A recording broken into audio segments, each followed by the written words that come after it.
All right. Welcome back to the live show. You know what time it is. It is currently 8:01 p.m. And of course, today's date is the 30th of July 2025. Yes, the hottest month of 2025 is about to come to an end. Everybody knows July is usually the hottest month in the summertime, but it's coming to an end, ladies and gentlemen. So, August is upon us in about 2 days. So start getting ready for fall. Okay. Everybody loves fall because it's not cold, it's not hot. It's just, the right weather. And with that being said, it is your boy Genesis. Welcome to the Genesis Show. Yes, a lot is going on. I wasn't here yesterday. Yes, I know. I wasn't here. I was busy being a father. Okay. I was busy being a daddy. All right, with that being said, the OG, the 45th, now the 47th President of the United States, Donald J. Trump, had a lot to do yesterday for sure, as usual, and today. So we're going to check out some of his press conferences yesterday, and we're going to check out some of his press conference today. All right, welcome to the live show. Ladies and gentlemen, it doesn't matter if you are a Republican or a Democrat, does not matter. What matters is you love the United States, you support the United States, you believe in the United States. It is country before party. Don't forget that. It is country before party. Never ever forget that. All right? Country before party. God is the greatest. Ladies and gentlemen, I got to give a shout out here. I see our esteemed member, Sandra. God bless you, Sandra. Thank you for tuning in. And of course, the oldest OG in building, Zima. The oldest. Look, that's the first person that tuned into the live show last year, June or July. I used to have just one person watching me, and it would be Zima. All right, it would be Zima watching me. So I got to give a shout out to the one and only Zima. God bless you. That was the first ever moderator on the channel, Zima. So God bless you, Zima. I got to give a shout out to Zima, man. All right. So, of course, the beauty sleep, gorgeous Sea Shelly. Thank you for tuning in. Of course, the bucket master, Mr. Busky. God bless you, Mr. Busky. All right. Let's get straight into the show. Here we go. Hello, everybody. I hope you had a good time in beautiful Scotland. Did a lot of work with the European Union, and yesterday I spent pretty much a whole day with the Prime Minister of UK, and we had a lot of good discussions. Although I see something came up today which is interesting. So go ahead. Hello. Hi, Mr. President. Can we ask about that? Can we ask about that, please? On Gaza, Sir Keir Starmer has just announced the UK will recognise Palestinian sovereignty in September if Israel does not commit to a ceasefire, ease the suffering in Gaza, and commit to a long-term solution that would deliver the two-state solution in the Middle East. Did you know that was coming? No, we never discussed it. Surprisingly, it was never really discussed. Maybe a little bit at the news conference, but he was sort of discussing it with you. We never did discuss it, and we have no view on that. We're going to get a lot of money to the area so they can get some food. He's going to also. I think the European Union is going to put up money too for food, and hopefully it's going to be properly distributed, and it will be. I think it will be. We have some pretty good response on people for the distribution of the food. Mr. President. We want to take it one thing at a time. They need food, and they need people to be able to get them the food. But to follow up on that, I mean, is there any use at all in pressuring Israel now to come to some sort of longer-term solution? Well, you could make the case that you're rewarding people, that you're rewarding Hamas if you do that, and I don't think they should be rewarded. So I'm not in that camp, to be honest. We'll let you know where we are in, but I am not in that camp. Mr. President, because if you do that, you really are rewarding Hamas, and I'm not about to do that. Mr. President, you mentioned setting up food centers. When can we expect to see those food centers? Yeah, very soon. So we sent $60 million. It's a lot of money for food, a lot of money. that can take care of people for a long time. And we want to make sure it's being spent properly. And part of the spending is the distribution. If you know, a lot of money's been sent by other countries, but nothing compared to us. But a lot of things have been stolen. They send money, they send food, and Hamas steals it. So it's a tricky little game. But we're going to make sure we have some very good people. They're going to be watching it. Who is going to be running those food centers for you, and what kind of oversight? Well, we're going to be dealing with Israel, and we think they can do a good job of it. And they want to do it. Of monitoring the food centers? No, they want to do it. The food centers, yeah. They want to preside over the food centers to make sure the distribution is proper. Vice President, we all had a great time seeing that beautiful course, but there's some critics who say this was a promotional trip for you. That it was what?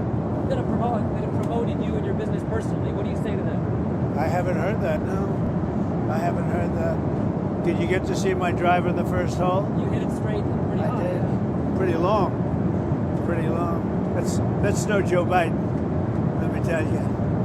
That's not Biden, right? That was a good drive. When did you last speak to Prime Minister Netanyahu, and when will you speak to him? 2 days ago.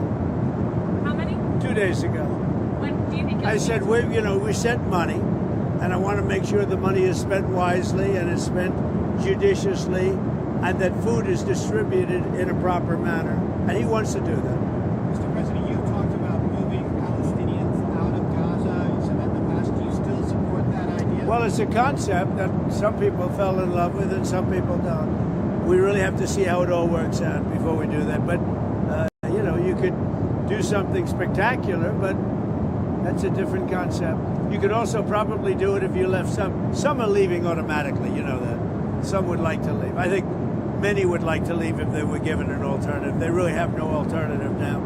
But certainly that was a concept that was really embraced by a lot of people. But also some people didn't like it. Prime Minister Starmer, he was kind of critical of Israel and said more pressure needed to be put on Israel to allow food to get in at speed. Do you feel that Israel is a good... I think Israel wants to do it, actually. I think Israel wants to do that. They're going to want to... I can tell you that they want to do it. They don't want Hamas stealing the money or stealing the food. And that's what they've been doing. But do you think Israel can be trusted to allow more food in faster? Look, I think Israel wants to do it. And they'll be good at doing it. If they do it, and if they really want to do it, and I think they do, they'll do a good job. The food will be properly... There's a perception maybe that Keir Starmer didn't do so well in the press conference yesterday. Do you have any words of support for him? I thought he did well in the press conference. And I thought, I think they made a good deal. I think we all made a good deal. Why, are you hearing otherwise, I guess? Yeah. You are? I think the feeling is that he was maybe a little weak and didn't really have very strong answers, and maybe wasn't entirely honest about free speech and immigration. I don't know. I like him. I think he's good. I think he's a great representative for UK. I haven't heard that. In your meeting with John Swinney today, did you offer to drop tariffs on Scotch whisky? No, we really didn't discuss it much, but I have a lot of respect for him. Mr. President, And I didn't have a lot of respect for the woman that preceded him. I thought she was terrible as a First Minister of Scotland. But I think John is doing a very good job as First Minister. Mr. President, your Treasury Secretary and Howard Lutnick, Secretary of Commerce, the China talks wrapped today. Any sort of reaction coming out of the meeting? They're extending the truce. Are you pleased with that? I just had a phone call from Scott Bessent and had a very good meeting with China. And it seems that, they're going to brief me tomorrow. We'll either approve it or not. But he felt very good about the meeting. Better than he felt yesterday. Yesterday I said, "Ooh, here we go again. Here we go again." But today it worked out very well. And I think the result is probably. I saw a report from Reuters that India is preparing to face higher U.S. tariffs between 20 and 25%. Is that what you're tracking, or what do you think the rate will be for India? That they are going to pay 25%. That India is preparing to face higher U.S. tariffs between 20 and 25%. Yeah, I think so. look, they're my friends, and he's my friend. And, they ended the war with Pakistan at my request, and that was great. and Pakistan did also. We did a lot of great settlements, including the recent one, as you know, with Cambodia. So that was a great one. I think that's been pretty well finalized now, right? I don't know. I'm asking you. Did I do a good job in that one? I did a good job in about 5 different wars. Do you think I'll get credit for it? No. So, will I get credit for it? She'll say yes. No. Is the deal with India finalized? No, it's not. Okay. So what rate are you expecting? Well, we're going to see.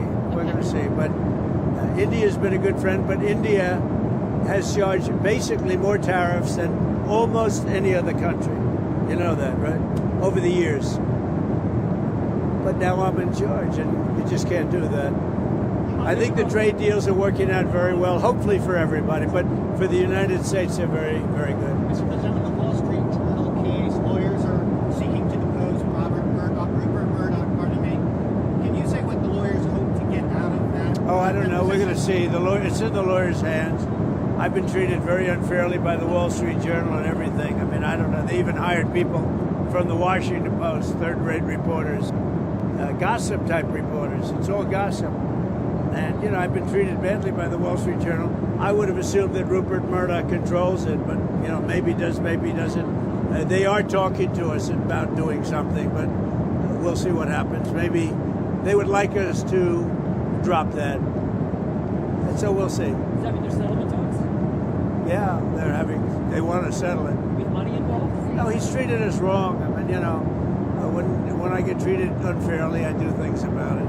So we'll see what happens. On Gaza last week, you were rather dismissive of President Macron when he recognised the Palestinian state. Today, No, you're I'm saying not you don't really. dismissive. That's his opinion. He can have an opinion. It doesn't mean I have to agree. Emmanuel's a good man. He works hard. Got a lot to say about everything. But now you're saying you're not taking a view on Sir Keir Starmer's announcement. Does that mean you? No, I guess Starmer is doing the same as Macron, right? He's basically, is he saying the same thing? I think so. Essentially, they're saying the same thing, and that's okay. But it doesn't mean I have to agree. Mr. President, you said yesterday your falling out with Jeffrey Epstein was over him taking some of the workers from your business, but your administration in the past said that you threw him out because he was a creep. So can you explain that discrepancy? Well, maybe they're the same thing. It's sort of a little bit of the same thing. But no, he took people that worked for me, and I told him don't do it anymore, and he did it. And I said, stay the hell out of here. What did they do? Go ahead. So is that what was meant by being? Who are you with? Me. Yeah. I'm the travel pool, but I'm with NBC News. NBC fake news. NBC's one of the worst. What else do you have? I was at Air Force One, the new Air Force One. When do you expect to be flying on the new Air Force I think by, they say February maybe? February? Much sooner than the others. The others are being built. Long time build. That's a long time build. Now, they're not normal 747s. They, have a lot of things on them that another plane wouldn't have. But we'll get this one a year and a half, 2 years earlier. How much will it cost to retrofit it? I don't know. That's up to the military. I don't know. I really don't know. I haven't been involved. It's their plane. It's, the Air Force. They'll be spending an amount of money. It is a different plane because it becomes for military use. So, but I don't know what the number. There have been questions about whether the amount that it'll cost in the hundreds of millions of dollars, whether that's worth it, since considering how little time you will be able Well, to use it. it's a great plane. It's one of the best planes in the world. The Air Force is going to have it. We're going to have a great 747. We need it. If you look at this plane, it's 32, 34, 35. I don't know. It's old. It's a good plane, but it's old. Can't get parts for it anymore. It's very hard to get parts. They have to go and take from the older planes. So it was time. When you look at 747s and the heads of state from, especially the Arab countries, you look at from Saudi Arabia, from some of those countries, and you put it next to this, it doesn't show well for the United States. And if you remember, it was Obama that wanted to get the plane. He was the one ready to sign a contract. And because he wanted to sign it, I assumed they paid too much. And I was able to get about $1.7 billion off the price, maybe $1.5 billion to $1.7 billion off the price for the exact same plane.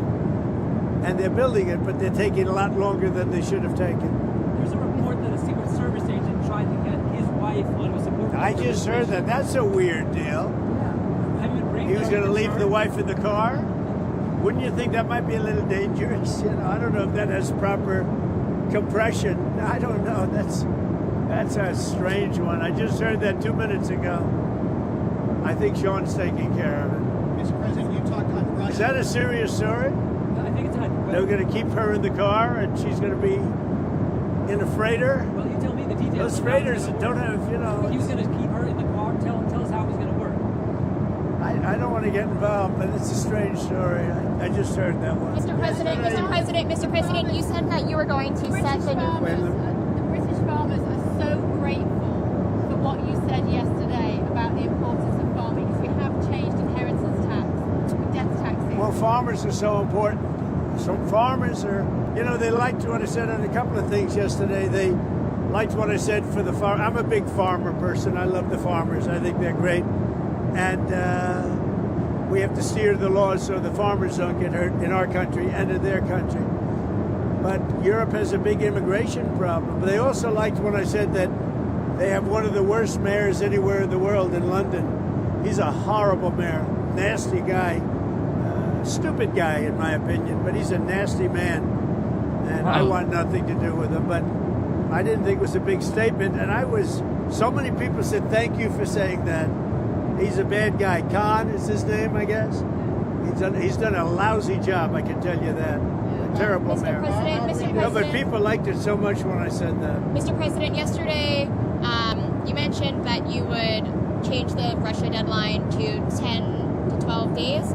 Has that started yet, or when can we, see the official statement that is the new deadline? I'll tell you what. I'll give it to you now. Do you want a big scoop? Yes, please. Everybody else, close your ears, okay? You ready? I'm ready. 10 days from today. Got it. Okay? Got it. Good. Have you communicated? We have a scoop. Thank you. And then, we're going to put on tariffs and stuff, and I don't know if it's going to affect Russia, because he wants to obviously probably keep the war going. But we're going to put on tariffs and the various things that you put on. It may or may not affect them, but it could. Are you working? Have any of the families of the victims of the Manhattan shooting? I don't want to tell you that. I don't want to tell you that. Have you spoken that's with Mayor that's a very boy. That's a bad one. That's a bad one. But I won't tell you about that. Have you talked to Mayor Adams? Have you spoken with Mayor I have, Adams? yeah. Okay. One of the other things our readers liked from yesterday was when you were talking so forcefully about illegal immigration in the United Kingdom. Yeah. One of the big political flashpoints is migrant hotels, where people are being Always put up on their working. claims of Just process. crazy, man. People see it as a source In of beautiful insecurity. luxury hotels. They also think there's low security and it's a problem for their communities. Is that appropriate, or does Britain need an alligator Alcatraz? It's not alligator. It's just that they're putting people in luxury hotels, and other people that are working their asses off are living, from hand to mouth. They're not living the same way. I mean, I looked at some of the hotels they're using, and they've done it in our country also. They'd put them in like the best hotels anywhere in the world because they could get rooms there, thousands of dollars a night, and other people are living out on the streets, including our veterans. They can't get a room. Our veterans are living on the streets. There are pictures of our veterans saying right by the door where they're walking in to live, and the veterans are sitting out on the sidewalk in front of a fancy hotel, and the illegals are coming into that hotel and staying there for a week. That's no good. Just to button up on Mar-a-Lago, you're saying that Jeffrey Epstein poached 2 of your staffers. Who were they? Yeah, I don't want to say 2, or I don't want to say any number. You're talking about many years ago. But yeah, he took people, and because he took people, I say, don't do it anymore. They work for me. And he took, beyond that, he took some others. And once he did that, that was the end of him. I didn't like, when they steal people, I don't like it. Should anybody ever go to prison for a social media post? Are you saying that that's taking place in the UK? Yeah. Is it really? Yeah. I mean, I'm hearing that. Well, I looked at it yesterday. Well, they said they canceled Truth Social. I'll bet it's uncanceled very quickly. I'll bet it's uncanceled. Yeah. No, it's a little different. It's different. I see it in some countries that you would never suspect it. Not only there. I've seen it in other countries where, they're like bread and pudding countries, I think, and then all of a sudden they become somewhat violent. You know, when people go socialistic, or when you get the radical left or the left going in, the countries actually become very mean. They become two things, mean and incompetently run simultaneously. How is Caroline doing? Is she doing a good job? Look at her. She's such a star. Come on, Caroline, come here. Chloe wanted to watch, sir. Oh, Chloe, do you want to come over? Chloe is she's a great golfer, a great talented golfer. She's probably the most talented golfer other than Kai, but I think it's about the same, right? Don't you think? Yeah. She hits the ball long. This little girl has a lot of muscle, right? Yeah. So, and she wins every tournament she plays in of her age. Yes, very fun. You love golf, right? Yes. But she's a great athlete. How did the golf course play today? And be Great. honest, did anyone in your foursome hit that massive bunker on the night? That is a massive bunker. Fortunately, nobody did. Well, I played two of the guys who were pros and really good players. One of them won the tournament last year, and you could see they were very good players. Who at the moment holds the course record? Well, we played a first round. That's it. We only played one round. This was our first round, so I'd have to go into that exactly. But they're two really good players. One of them, is the one who, the story, Beam. You know who that is? You might have to tell So he took Tiger, I guess the 18 holes. Tiger, went wild with his putting, meaning he started dropping putts from all over the place, and Tiger took him. But that's the quality, they're really good players. We had those two guys and terrific guys, two terrific guys. We had a good time. But I was watching. The only shot that mattered to me was the driver of the first hole, because if I would have missed it, you would not have let me forget it. Did you take a bit of a practice on the driving range beforehand? I did. I hit some balls on the driving range. It's a great course. It's been fantastic. I built one, and then I had to build this one, otherwise you would have lost your zoning. You have like a certain period of time to build it. So they built it. It opened. My son did a very good job on building it. You said you thought it would be the last dune course today. Were you talking about environmental regulations?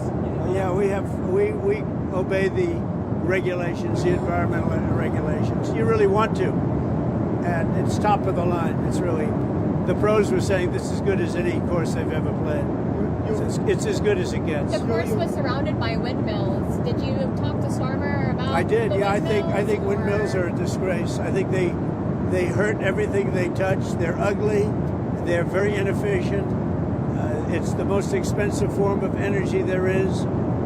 People hate it when they become visible from their house. When you see them from a house, the value goes down by 50% and more. They make noise. When they're out in the ocean, they're bad for the sea life, very bad for the whales, obviously, because they wash up on shore like 9 times more than they did without them. No, they are really bad, and they cost a lot of money. There's not a wind farm that's put up without subsidy. So instead of making money, what they should do is open up the whole North Coast oil. They have tremendous oil right there, right where we play. And they've made it impossible for people to drill. It's crazy. It's, that's one of the best oil areas in the world. They've made it impossible for people to take it out. Instead, they put up these ugly windmills all over the country and all over the world. I don't know what it is. Nobody likes them. They have the greatest lobby, but it's starting. I think I'm starting to get to it now. They're bad energy. They look bad. They kill the birds. They're really terrible things. And it's the most expensive energy of any energy there is. And in fact, not every, I guess, I don't know, maybe some, but almost every windmill put up needs subsidy from the government. So instead of making money, they lose money. And that's why UK energy costs are very high. Because when we were flying over to the plane, they were all over the place. It's terrible. It's a terrible thing. I'll say it till I can't speak anymore. And I think we are having an impact. And they're starting to take a lot of windmills down. They're literally starting to take them down. They don't work. They're bad, and they're too costly. And every year you see them up there, the government is paying a lot of money.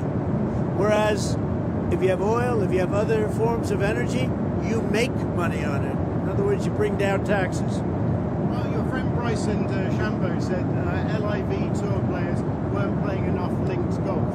Is that something we might see at the... Well, links golf is just different golf. It's quite a bit different. I love Bryson. Bryson's great. He's a great player, very powerful guy, long hitter, great putter, great everything. And it's interesting because he plays well in links courses. Is that in the future for the greatest 36? Oh, yeah. I mean, look, we have a tournament this weekend there, and we have another tournament next weekend, big tournaments. And we're looking to get the Irish Open at Doonbeg. You know, I have a course in Doonbeg in Ireland. And we have a lot of great tournaments coming to Man, this man right here, I build yo. the best courses. That's not only said by me, that's said by everybody. Back to Russia, sir. Oh, man. Since you made the announcement of the 10 to 12 days, have you gotten any feedback or any officials gotten any feedback that it had a response that Russia is going to do something? No, I haven't had any response. It's a shame. So I used to say to you, 5,000 people die a week. Now it's 7,000 people are dying a week. Mostly Ukrainian and Russian soldiers, but people also from having bombs dropped on their head. It's a disgusting war. How worried are you on the oil markets if you were to put sanctions on Russia? I don't worry about it. We have so much oil in our country. We'll just step it up even further. I mean, oil is down pretty low right now. We'll step it up even further. Sorry to interrupt. I heard you mention compression. How were you feeling out there when you were playing? Like, how did you feel? Because I think it's the first time you played since you saw the dog, right? I felt good. I thought it was great. I thought the course was great. It looks even more beautiful than I thought. You know, we did the first one like 11 years, 12 years ago, and it's gotten tremendous reviews. It's one of the best courses in the world, and I had the other piece of land to do this one, also on the ocean and the North Sea. And we really have, and by the way, the North Sea is the exact term for the oil. They have the greatest, among the greatest reserves. It's tremendous, and they're not using it. Instead, they're putting up these stupid windmills. It's so crazy. UK could reduce their energy costs by 70% if they would use the North Sea oil. It just doesn't make sense. It's just not a liberal thing to do, but it's becoming more of a liberal thing to do. I love being out there. It was great. Good feeling. Mr. President, the UK and the US both have increasingly unhealthy populations. Is that what they say? We do, don't we? Well, I can see it. I'm interested in the work that No, I makes can see America it. healthy again. I can see it. I should think about it for myself. Bobby's doing a great job. People are loving Bobby Kennedy and the whole group, Dr. Ross, Marty McCary. We have a fantastic group, and you're going to see a lot of things happening over the next couple of months. I mean, true activists, and you know they're going with the science. And you know, if you take a look at some of the problems, some of the diseases that are coming up to a level that we've never seen before, there's something wrong. There's something wrong, and I think we're going to solve the problem, but he's really working hard. All we're doing now is statistics, and I think we're going to make a big change. We're going to save a lot of lives. You know, when the babies are born and they end up having problems that they've never had before, and by like 15 and 20 times more. So there's something wrong, and we're going to find what it is pretty soon. We think pretty soon. Mr. President, You guys, you have to keep in mind that this man that you're watching right here, 45th and now the 47th President of the United States, he is 79 years old. Don't forget, how many 79 years old people do you know that moves like this, that work as hard as this guy, that has the weight of the world on his shoulders, and he steps up to it every single time. Non-stop, ladies and gentlemen. It's non-stop with this guy. At 79, God is the greatest. has a certain reputation, obviously. Just curious, were some of the workers that were taken from you, were some of them young women? With some of them. Were some of them young women? Well, I don't want to say, but everyone knows the people that were taken, and it was the concept of taking people that work for me is bad, but that story's been pretty well out there, and the answer is yes, they were. Yes, they were. Yes, Yeah. What did they do? In the Like, spa. What kind of jobs? in the spa. Yeah, it's people that work in the spa. I have a great spa, one of the best spas in the world at Mar-a-Lago, and people were taken out of the spa, hired by him. In other words, gone. And other people would come and complain, this guy is taking people from the spa. I didn't know that. And then when I heard about it, I told him, I said, listen, we don't want you taking our people, whether it was spa or not spa. I don't want him taking people. And he was fine, and then not too long after that, he did it again, and I said, out of here. Mr. President, did one of those stolen, persons, that include Virginia Jeffrey? I don't know. I think she worked at the spa. I think so. I think that was one of the people, yeah. He stole her. And by the way, she had no complaints about us, as you know. None whatsoever. We've seen how good your security detail is this weekend, and the team around you. They've done a good job, yeah. Do you have any answers yet as to what happened with the assassination attempt? Having seen them in action, it seems remarkable that was... You mean the assassination with... They just weren't as good that day. They had a bad day. They shouldn't have had a roof that was, unpatrolled. They should have had coordination with the local police because, you had a lot of talk going on. You had the woman screaming, there's a man up there with a gun. And a number of people were screaming, there's a guy up there with a gun. And they didn't have, the one group wasn't hooked into the other group. I'll tell you, the Secret Service shooter, David, was amazing. Because in 4 seconds, it was over. And if this lunatic was allowed to keep shooting, because they had a lot of tens of thousands of people there, so a lot of people could have been killed. I mean, we lost a great person and 2 people very badly injured. But the shooter, 1 bullet, think of that, 1 bullet from a very far distance. It's amazing. So he was great. Do you feel like it's changed you as a person? I don't know, maybe and maybe not, but it's, I like to not think about it. It affects some people greatly. I can't afford to be affected because I have a job to do, so I like not to think about it. Does it not If I think about it too much, it's probably not a good thing. Does it not go through your mind at all on a morning like this morning when you're outside, there's a crowd, and you're... I don't think about it. I don't. I think you see the kind of protection now. It's. I think they're very good. It's a whole different level.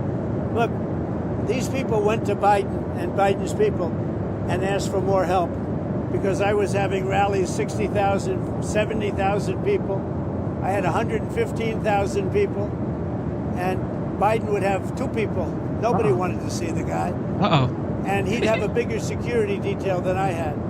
And they were asking, Sean and the various people were asking for more people, and they were denied. So they denied them, and so you could make that case. I don't think they made that case well because I knew for a fact that they were asking for more people a lot. They haven't wanted. They have said it, but not that publicly. But they wanted more people, and the Biden people would not give it to them. And we had massive crowds. You were there.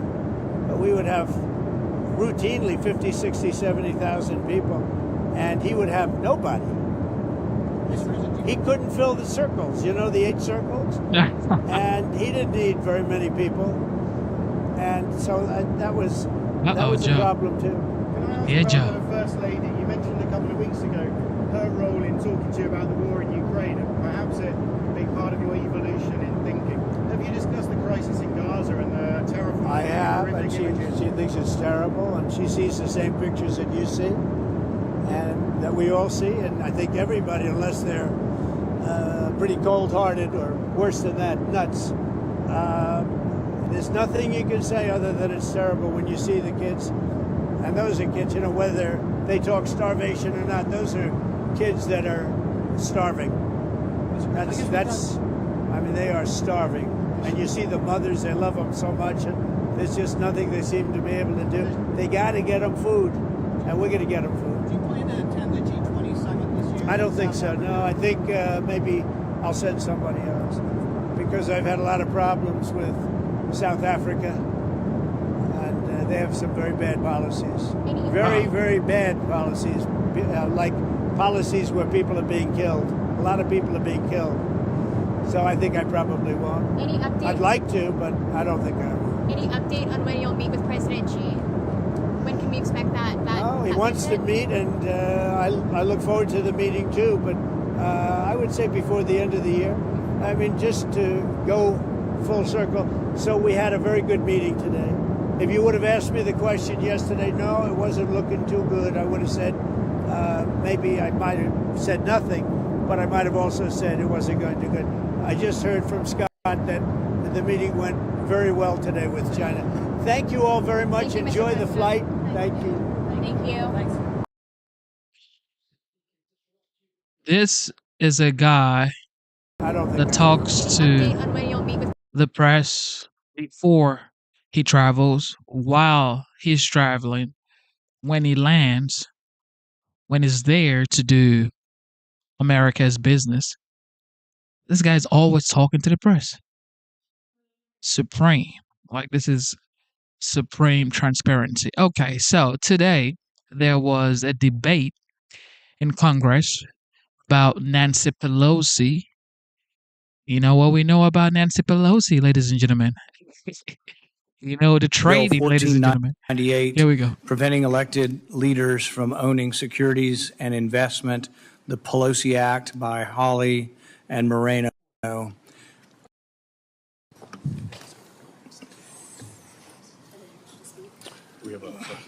Well, that's a question. Mr. Chairman. Yes. Mr. Chairman, I'd like to call up my amendment, call amendment number 1, co-sponsored by Senator Peters, and ask unanimous consent that the modified version that is circulated just now be considered the base text of the substitute for the purposes of debate. Before we go there, we haven't seen it yet. So what we'd like to do is at least see it. So we're going to take a minute to everybody pass. What's that? We have objection to the unanimous consent. We're going to see that. I just want to make sure we have time to read. Oh, I agree. I want to see it first, too. I haven't seen it. So, It'd be nice to have it described. Well, why don't we all take a few minutes to look at it and then describe it, but we'll still entertain the unanimous consent at that point. You have printed copies? Yeah. Okay.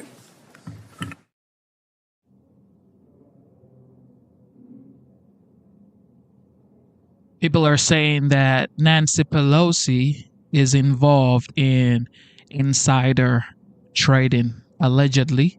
That's what they're saying. So this is about an hour-long conversation about how, you know, nobody in Congress should actually have sort of like a, how would I put it now?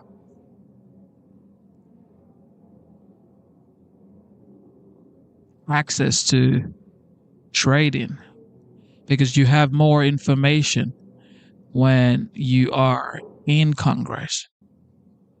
I think what we'll do before we do the unanimous consent request again would be to let Senator Hawley describe his changes, and then the question will be on unanimous consent to adopt it or have a vote.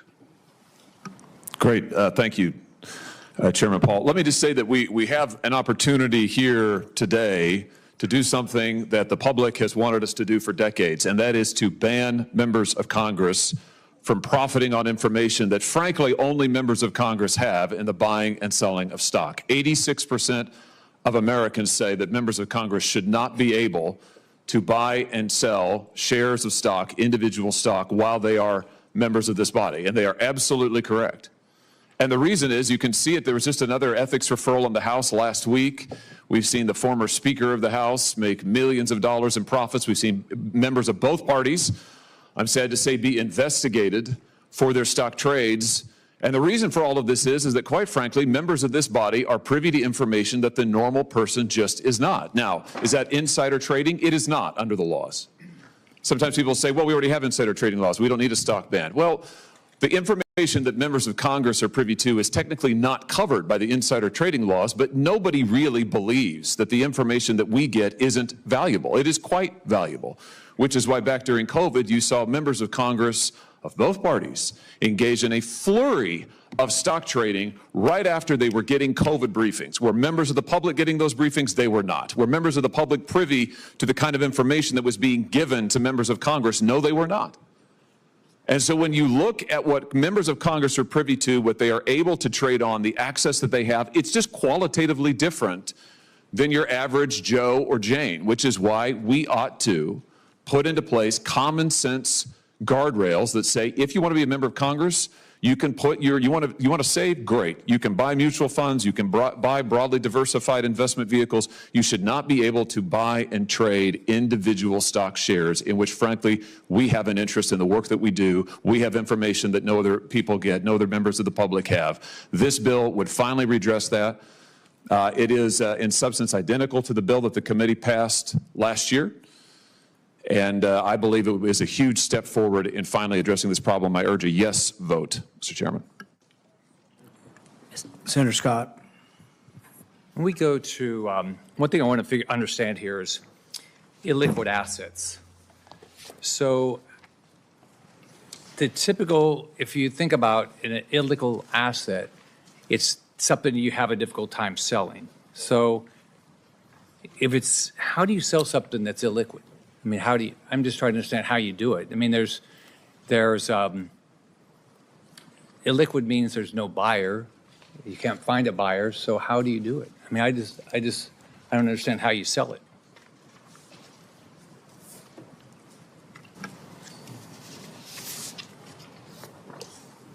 Are you asking me, Senator Scott? So in here, there's a requirement. This is the same. This is the same. You're concerned about the illiquid asset provision? Right. So I just want to.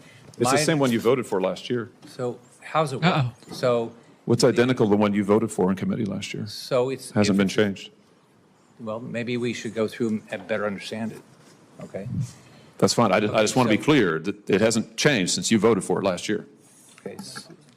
Okay. Does anybody can anybody explain how the illiquid how you sell an illiquid asset? If you can't sell an asset is illiquid because you can't sell it. How do you sell an illiquid asset? Does anybody have an answer? Well, Mr. Chairman, maybe I ought to make a couple comments because I voted no last time. So Senator Hawley can't use that argument against me. That's a real problem. And there's so many potential unintended consequences to this piece of legislation. One of the big problems we have here in Washington, D.C. is there's so very few bureaucrats, staff members, members of Congress who have any experience in, which means very little knowledge of, and I would say very little sympathy for the private sector. How difficult it is to run a business, how much more difficult our laws, and we passed a bunch from here again today, make it to build a business, to produce products, to create great paying jobs. It's a hard thing to do. And we make it very unattractive for people to step up to the plate and run for office or potentially serve in office. I tried hiring a retired CFO many years ago.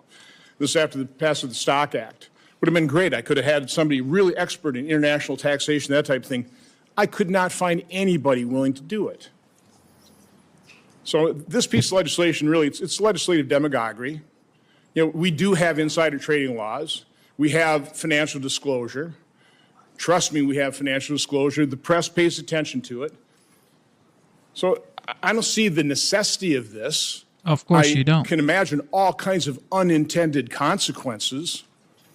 You could relabel this law, quite honestly, the Career Politician Protection Act, because it'll make it so unattractive for people to give up their business, sell it, unless some ethics committee says, oh, no, there won't be a conflict of interest. I mean, when we pass a tax law that lowers tax rates, we all benefit.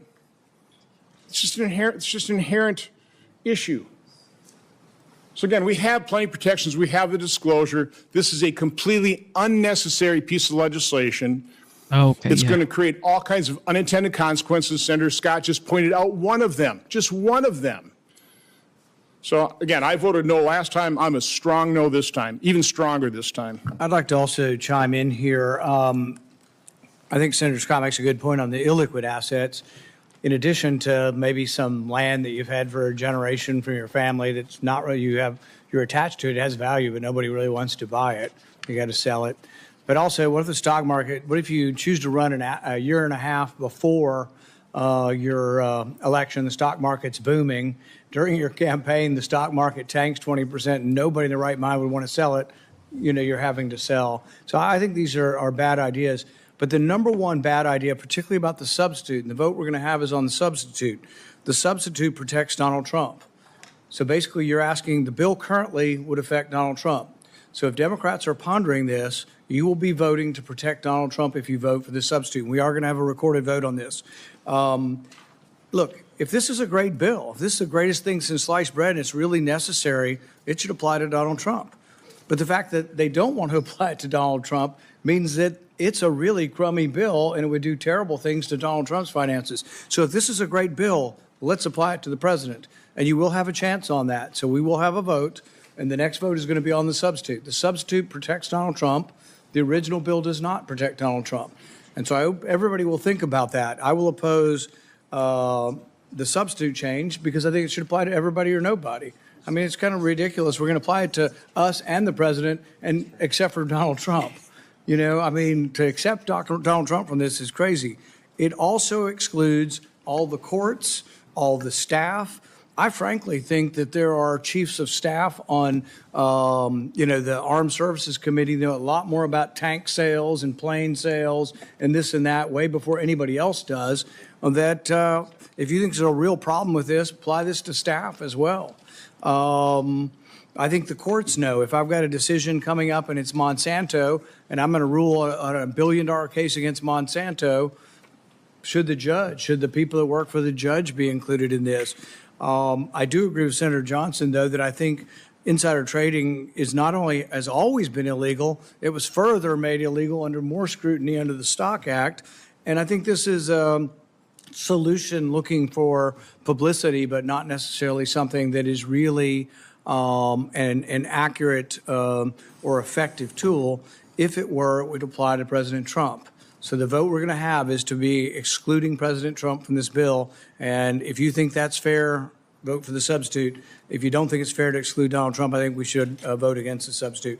Not because I have anything against Donald Trump, but because I think everybody should be treated fairly. Senator Slotkin.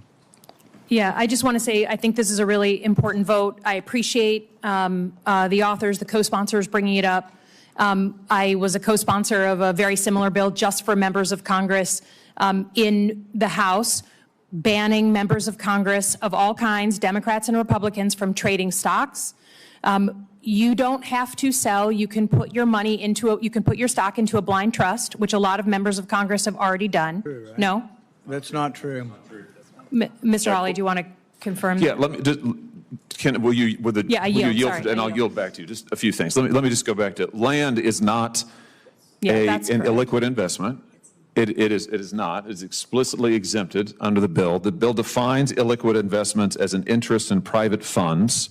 Land is not considered as such, number one. Number two, Senator Paul brought up the hypothetical that if you're someone who's running for office and the stock market tanks, as soon as you get into office, you're stuck. Well, what this bill does, because people like Senator Paul and others have asked over and over for fairness, time to comply, it says that current office holders, the terms of the bill will take effect upon the beginning of their next term. So in that hypothetical that Senator Paul just raised, that, you find yourself suddenly locked into a 6-year term, you have to sell, you would not have to. You would have 6 years to comply. This is the same treatment for all office holders. Members of Congress, members of the House, it will take effect upon the beginning of their next term if they're reelected. Members of the Senate, it will take effect upon the beginning of their next term if they're reelected. The President, the Vice President, will take effect upon the beginning of their next term, and so on. So everyone is treated the same in that respect.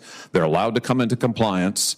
And that speaks to the blind trust provisions. If you currently have a blind trust and you are a member of this body, you have until the beginning of your next term and then 180 days after that to meet the divestment requirements. Okay, I yield back. Thank you. Sorry, that's my mistake. I think we have to accept that the American people think that all of us, Democrats and Republicans, are using our positions and our access to enrich ourselves. They think that when it comes to stock trading And as you pointed out, Mr. Hawley, Democrats and Republicans, right? Just right now around Liberation Day, President Trump's big tariff day, 53 members made over 2,200 stock trades valuing at $34.9 million, between $34.9 million and $140 million. So it's happening on both sides of the aisle. And people don't believe that we are here for the right reasons. We have a problem. And in order to address that, I am willing to make the good work instead of waiting for the perfect. So of course, I want the president and the vice president to be held accountable under this. Of course, we saw that you made changes so that it affected their next term, knowing that that probably wouldn't be Donald Trump. We all saw Vance and Trump come out against this publicly. But I think it's important that we at least make a start. And you're right, there could be judges and chiefs of staff and all kinds of other peoples. But right now, this body has the opportunity to make the call on this body and a few other really important holders. I would also add the fact that cryptocurrencies, digital currencies are in this is hugely important when it comes to curbing people like Donald Trump, who's made over $100 million since taking office from crypto. So if you don't want to vote this way, if you don't want to vote for this, don't say it's because we're protecting Donald Trump. Say it's you don't want to be held accountable in your own office. It's you don't want to have to sell your stock. And I actually respect Mr. Johnson for saying that, for saying this is why I think it's bad because people won't be able to earn money. I think that's a legitimate reason for this.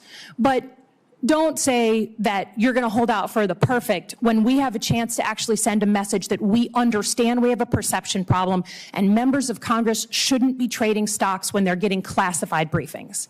Senator Johnson. Yeah, Mr. Chairman, I do want to point out that when I decided to run for the Senate and I won, I sold all my marketable securities. I converted to cash. That hasn't done real well in terms of investment. Now, my wife has, in the intervening years, bought a few ETFs. So I agree with the spirit of this. I don't think members of Congress, in my own case, I don't trade stocks. But if I would, it's fully disclosed, and I don't want to impose that on the members either to discourage people from the private sector to come here and serve. Again, we have too many career politicians. We don't have enough people who have experience in the private sector. We need more. We need to encourage them, not discourage them. This piece of legislation would be hugely discouraging to people from the private sector coming here and serving. Mr. Chairman. Senator Lankford. I would like to have a colloquy with the author on this one just to try to get some additional information. I happen to be the chairman of ethics, so it would actually fall on me to be able to enforce this because much of the bill itself actually comes back to ethics on it. And so I'm trying to be able to track a couple of things. Senator Slotkin brought this issue up of the qualified blind trust. That has been allowed to be able to say, if you are a big stockholder and you have it, you chose to be able to sell yours off. Some others come into it and say, hey, I have stock holdings. I'm not one of those, by the way. They would come in and say, I'm going to put all this in a qualified blind trust. They're prohibited from having communication with them. That person is actually managing it, and they're separated totally. This bill would say, no, you can't do that anymore. So if you have stocks, you can't put that in a qualified blind trust any longer. Why would that be? A couple of things. Number one, if you have a qualified blind trust and you are a member of Congress, again, you have until the beginning of your next term, should the voters see fit to reelect you. No, I get that, but then after that, it's prohibited on it. So correct. So for those who know ahead of time that they're going to be joining this body, they can no longer use qualified blind trust. And the reason for that is, as you know, the rules on qualified blind trusts are not airtight. They're actually very loose. It is very difficult to police. You don't police them, and the Ethics Committee. Well, the Ethics Committee, thank you for mentioning that. Ethics Committee does police that. So thanks for telling me what I don't do. We do police that, but you do not police the structure of the blind trust. We do, actually. Every single blind trust that's actually put in has to be approved. And they have to, and so and you police then the buying and the selling and the communication back and forth between members? We do police the communication between the members and the individuals of the blind trust. That's correct. And so you think that that's an effective way? You're saying you think we need no changes now. You think that effectively accounts for any sort of again, this suddenly sounds like it's personal. You're telling me what I don't do. No, I'm just asking you a question because what we found over and over is when members of Congress have been investigated for securities violations, they have said over and over, oh, I had a trust. I had a trust. I didn't really know anything about it. And then as it turns out, they're communicating with their trustee, and they say, oh, we're allowed to do that. Yeah. So you're telling me maybe they violated multiple laws. No, here's what I would say. I think that at the end of the day, if you're asking me why do we need to eliminate blind trusts, it's because blind trusts, I think, are often workarounds because they can be structured in multiple different ways, right? There's not one way to structure blind trust, correct? Or there's only one way? There is a way that you have to structure it if you're in the Senate and going through ethics. Have you gone through that process before? No, because I don't have any of these securities, James, because when I got elected, I sold all of my trusts and assets. Great. I don't have a blind trust. I practice what I preach. I don't have individual stocks. I don't trade in stocks. I'm not a billionaire, unlike others on this committee. And what I think is the American people are sending us a clear message, and I hope that they are watching this today. They're sending us a message that they want us to behave as they behave. Right. So I'm just trying to ask some questions. I'm trying to figure out some things on this because of the way that it's shaped. I've got to be able to work through this. I do believe the qualified blind trust works. The folks that you're mentioning, I think, are folks that say, hey, I had a stockbroker, I had somebody that was handling that, but that was not a qualified blind trust. That's a very different structure to be able to have that. There's prohibited communication there. Many of the accusations that have come in the past several years have been somebody else was handling it, but it wasn't a qualified blind trust. So I was confused on why this particular one, because there haven't been accusations on that. That's somebody that comes in with some wealth, which I don't have, which you don't have. Someone with some wealth that comes in and says, hey, this family inheritance, whatever they may have, worked their whole life, got it. They could put in a blind trust over there. This also requires several things here. It requires you sell it rather than just prohibit trades. Several times I've heard you mention, hey, they shouldn't be trading in it. What about individuals that had stocks when they came? Why should they sell it to be able to be here? Why not just have a flat-out prohibition to say you can no longer buy, no longer sell? If you have it, stock market goes up and down, you can't touch it. You have to just leave it there. Why not? What was the decision to be able to say you got to sell it all rather than just you can't trade anymore? Well, there is a ban on trading that would take effect immediately for all members, not just new members who are coming in, but for all members. So I've been saying over and over that you have until your next term, should you be reelected, in order to divest. But you make the important point that the trading would be prohibited immediately. Right. Your question is why even in the next term require people to divest? I think that the answer to that is because you know what you own, presumably. I mean, you know that you have assets in the following securities. That constitutes a financial interest, a pecuniary interest.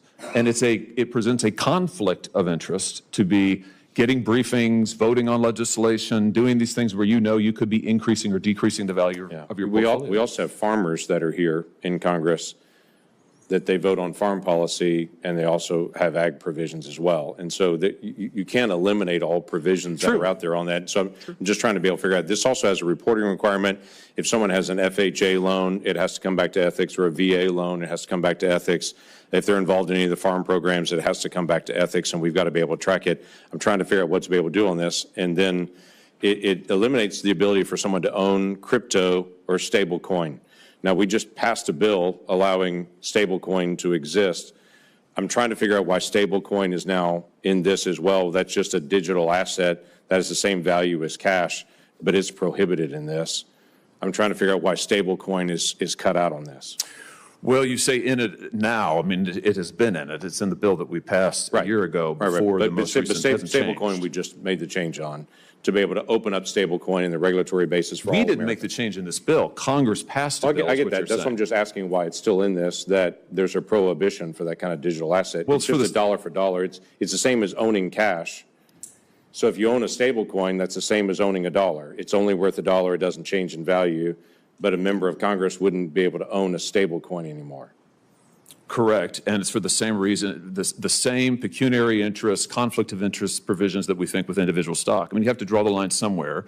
We drew the line in this place over a year ago when we drafted and passed this bill. Yeah, but I'm saying a stable coin is worth a dollar today. It's worth a dollar. It's not a tradable asset. If it will get your vote, James, I'd be happy to change this on the floor. No, that's what I'm just trying. I'm asking because as the chairman of ethics, I've got to be able to actually. And if you're concerned that it won't be, and if you're concerned that we won't be able, the ethics committee won't be able to enforce it, we will absolutely work with you And I know the Ethics Committee is a bipartisan committee. It is. And I know that your Democrat colleagues would also be happy to work with you to make sure that we can enforce this. We'll get you the guidance.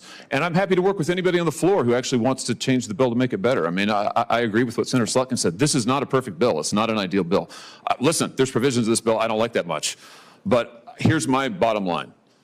I've been working on this is my 7th year now in the Senate. I've been working on it for 7 years. I want a bill that can pass this committee, that can pass the Senate, and that can be signed into law by the president. The ranking member and I worked for 2 years to get the compromise text last time. 2 years. Did I like everything in it? No. But you know what? We passed it through this committee. I just think this issue is too important to play politics with. We could do an easy messaging bill that would never pass.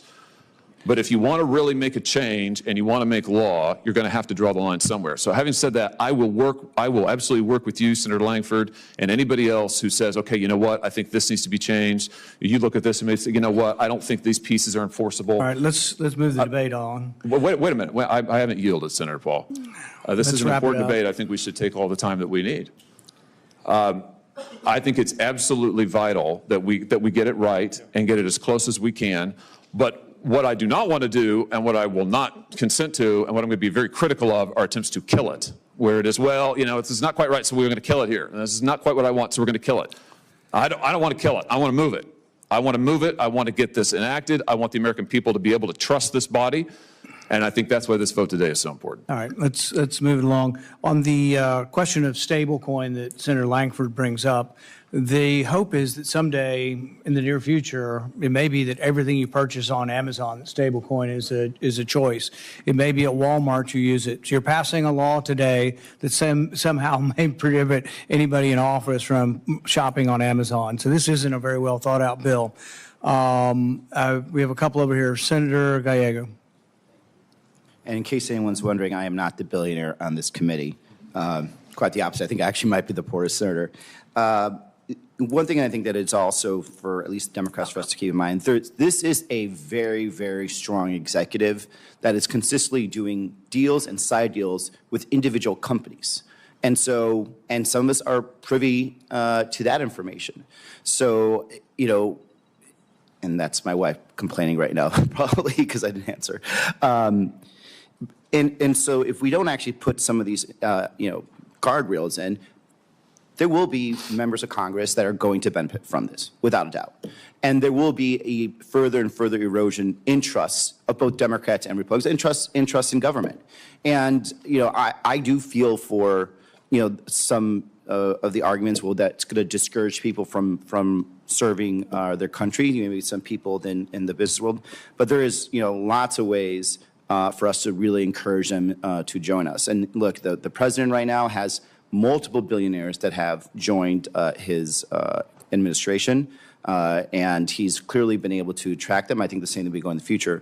I also appreciate, Senator Hawley, that you said you're willing to continue to work on this, because there are some things that, how would you deal with something that does have a liquid asset if they want to sell? Would the Ethics Committee be required to actually go after them? I'm sure there's some kind of compromise we'd come up in regards to that, but there's no way that we should try to stop this in its tracks right now, when there's an opportunity for us to really rebuild that trust with voters that has been eroding for quite a while. And it's not just a Republican problem, it is also a Democratic problem.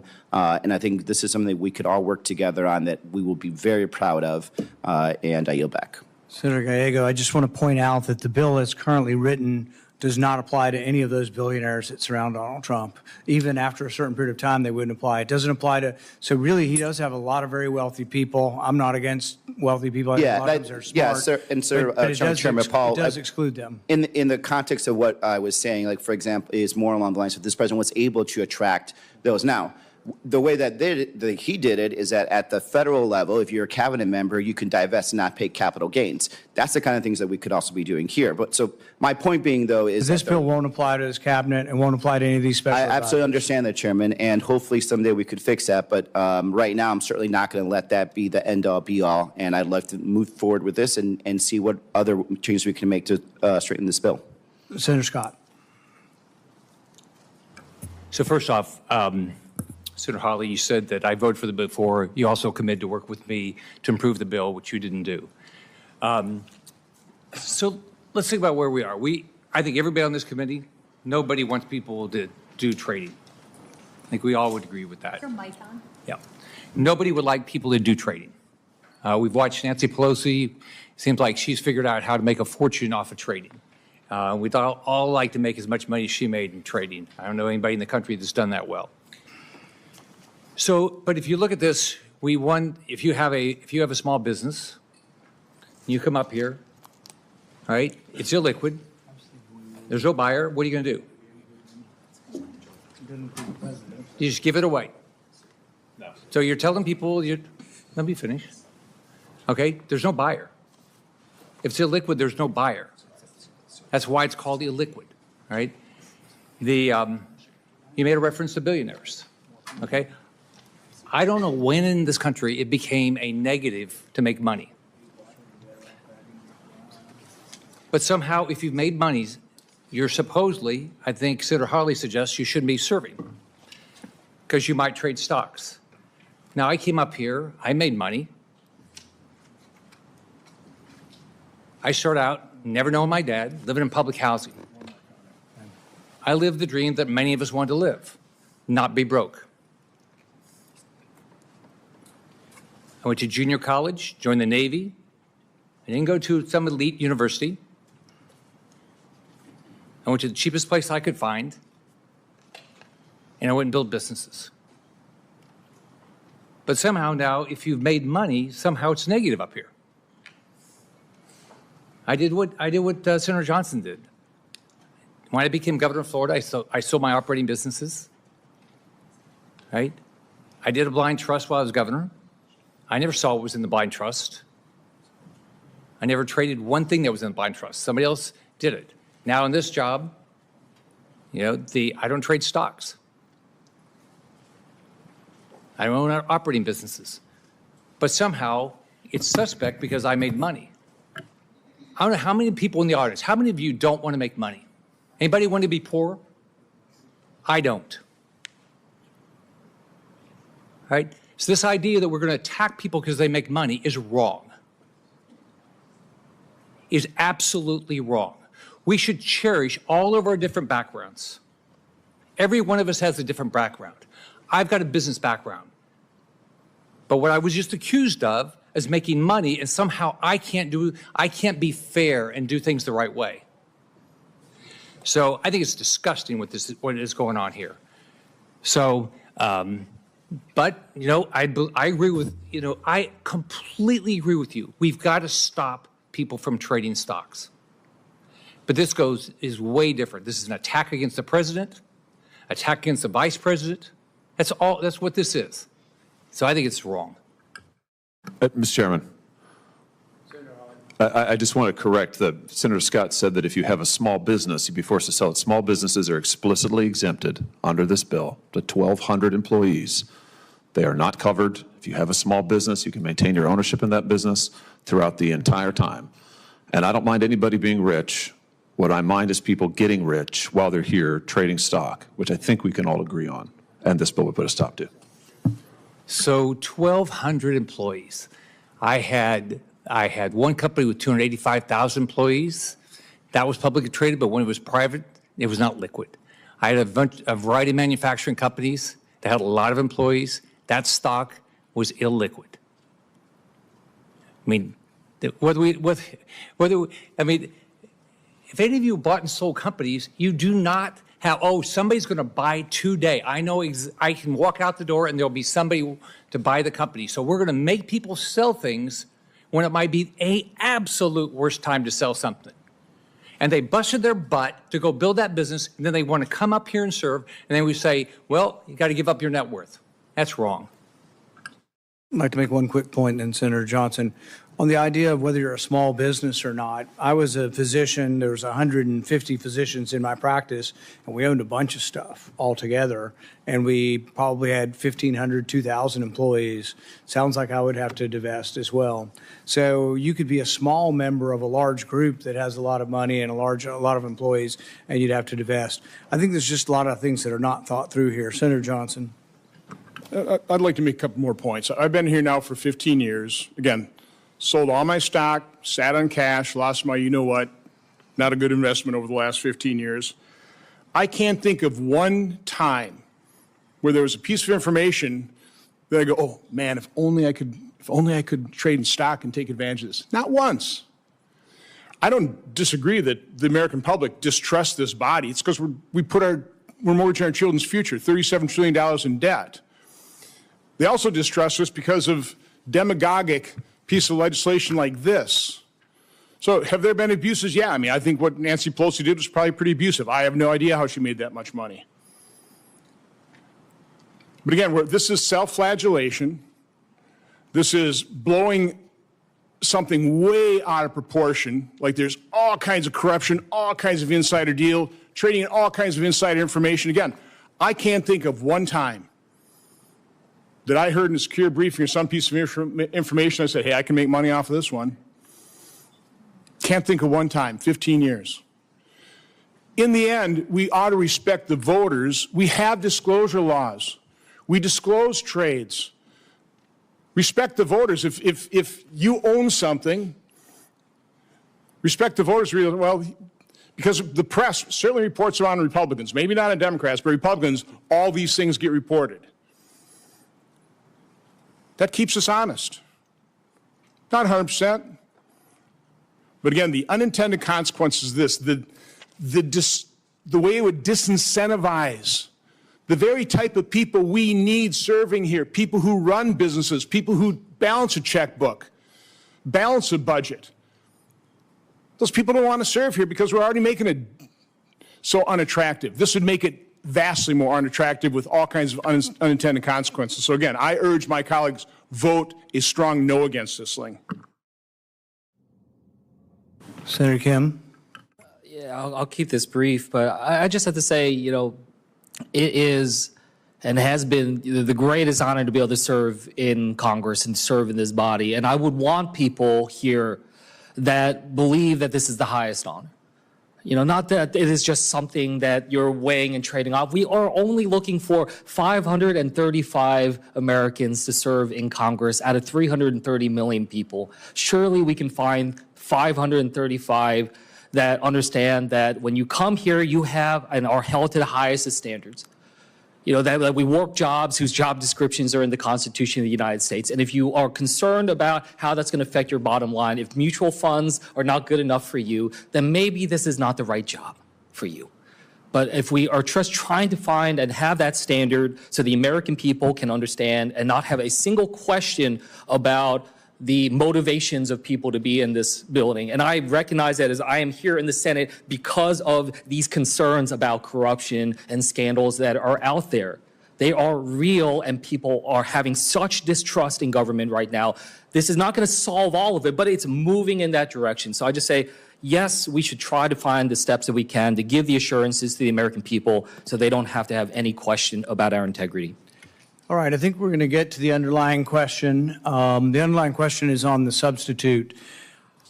The main difference, and this is me characterizing this, but I think the main difference between what is on the floor and the choices are between what is on the floor that includes Donald Trump and the substitute that will not include Donald Trump.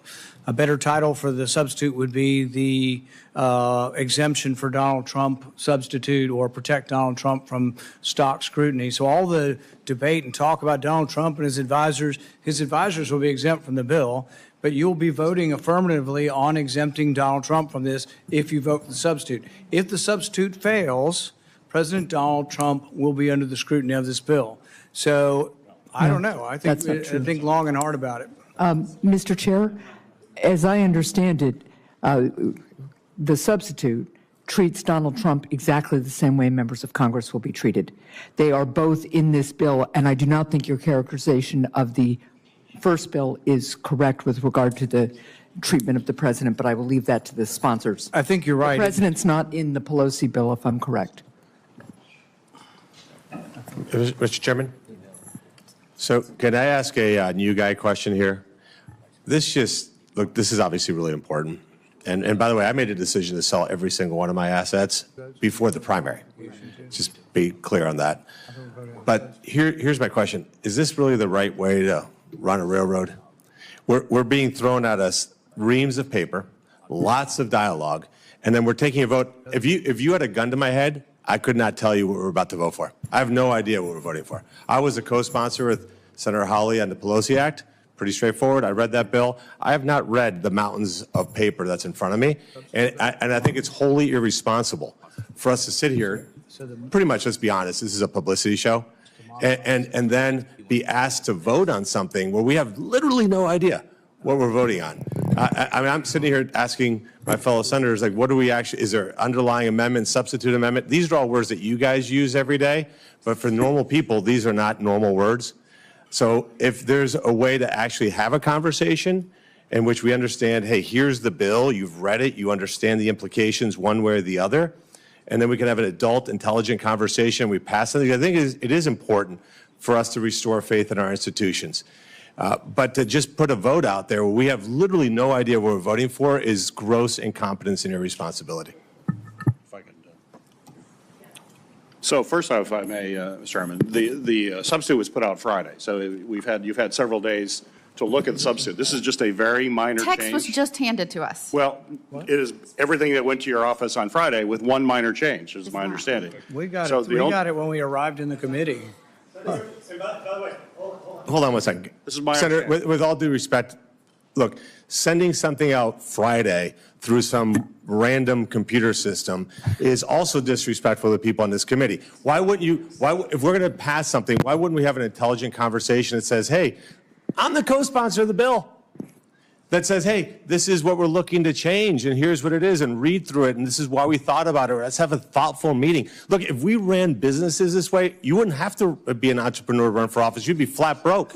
This is the most absurd process I've ever seen. And again, if we're talking about having faith in our institutions, this is, if you guys think this is normal, all of you have been here too long. Well, Senator, we do use computers in the Senate. I know that might be kind of weird for you, but we do use those. And we send them to your staff, and your staff, my staff looks at the things that come in because it's on a markup, and we go through it. It's actually the bill that passed last session, too. Let's be very if I may clear. finish, Mr. Chairman. And so this is only a change. There was a date certain as to, was it 27, I think, and instead it was changed to the term of an individual.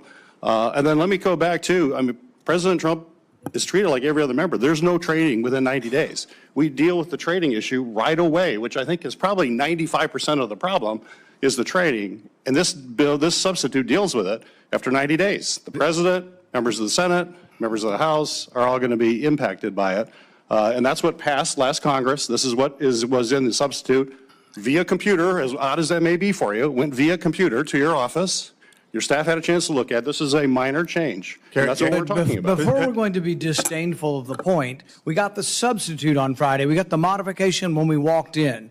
The modification is what removes Donald Trump from the bill. It's a big change. The modification vote is what we're going to have. You're right. Substitute didn't include the president. Yes, the bill will treat Congress and the president equally in the bill with the modification. Without the modification, it treats the president immediately. We will be voting to modify the substitute to not have this bill apply to Donald Trump while he's in office. That is what the vote is before us. But I sort of resent you treating our members by saying, oh, you don't know about a computer? I mean, you know better than that. He complained it came via computer, Mr. Chairman. I was just, I'm sorry. Mr. Peters, if you want to have a who knows more about technology battle, let's have that battle. So I know more about technology in my pinky than you do. Can you explain on page 4 and 5 what the changes are?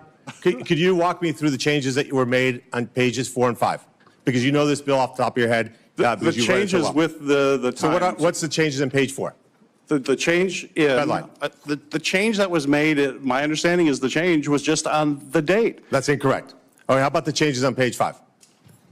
Take a look at So you don't know. It was delivered to you on a computer. You didn't read it over the weekend? So what were the changes on page 5? The dates are changed throughout, Senator. That's not the dates. It's not true at all. I got this from Senator Hawley's staff, who gave it to us, and that was the change that they said was the only change. Explain the changes on page 4 or page 5. So could I just, Mr. Chair, I just want to take a step back. Our staffs did get the substitute. They did brief, at least I got briefed on what it was, and I got briefed on the change that was handed to us this morning. But the bigger picture, it seems to me, and I just want to be clear, what this bill would do is apply to the president as well as members of Congress to prevent them from trading the stocks they currently hold within 90 days of the passage of this bill. So that is, in fact, applying to Donald Trump in the present, and I want to be very clear about that. Like all members of Congress in this legislation, Donald Trump does not have to divest unless he were to start another presidential term. And the reality is that he is in his second term, so the Constitution prevents that. But the vice president would have to do the same thing if he were to have another term. We would all have to do the same thing. But it gives members the choice to decide whether they are going to divest or run for office.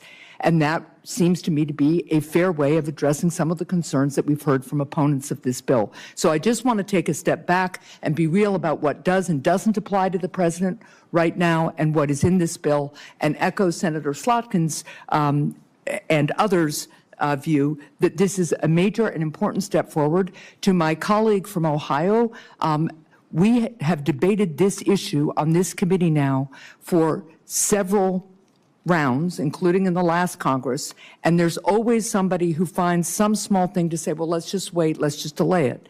I think the work here has been really good. I think you've heard Senator Hawley agree that as it comes to the floor, if there are other changes or clarifications people want, he will work with them on that, and there is still a chance to vote against it on the floor should it get to the floor. But I just want to echo that I think this is a major step forward and an important piece of legislation to make sure that the American public knows that members of Congress and the President of the United States are not spending their time trading stocks when they are supposed to be working here full time. Thank you. But let's be very clear about the timeline. The substitute was distributed on Friday. The modification, most of us, other than Senator Peters, didn't get it till we got here. So apparently you got it beforehand from Senator Hawley. None of us got the modification till we got here. So we're asked to decide on an important piece of legislation that we just got. That's why it's important that we know what we're voting on. The substitute without the modification doesn't apply to the, does apply to, Yes. does apply to the president. Yes. Does apply to the president in current time. The modification will apply to president and Congress equally, but the president won't be forced to divest. So a big part of this bill we're going to exempt Donald Trump from. The modification is to exempt Donald Trump from divestiture. The Republicans said they wouldn't go there, and Democrats wanted the president involved. So you got the president involved, but the president won't have to divest. But the vote is to protect the president from divestiture. That's what the vote will be on today. If you modify it, if the modification fails, the underlying substitute would have Donald Trump divest, which I think is a terrible idea. But it's a terrible idea for the next president, too, not just for Donald Trump. And the only way it's made more real for all of us, at least Republicans, is to think, oh, my goodness, we're going to do this to Donald Trump. Oh, no, let's just screw the next president, you know. And that's what we're deciding today. But when you hate something so much that you don't want to apply it to your president, maybe it's a bad provision. Can I respond to something? Senator Scott. So, Senator Hassan, what you said sounds really nice. It sounds really nice that after we vote for this and this passes, we're going to have a conversation. We didn't. When we voted for this before, that's what I was told. Nobody talked to me. I hear about this Friday night. Nobody's asked me my concerns. I have some experience in business. I can tell you some of the issues. Nobody asks, right? So, I mean, look, reality is if this passes today, there's going to be push to pass this on the floor with no changes. That's just reality. That may be, but there's always an opportunity if a senator gets an amendment on a Friday night to reach out to the sponsors and talk with them. Thank you. We're ready to vote, and let's be clear. We're voting on, the first vote will be the modification of the substitute. Everybody clear or less than clear? Not really, but I'm no. Senator Scott. Okay. I want to call up my secondary amendment to Scott 1. So we have to adopt or not. I think we have to go to the modification first, and then we'll go to the amendment after. I think that's just the order. Okay. So, all right. So we'll vote on the modifications. The clerk will call the roll. Senator Johnson. No. Senator Langford. No. Senator Scott. Nope. Senator Hawley. Aye. Senator Moreno. That man said aye. So you have a vote or no vote? I choose not to participate. All right. President. You can vote president if you want or nothing, whatever. Senator Ernst. Senator Moody. Say again? No to exempt the president. Okay. That's what we're voting on. That's what we're voting. No to exempt the president. Senator Peters. Aye. Senator Hassan. Aye. Senator Blumenthal. Aye. Senator Fetterman. Senator Kim. Senator Gallego. Senator Slotkin. Senator Paul. No.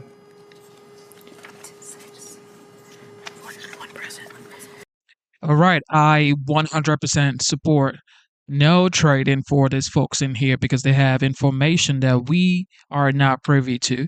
But with that being said, let's go to the order of the day, all right? The business of the 45th, now the 47th. Letter saying Here we go. that you'll pay us.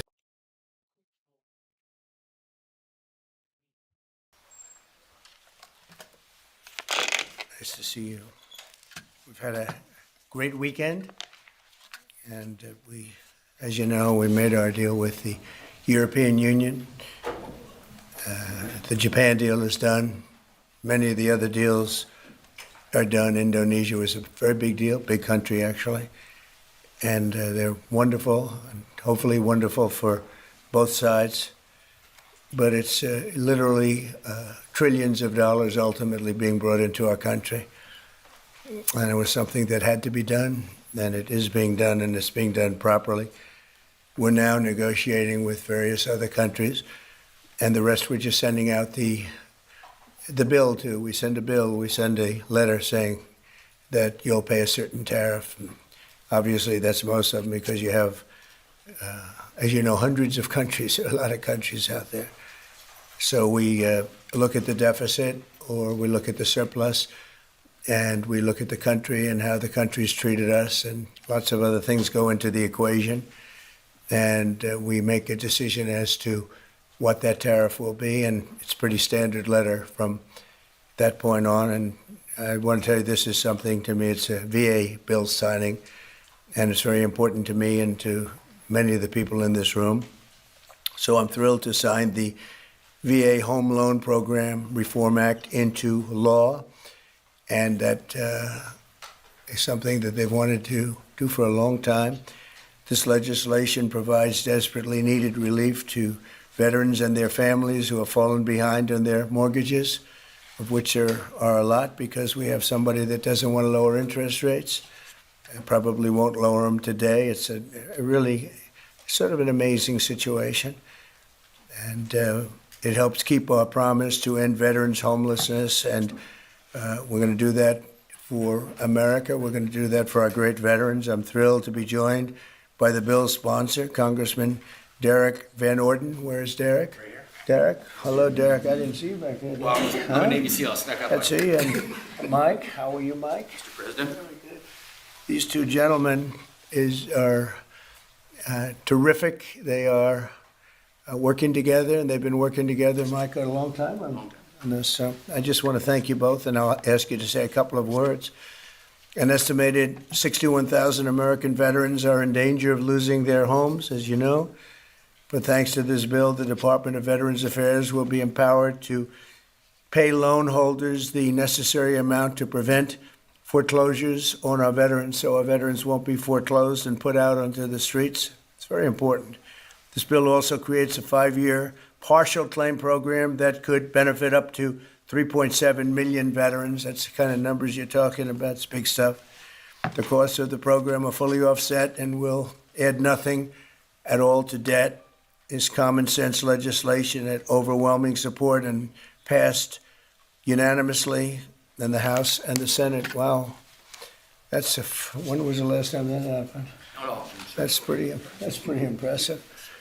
My administration is committed to doing everything possible to ensure that our veterans are treated with respect and treated as well as anybody in this country. They're so important. They're so great. They've suffered so much in many cases. In May, I signed an executive order to open the National Center for Warrior Independence in Los Angeles, California, which will house up to 6,000 homeless veterans. You know, until we came along, they treated the veterans far worse than the illegal immigrants. They came in, they were staying in hotels, luxury hotels, and the veterans are staying outside of the sidewalk on the same hotel. Some pictures are just incredible. In addition, we'll also be opening a full-service VA center in New Hampshire, which is the only state in the union to not have a VA center. And I made that promise to the people of New Hampshire a long while ago, and we got it done. It's the only state that doesn't have, and yet you have a lot of veterans in New Hampshire. We're slashing the wait times at VA medical centers, and we're bringing back VA choice and VA accountability, which I had and the Democrats abandoned. It made it so much better. Accountability meaning if you treat our veterans badly, we treat you badly. You get fired and beyond that.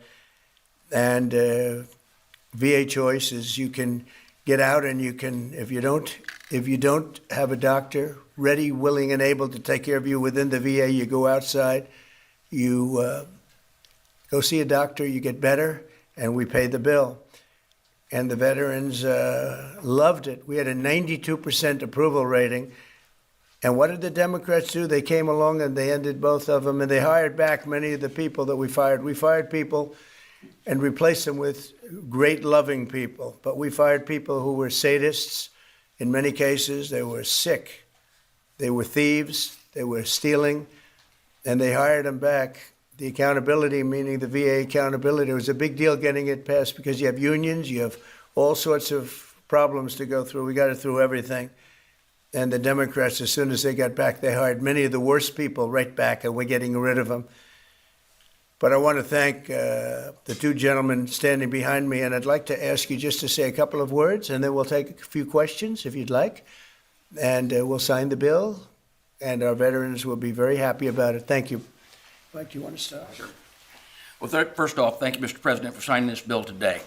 Let me tell you that not only this bill, which will help make sure that those veterans have got themselves in a situation where maybe they would be foreclosed on, it gives them just a little bit extra help without the government going into a banking business like what we had with the previous administration. I also want to say thank you, too, though, for appointing Doug Collins as our secretary for the VA. As chairman of the VA, having the opportunity to work with Doug, one, because we worked together before, but he has the right attitude, and the attitude is the VA is not about bureaucracy. It's about the veterans, and we want to keep it that way. That doesn't mean we don't have a good workforce. What it means is that workforce is focused on the veterans, not on making sure that the VA grows, but making sure that the VA does the job it's supposed to do. And thank you, Mr. President, it's your leadership that allows that to happen. Thank you, everybody, for coming here today. Thank you, Mr. President, for hosting us here. I'm the longest serving enlisted member of the United States military to ever get elected to Congress in the history of our nation. And I'm unequivocally stating right now that President Donald J. Trump is the most positive, pro-veteran president in the history of this country. And so he backs up his words with deeds, and this is another example of how President Trump is taking care of our veterans. So, sir, I'm very thankful for you, for your leadership, and let's get this thing done and get our veterans into homes. So God bless you, and God bless the United States. Thank you, my friend. Thank you. Let's sign first, and we'll take a couple of questions. Yes. I'll get it done. I've been waiting a long time. And I do want to commend Doug Collins because I hear he's doing a fantastic job. He's done an incredible job.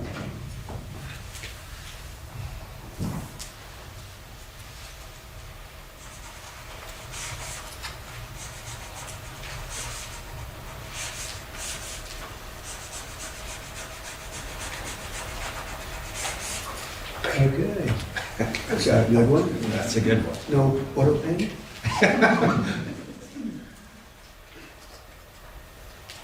It's a very important bill, and we want to thank everybody for the great help, but in particular, you two guys have done a fantastic job. Thank you very much. Okay, take a pen. Oh, I'll keep that one. Take a pen. Take another pen. And we'll set them and give them to the other people to help. Okay? Very well. Okay, questions? Mr. President, you said that higher interest rates are making it harder for veterans to refinance. a stronger than expected GDP report this morning. What do you say to analysts who worry that lowering interest rates would actually lead to inflation? Well, if that happens, then we just raise them. What you do is you lower them, and let's see if there's inflation. Right now, there's no inflation. Everybody thought there would be. All we have is billions of dollars of cash pouring into our country from other countries that took advantage of us for many, many years. You know, they were taken advantage of. We were like the stupid people that didn't know what they were doing. They took advantage of us. Other countries, friend and foe. And by the way, the friend was oftentimes much worse than the foe when it comes to trade. So if that happens, what you do is you raise your rates and you do what you have to do to stop inflation. But we're keeping the rates high, and it's hurting people from buying houses, and we don't want that.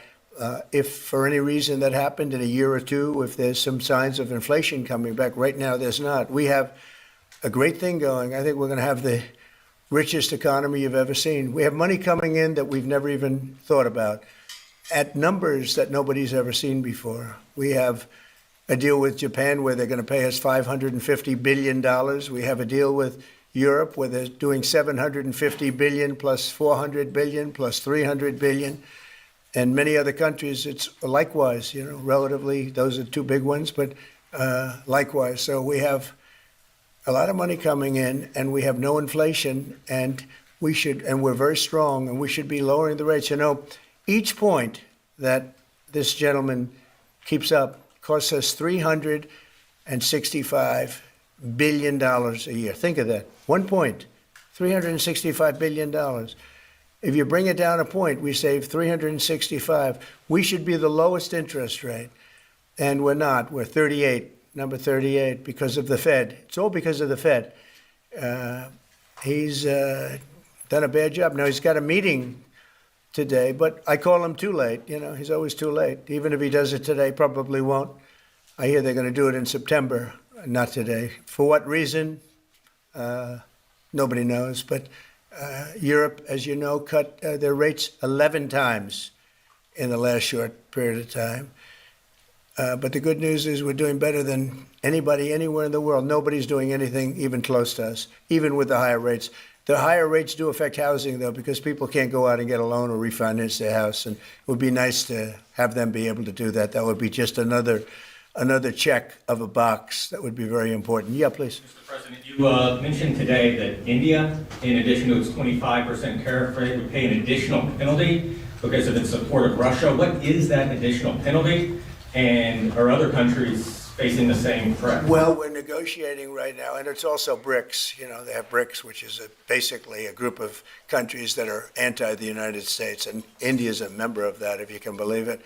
It's an attack on the dollar, and we're not going to let anybody attack the dollar. So it's partially BRICS, and it's partially the trade, this trade situation. It's the deficit. We had a tremendous deficit. So, as you know, Prime Minister Modi is a friend of mine, but they don't do very much business in terms of business with us. They sell a lot to us, but we don't buy from them. You know why? Because the tariff is so high. They have one of the highest tariffs in the world. Now, they're willing to cut it very substantially, but we'll see what happens. We're talking to India now. We'll see what happens. It doesn't matter too much whether we have a deal or whether we charge them a certain tariff, but you'll know at the end of this week. August 1st is a very big day for this country because money is going to pour into the United States like we've never seen before. Yes, ma'am. Thank you, Mr. President. Senator Hawley introduced legislation that would ban members of Congress from owning or trading individual stocks. It extends to the president and the vice president. Are you in favor of that legislation? Well, I like it conceptually. I don't know about it, but I like it conceptually. And, you know, Nancy Pelosi became rich by having inside information. She made a fortune with her husband, and I think that's disgraceful. So in that sense, I'd like it, but I'd have to really see I study these things very carefully, and this just happened. So I'll take a look at it. But conceptually, I like it. And what I do think is Nancy Pelosi should be investigated because she has the highest return of anybody practically in the history of Wall Street, save a few. How did that happen? It happened by she knows exactly what's going to happen, what's going to be announced. She buys stock, and then the stock goes up after the announcement's made. And she ought to be investigated. Mr. President, Harvard is reportedly willing to settle with you for $500 million. Is that enough? Well, it's a lot of money. It's a lot of money. We're negotiating with Harvard now. They would like to settle, so we'll see what happens. Mr. President, what is America's debt to our Afghan war allies that kept our veterans safe over there? There's been some talk about sending a lot of them back. Would you let your administration do that? We know the good ones, and we know the ones that maybe aren't so good. You know, some came over that aren't so good, and we're going to take care of those people. The ones that did a job, the ones that were told certain things. A shame what happened. One of the most disgraceful episodes in the history of our country. The way we left Afghanistan was just a disgrace. But I understand your question fully, and we'll take care of 90% of your question, okay? I know what you mean. Thank you very much. Mr. President, on the tariffs on India, are you still open to negotiate with India on the tariff front? Well, we're talking to them now. We'll see what happens. Again, India was the highest, or just about the highest tariff nation in the world. And one of the highest, 100 points, 150 points or percentages. So India was one of the highest in the world. They had won 175%, and higher than that. You know, there's another higher one is Canada.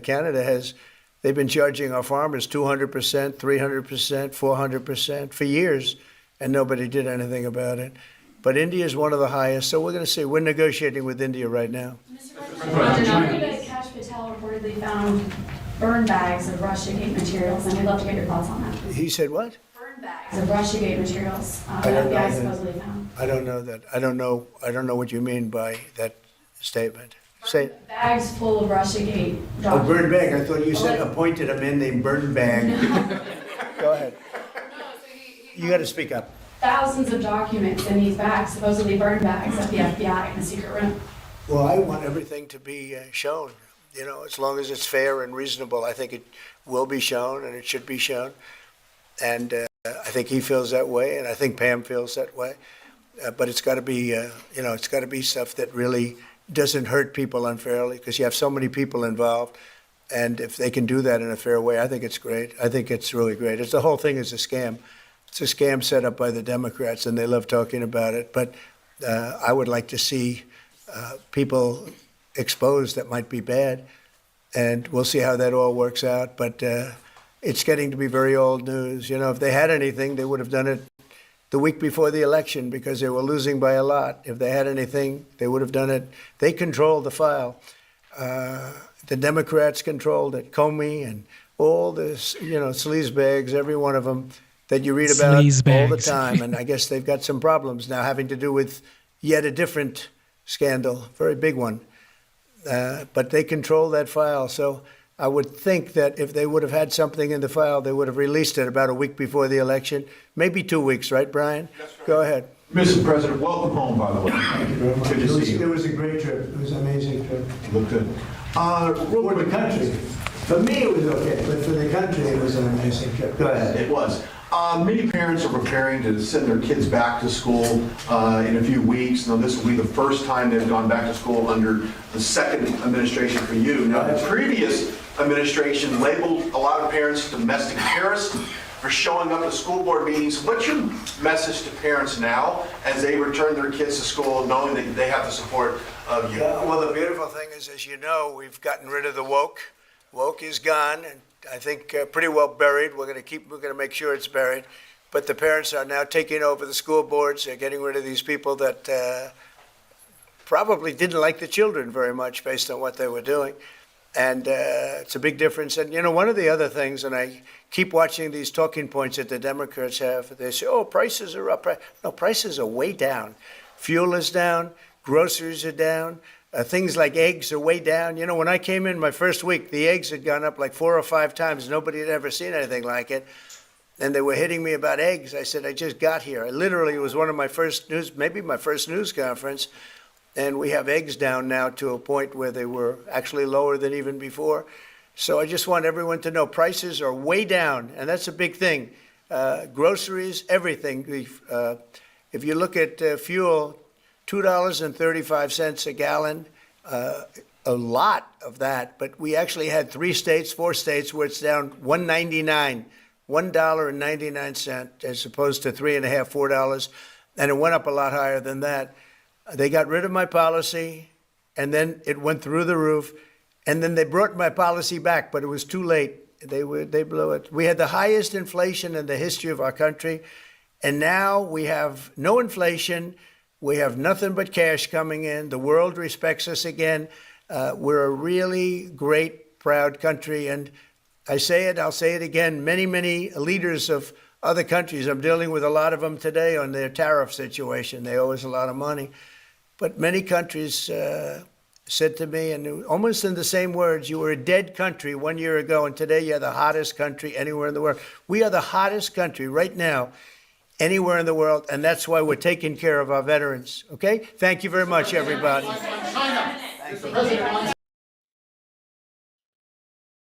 Always working. What about it? The Secretary best is brief you today. Look at it. We're moving along with China. We're doing fine with China. I think it's going to work out very well. We're right in step. I think we're going to have a very fair deal with China. Thank you. Mr. President, OG. Shout out to the OG, man. Here we go. Another one happened today. Of the United States.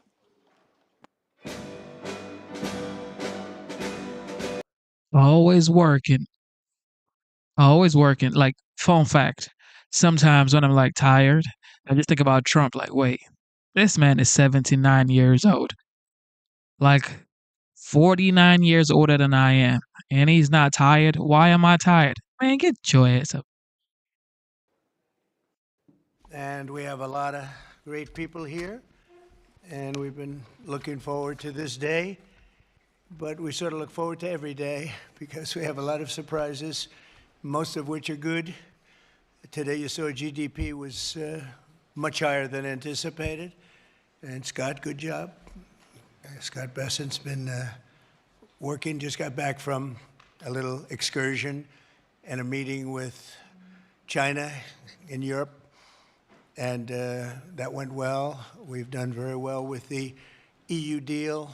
It's a very big deal, I guess. They say the biggest trade deal ever made by far, probably is. Just completed Japan and many other countries, and hundreds of billions of dollars is flowing into our country. We've never seen anything even close. And that's not me saying it, that's everybody saying it. And it's going to be something really, really very special. Maybe even more importantly, factories for AI and for cars and for lots of other things are being built in this country or planned to be built very shortly. They'll be starting. And where they need great amounts of energy, like for AI, they're going to be, I've given them approval. And Lee Zeldin has given them very fast approval to build their own electric powering plants, and they'll build them with the factory, so we don't have to worry about an ancient grid and all of the other problems, the obstacles people thought we were going to have that would make it impossible. And we're leading AI by a lot, and I think people are very impressed with our country. As they said, the King of Saudi Arabia and various leaders, and just about every leader I can even imagine. We were in the Middle East and Qatar, UAE, Saudi Arabia, they said, 1 year ago, your country was dead, and today you have the hottest country anywhere in the world, and that's true. So I congratulate everybody in the room that's helped, but we're doing a good job together. I'd like to begin by saying a few words about the unbelievable kind of numbers that we've been putting up. And as I said, the number of 3%, the pace, in the second quarter, we smashed all expectations. They thought it would be maybe a little bit less than 2, and it was 3, a little bit more than 3. Consumer spending is up. Business investment is way up. Domestic manufacturing is way up. Real disposable family income is up, and personal savings are up. Other than that, we're not doing so great. We have the hottest country, and I'll tell you, it's a great. We're having a lot of fun with it. At the same time, we dramatically slashed government spending for the second quarter in a row. down nearly 4%, which people were surprised at. We do a lot of cutting also. The private sector has boomed with nearly 600,000 jobs added, way above expectations, while we have reduced the federal workforce by 70,000 jobs. So these are private jobs that are coming back to our country. Federal jobs are being cut. Critics said that our tariffs would hurt the economy, but the data shows the exact opposite, and the exact opposite is happening. The U.S. Treasury has taken in $150 billion from tariffs, and we'll be adding about $200 billion next month for totals that nobody's ever seen before, frankly. And foreign imports were down 30% in the second quarter, while the domestic auto production surged by a stunning 36%. How about that number, Dr. Oz? Right? That's good. That's good. We want to do that with your patients too. We'll have a very healthy. We're going to have a very healthy country. At the same time, inflation continues to fall faster than expectations, and for the fifth consecutive month, core inflation was lower than predicted substantially. This is truly the dawn of the golden age of America. That's what we're in. We want to keep it that way. This afternoon, we're gathered to announce another historic victory for the American people, very important one. Today, the dream of easily transportable electronic medical records finally becomes a reality. I want to thank Secretary Scott Bessent, Robert F. Kennedy Jr. for joining us, as well as Administrator of the Centers for Medicine and Medicaid Services, Dr. Mehmet Oz, all friends of mine, White House AI and crypto czar David Sachs, and Acting Administrator of DOJ, Amy Gleason, all here. And we have various great senators here. Senator Round, Senator Cassidy, thank you very much for being here and helping out. I also want to thank representatives from Apple, Google, Samsung, Amazon, OpenAI, Anthropic, Epic, Oracle, Athena, Health, Noom, and that's not a bad group of people. Wow. And they're the top people. We don't play games. You know, when you invite people to the White House, the top ones do it. That's a big net worth sitting in this room right now. Boy, oh boy, we better make sure the room is nice and safe. This is half the net worth of our country. I'm also grateful to be joined by many numerous congressmen. I'm not going to name you if you don't mind. I'll probably never get their vote again, but it's too many. Thank you very much for being here. The Congress has been great. Senators have been great, and the congressmen and women have been great. We just passed the most important, I think, look, I can't say most important, but certainly one of the most, but the most consequential and the largest bill in the history of Congress. And I call it the great, big, beautiful bill. We call it different names, but it all means the same thing. For decades, America's healthcare networks have been overdue for a high-tech upgrade, and that's what we're doing. The existing systems are often slow, costly, and incompatible with one another. But with today's announcement, we take a major step to bring healthcare into the digital age, something that is absolutely vital. You got to do it. Moving from clipboards and fax machines into a new era of convenience, profitability, and speed, and frankly, better health for people. Under the leadership of Administrator Oz, we're officially launching the CMS Digital Health Tech Ecosystem to give healthcare providers, insurers, and software companies the tools they need to empower Americans with a 21st century experience on health. The key breakthrough we've made is getting many of the biggest names in the healthcare and technology to agree to industry-wide standards for electronic medical records. All of those great companies that you just heard have gotten together with this group of very brilliant people. I don't know who's more brilliant, them or them. I don't know. Could be them. I hate to tell you. It could very well be them. But I don't know. I'm going to take my team. But the key breakthrough we've made is getting many of the biggest names in healthcare and technology to agree to that those standards of electronic medical records that we talk about and you've heard about for so many years, and now it's happening. This will allow patients to easily transmit information from one doctor to another, even if they're different networks and using different record-keeping systems. No matter what system they use, they're all transferable. The new standards will also make it simple for patients to access their own personal health records. I don't want to see mine, please. I don't want to see. I don't know about you. They have all sorts of things. Sir, they can tell you exactly what your problem is going to be in 6 years. We can do it. You know, they have all these different things. I don't know if they work or not, but I didn't want to hear it. I didn't want to hear it. If I got a problem, I don't want to know about it right now. But it is amazing what they're doing. I don't know, does it actually work? Can they do that? All right, well then I'm glad I said I don't want to know. But thanks to this announcement, healthcare providers across the country will also finally be able to kill the clipboard. It's an expression that's used, capital, with a capital C, kill the clipboard. Instead of filling out the same tedious paperwork at every medical appointment, patients will simply be able to grant their doctors access to their records at the push of a button, just a button, and you're all set, and all the information the doctor needs will be immediately transmitted. The system will be entirely opt-in, and there will be no centralized government-run database, which everyone is always concerned about. I'm less concerned than anybody. I say whatever it is, but people are very, very concerned about the personal records. They want to keep them very quiet. And that's their choice. I think it's a great thing because it'll be absolutely quiet. Instead, doctors and patients will always remain in control. The benefits to millions of Americans will be enormous. We will save time, we will save money, and most importantly, we'll save lives. It's just going to make people live longer and be a lot healthier. I think that's really what you're looking to do. And now I'd like to ask Secretary Kennedy to say a few words, followed by David Sachs, Dr. Oz, and Amy Gleason. Thank you very much, everybody.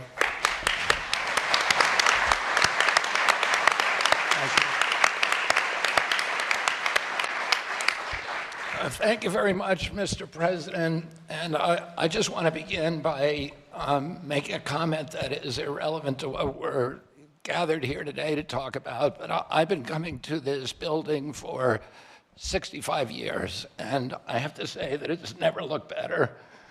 And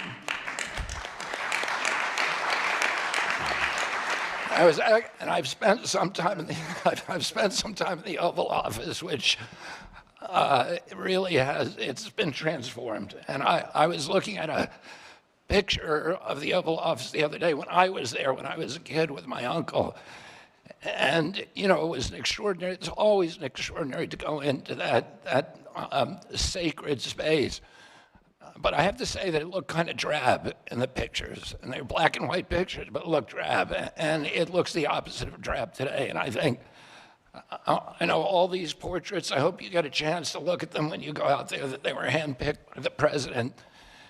And many of them hijacked from other agencies that were trying to keep them.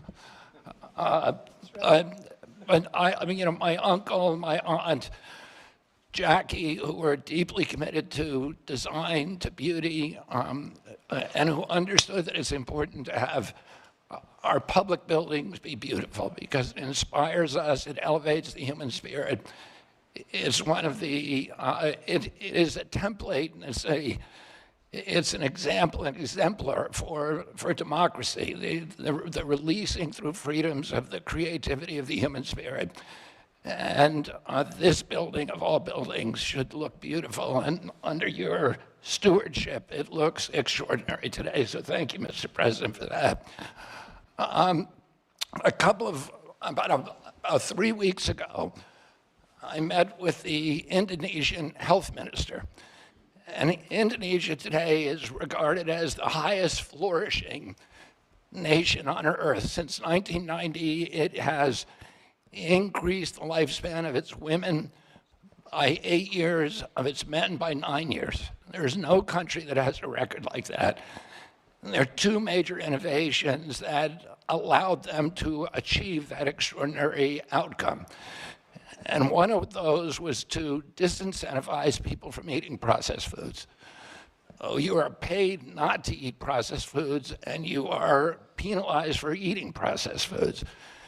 The other innovation that really transformed Indonesia was allowing people control of their individual health records.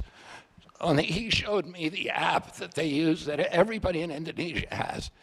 And it shows your height, your weight, your blood type, your BMI, your cardiac markers, your diabetes markers, your cholesterol, and any kind of individualized treatments that you had. So if you go to a doctor in another town, he doesn't do what we have to do here, which is to sit there with a clipboard and a fax machine in order to get your health records. It's available, and it allows them to give better treatment. It also allows you to make better choices over your life. And there's other apps like Yaka in Indonesia that allow you to choose good foods when you go to the grocery store. So you can turn your app on your phone and you can get full information of those foods. Well, now if you have your medical records, you can get personalized advice. And that app will also give you advice about a better alternative. So we're going to be able to, we met, Dr. Oz and I met with the former Prime Minister Rudd of Australia just after the election during the transition phase. And he, after his retirement as Prime Minister, he ran a commission to reorganize the Australian health system, and they revolutionized it, and they vastly improved health in Australia. And he said the single thing that he did that was most important to that transformation was the transparency that occurs when people control their own health records, because it gives people the choice over their own health decisions and over their own lives, and it gives them a sense of responsibility and allows them to measure the interventions if they change their diet, if they change their exercise. It can show you how many steps you took today. It can tell you if your glucose is spiking. And all of that information will now be available to American citizens. 60 years ago today, we passed Medicaid and Medicare in this country. And we have 60 CEOs in this room of these extraordinary companies, some of which the president just mentioned, that have all agreed voluntarily to start sharing information. President Trump, during his first term, passed the interoperability rule. And it was intended to do this. For 20 years, the federal government has been trying to do this. Everybody recognizes it's absolutely critical innovation for us advancing the health of American citizens, to give them responsibility and to give them control over their own healthcare choices. But unfortunately, you ran out of time the last time around. President Trump gave us instructions that he wanted this to happen within 6 months. We barely made it under the wire thanks to Dr. Oz's leadership. And within 6 months, every American's going to be doing it thanks to the cooperation of the corporate leaders in this room. You know, about 3 months ago, I met with the food executives, and I asked them to voluntarily come forward and get rid of food dyes, of the 9 synthetic petroleum dyes. And this is something, again, the government, Democrats and Republicans have been trying to do for 20 years. And the industry came forward, and now 40% of the food industry in this country has taken the pledge to remove food dyes from all of their foods. That happened because of your leadership, Mr. President. A month ago, we got, after a lot of work by Chris Klump and Dr. Oz and a lot of other people in our agency, we got all the insurance executives to come together in our country and in our offices and agree to get rid of pre-authorization for 80% of the DSM codes. This is a voluntary agreement. 80% of the industry has now agreed to do that. So this is happening because of good leadership. President Trump, you've asked us to think big, you've inspired us to dream big, and you've enabled us to accomplish things that no other president has been able to do. So I want to thank you for your leadership, for allowing this to happen, and With your leadership, we're going to make America healthy again. Now I want to introduce my friend, my colleague, the crypto czar, the acting administrator of Doge, David Sachs.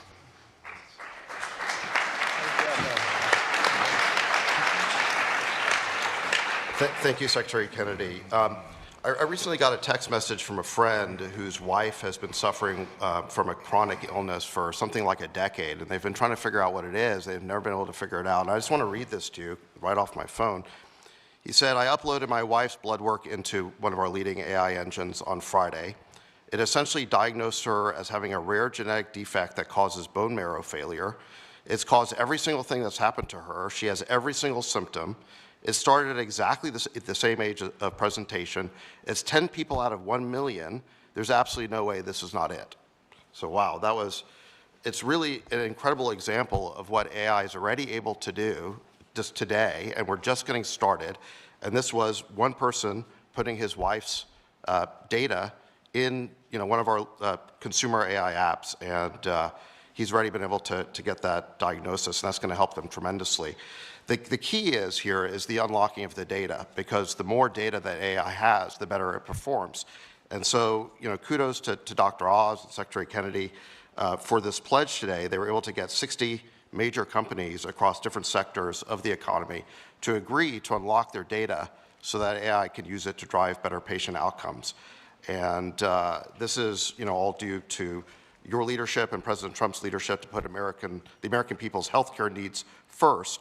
And I remember Dr. Oz, he was one of the first people to call me during the transition when the president announced I'd be AI czar, because he wanted to ask me about how AI could better be used in healthcare. So kudos to you, Dr. Oz. Your passion's really incredible.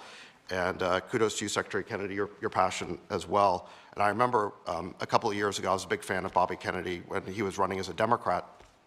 And I remember thinking, gave a lot more money than President Trump. Well, I remember thinking there's this one problem with Bobby Kennedy. He's not a Republican, but thanks to President Trump, I think we fixed that. So, and I think that getting people like Dr. Oz and Bobby Kennedy into the administration is a testament to President Trump and the talent that he's able to attract and pull together, and the partnerships that he's able to forge, because these are people who could be doing other things. So it's really a testament to the great talent that President Trump always attracts around him. Today's pledge by these companies is going to tear down barriers that allows both startups and established firms to compete freely.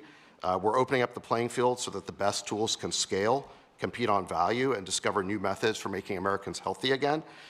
Technologies like AI, they do things like they will expand access to care, cut administrative costs, reduce fraud, and deliver better results for patients and doctors. And I want to thank you, President Trump, for your promise to not only make Americans healthy again, but also to ensure that America is the predominant AI superpower.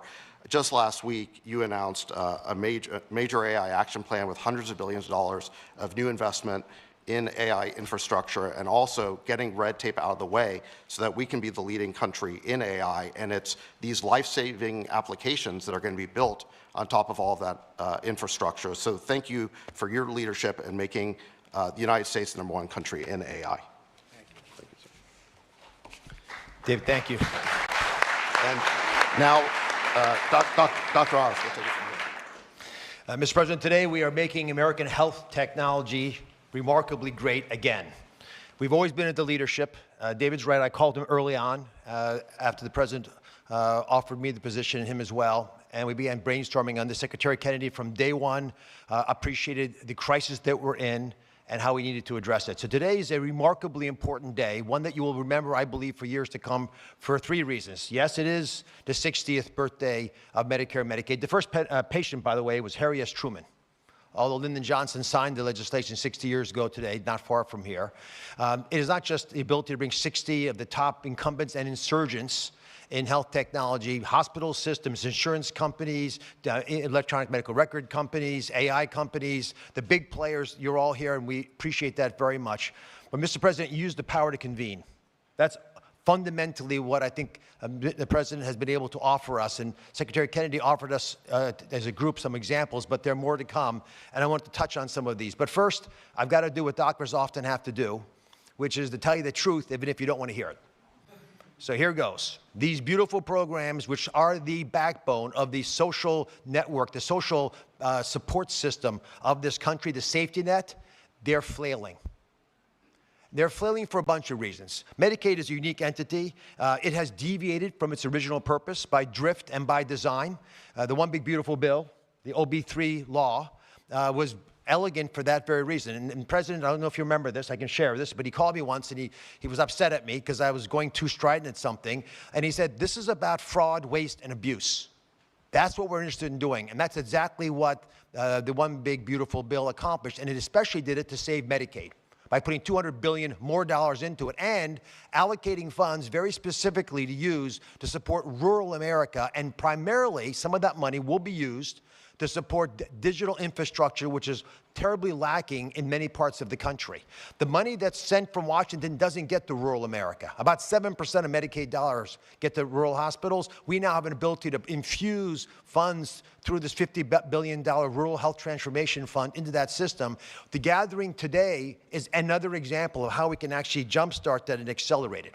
The other reality is COVID broke the system. It did for many reasons. Medicaid expenses went up 50% in 5 years. Medicare, the trust fund that we met at actually Treasury with Secretary Bessent and Secretary Kennedy as trustees, it goes bankrupt in 2033. And that is actually a conservative estimate. It could go bankrupt as early as 2029. Thankfully, due to the economy, that's not going to happen.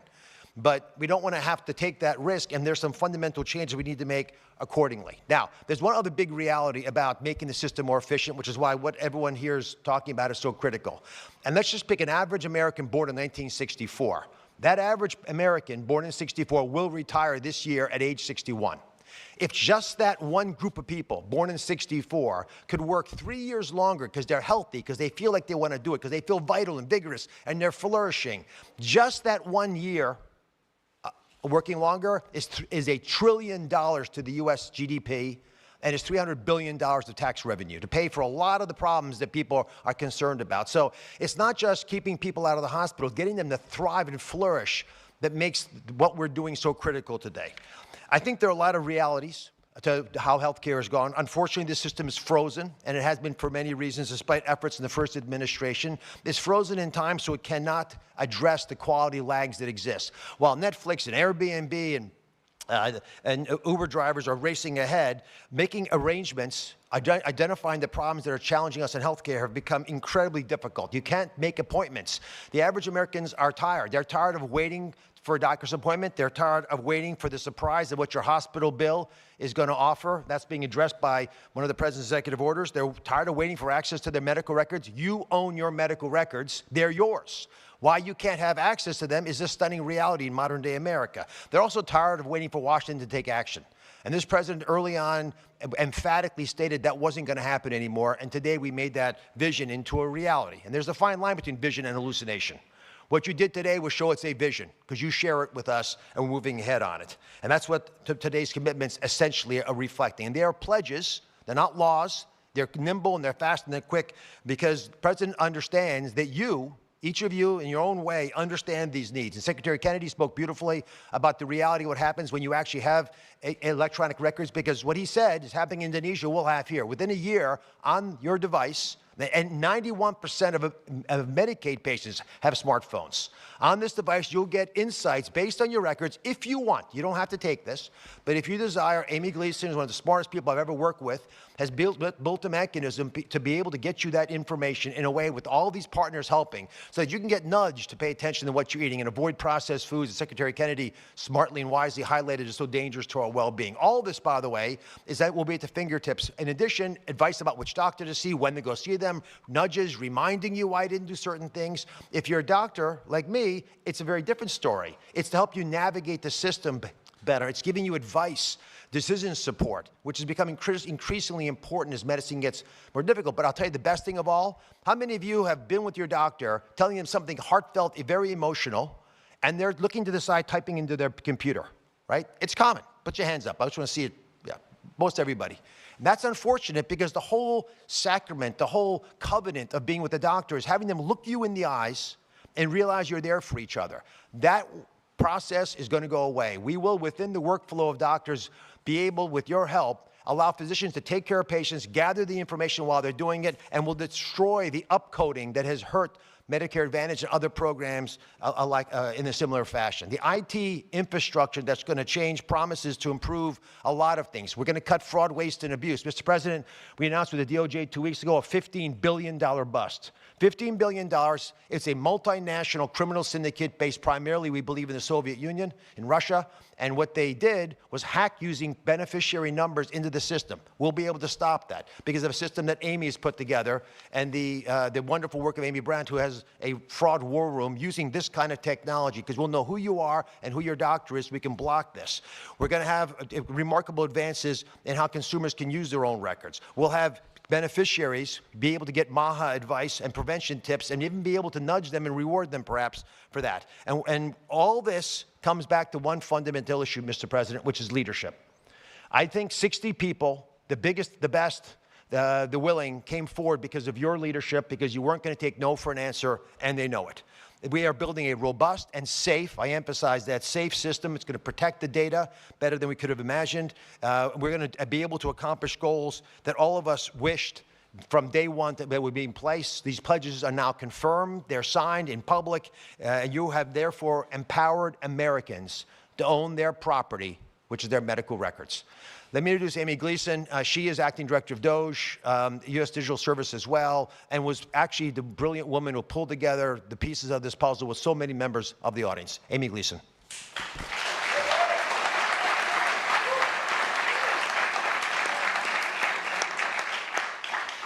Good afternoon.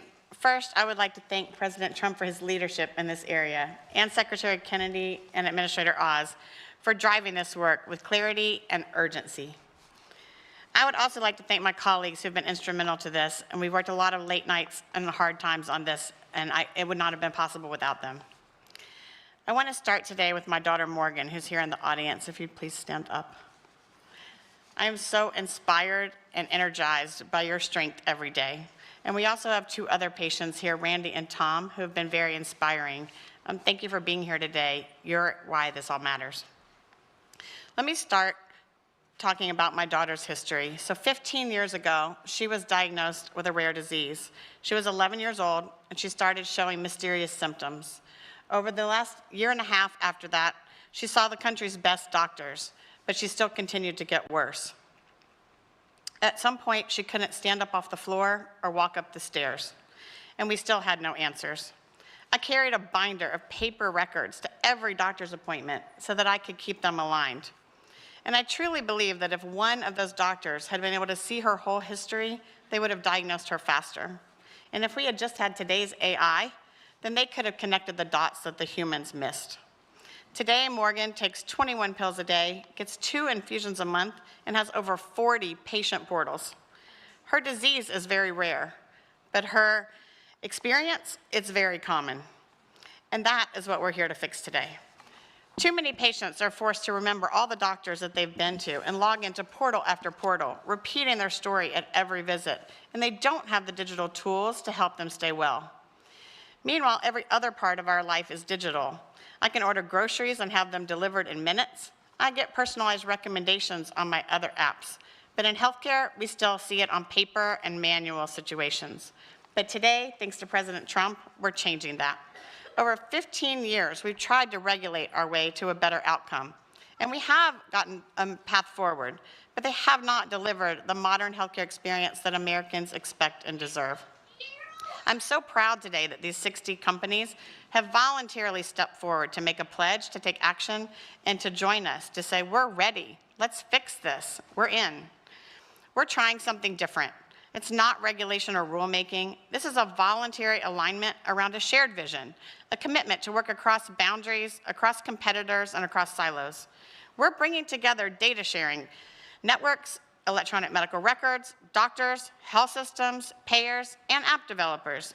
And we're asking one simple question: what can we do right now to make this work for patients? The companies pledging today are agreeing to collaborate, even with their direct competitors, because they know we can't keep kicking the can down the road. We have to stop talking about data interoperability and make the data flow. Here's something important. Not all patients will want these tools. Some will rely on their caregivers, and others will rely on their doctors, so they don't have to carry it themselves. But no matter how people engage, we must make sure it works for everyone. CMS is doing its part. We're clearing the path for innovation by building the long overdue National Provider Directory, a kind of digital map for healthcare that connects systems in real time and helps patients get more coordinated care. We're also modernizing Medicare.gov to feel more seamless and smart like other apps we use. But the government can't do this and shouldn't do it alone. These tools we need to make daily decisions must come from the private sector, and that's why this is so important. So let me tell you what this might look like after our collaborative effort. So Morgan, in 6 months from now, might show up to her doctor's appointment, and instead of filling out a clipboard with her 21 medications, 12 doctors, and her entire medical history, she can just pull out her phone and tap or scan a QR code and seamlessly transfer her digital insurance card, her verified medical record, and a digital summary that could help her provider get up to speed faster. We call this kill the clipboard, as President Trump said. After the visit, Morgan opens her AI assistant, a tool that she has authorized to access her records, and asks, what did the doctor say today? What did these results mean? What should I watch for now? And the assistant responds using her actual health history, explains her care plan in plain language, helps her track her symptoms, and even schedules follow-up visits if she needs them. And lastly, she has a new favorite app that helps her manage her chronic conditions. Because for years, Morgan has said what other patients say, I only see a doctor a few days a year, but I live with this disease every day. Today, we're starting with apps that can support patients 24 hours a day from anywhere in the world. They don't replace doctors, they just fill in the gap between visits so that care is continuous and not episodic. So what makes this effort different? Today, we have all these apps that want to provide these services, but they can't get the data because it is so hard for patients to access their records. But today, we have 18 network companies who are here pledging to fix the infrastructure that makes this possible. They're doing this through modern data sharing networks that removes the burden on patients and providers and makes it available in real time using modern identity, just like when you check in at the airport. These honor patient privacy and transparency, and most importantly, it's a movement to work together to remove the friction that's holding us back. Because access to information shouldn't be a luxury, it should be a standard. So for all the Morgans out there, come join this movement with us at cms.gov. Let's kill the clipboard and axe the facts. Let's help make health tech great again. Or in this case, maybe it's for the first time. Thank you, President Trump.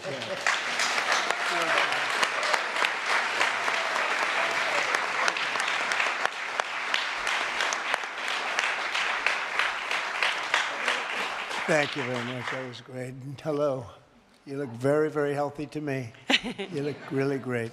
So just, I want to thank all of the companies that are here. These are big names, great people. Now you're doing something that's so important for our country, really for the world. It's beyond our country, I suspect. It's really for the world. So just keep it up. And you've hit new highs almost virtually every day for the last few months. And that makes your job probably a little bit easier. You're under very little stress. But someday you might have a little bit, but you're not going to have much. I think we're really going to great heights. But I just want to thank everybody, political people and the teachers and the companies and all of our cabinet. I even see Newt. Do I see Newt? I see Newt. Look at him. He's such a handsome man. He's a healthy man. We don't have to do any tests on him. But good to see you, Newt. But I just want to thank everybody. This is a very big undertaking, and it's a very serious undertaking. It's going to make a lot of people lead a much better life. Thank you all very much for coming. Appreciate it. Shout out to the 45th, now the 47th, for sure. Dr. Haas over there with RFK Jr. and the other lady. Like, people can say anything they want to say about this guy, but you cannot say he's not working. He's not trying new things. And that's how to make progress. You try new things, you just keep trying. And that's what he's doing. Shout out to the 45th, the 47th. All right. Here we go. Remember what happened in New York? New York City Remember what happened in New York? Well, Police more are info. searching for a motive after a gunman shot and killed 4 people in a Midtown office building. Mayor Adams says the gunman had help, and authorities found the note. Nate Foy is standing by with the latest. Nate. Hey, Jesse. So workers are cleaning up as the signs of the shooting are still here. Take a look as workers are fixing some of the windows at this office building on Park Avenue that was the target of this gunman yesterday. And we are also seeing now, take a look at this video, the off-duty NYPD officer who was killed first in this attack, Didarul Islam. His body was just moved from the medical examiner's office to a mosque in the Bronx. Mayor Adams describes him as a man of faith who exemplified everything the city is about. He leaves behind 2 young sons and a pregnant wife. He was running security when police say the gunman Shane Tamura walked into the office building after driving to New York City from Las Vegas. Now, Mayor Adams says he was motivated by grievances against the National Football League and his belief that he has CTE, a degenerative brain disease. Mayor Adams also shared on the story today that he may have received some help. Listen to this. Part of the weapons was purchased by an associate of the perpetrator, and he also purchased the firearm that was found in the car by using a carry permit that he received in Nevada. We're still looking into other aspects. 2 teams of detectives are going to Las Vegas. So the gunman played high school football, but never in the NFL, and he ultimately shot himself in the chest, requesting in a letter that his brain be tested for CTE. We also have a new picture of the second security guard that he killed. Security guard Alain Etienne is described by his union as a, quote, dedicated security officer who took his job duties extremely seriously. Now, Officer Islam was the first one killed in the lobby, where Blackstone executive Wesley LePatner also was shot and killed. She leaves behind 2 children, and a 4th person who worked for Rudin Management, a real estate firm, was murdered on the 33rd floor before the gunman turned the gun on himself. Now, those who survived built barricades to protect themselves. You see, using office chairs, sofas, and tables, anything they could to separate themselves from the gunman. Now, there is a vigil coming up tonight at 8 o'clock in Bryant Park for all of the victims, and we'll be there. We'll send it back to you guys. All right, Nate, thank you. This attack brings a new focus on blue city crime. The Big Apple's electing its mayor in November. And Kami Mandami's old tweets are coming back to haunt him. Like when he said this, "We want to defund the police," and leave it to CNN and Democrats to make it political. Do they have any idea at this point who he is? They do not know who he is. They know he is a male, possibly white. He's wearing sunglasses. He appears to have a mustache. Shimon back with us on the phone on the scene. Shimon, you're here. John's reporting that they do know what he looks like. Male, possibly white, mustache, sunglasses in that building. Let's talk about how this happened. This is happening because there are still assault weapons in our country. We cannot keep meeting these moments with thoughts and prayers alone. We owe them action. All right, Greg, what's been going through your mind after this horrific crime? Well, that's the first time I saw the thing with Hochul talking about guns, and that gun is illegal in New York City. Even concealed carry permits don't allow you to carry that gun. But gun control laws do not discourage people who plan on killing others and killing themselves. What kind of penalty would dissuade that? The sad thing is it dissuades the rest of us, because we have lives, so we don't want a felony on us. We don't want to lose our jobs.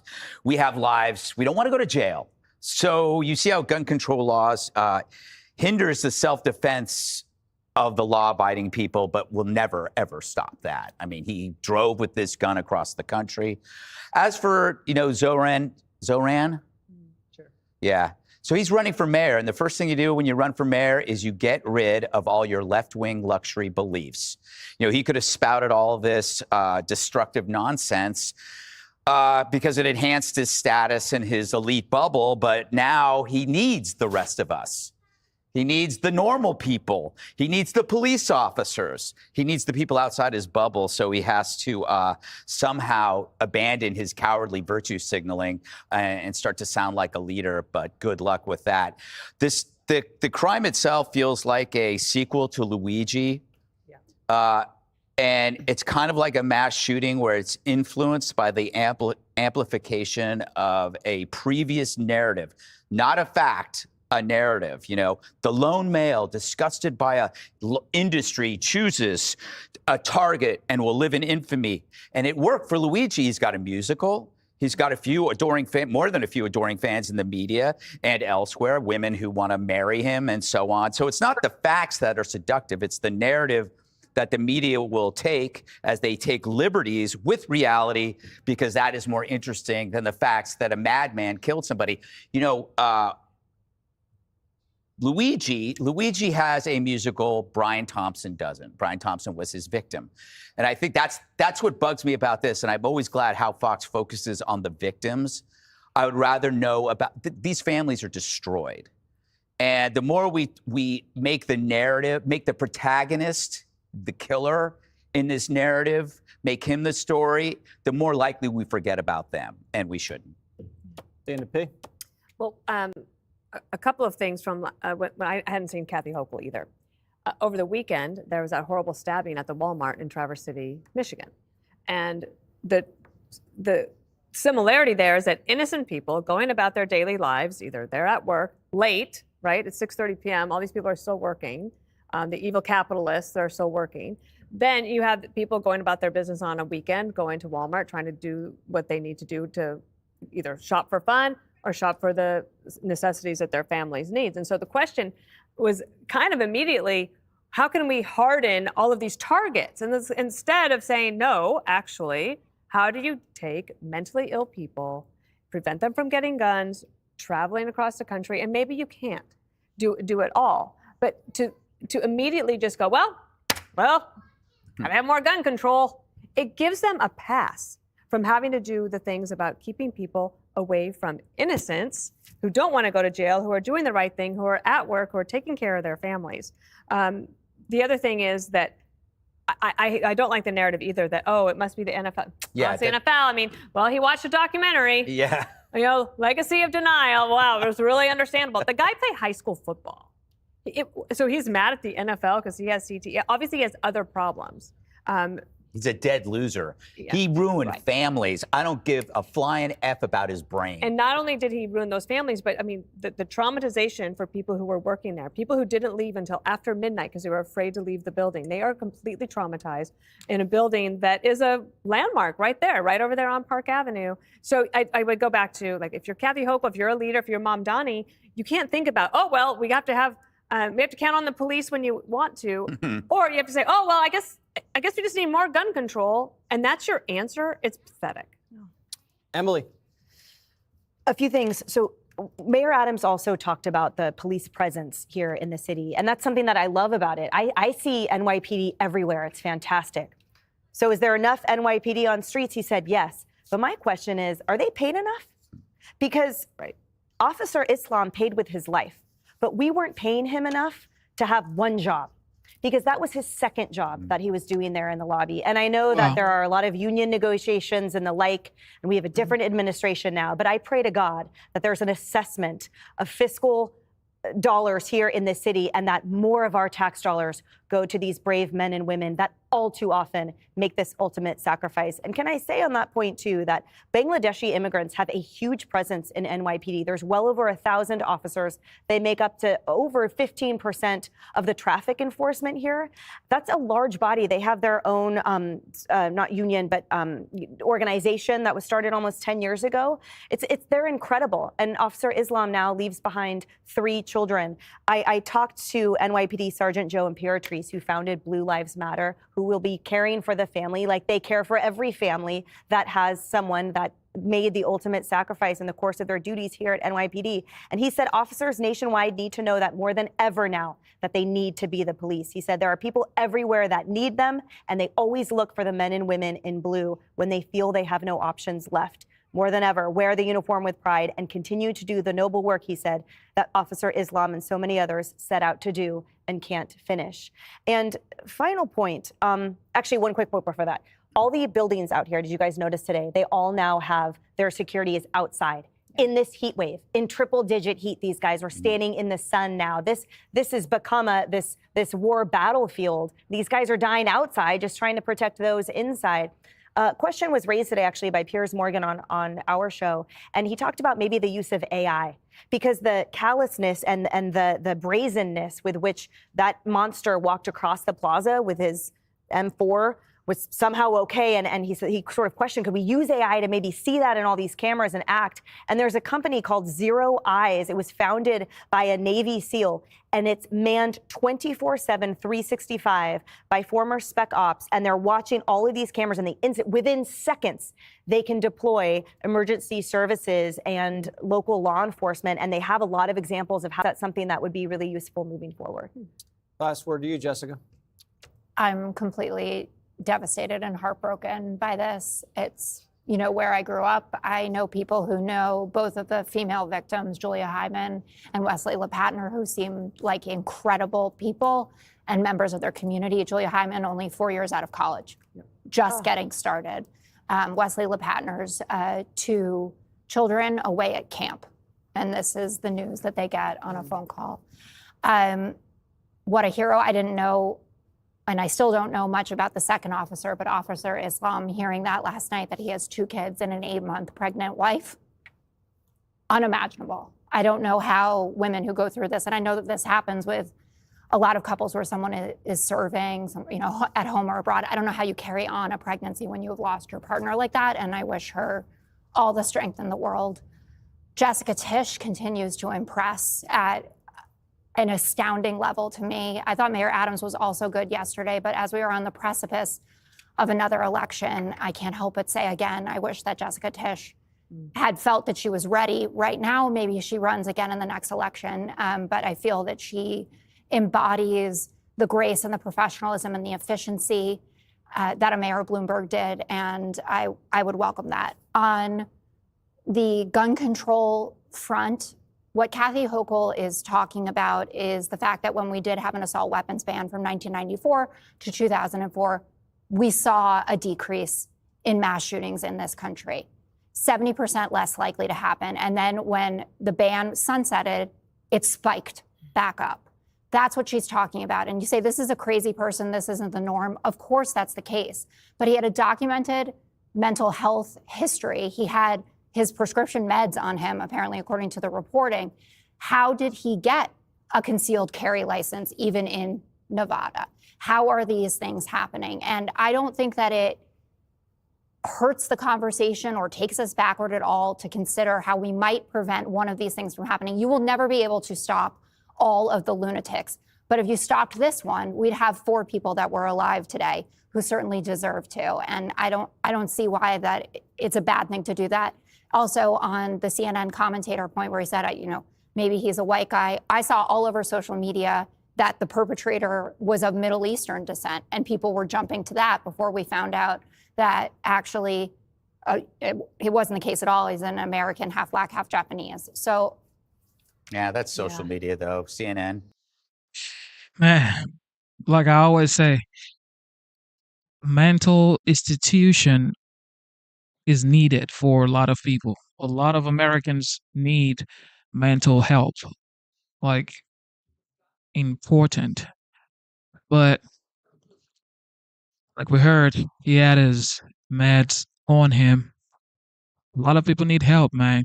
A lot of people need help. You just never know. Most people are like this close to losing it.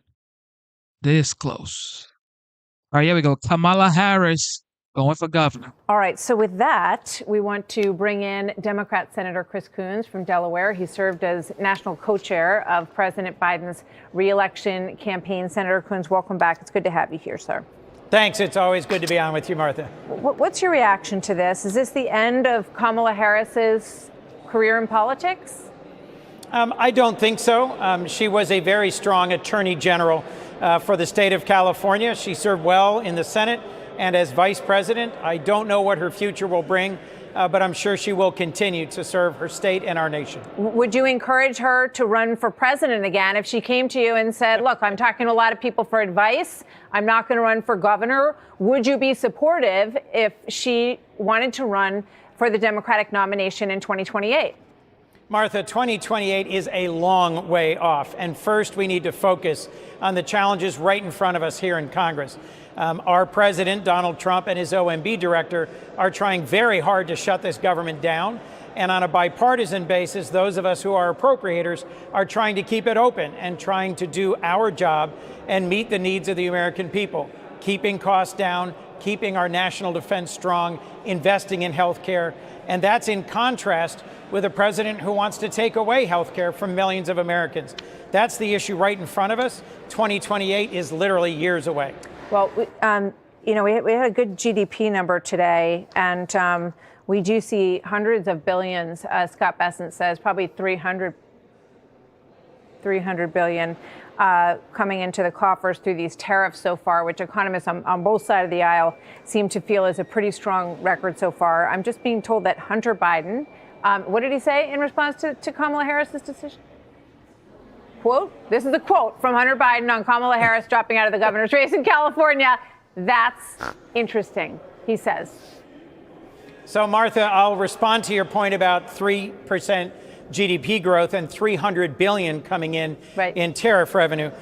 This Friday is when President Trump's next round of tariffs are scheduled to take effect. I'll remind you, it's American consumers who are paying those tariffs.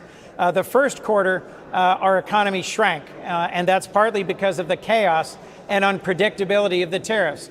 I don't know, and frankly, no one knows, whether President Trump will go ahead with the very large tariffs that are scheduled to hit this Friday. You know, we were all told it was doomsday based on the tariffs.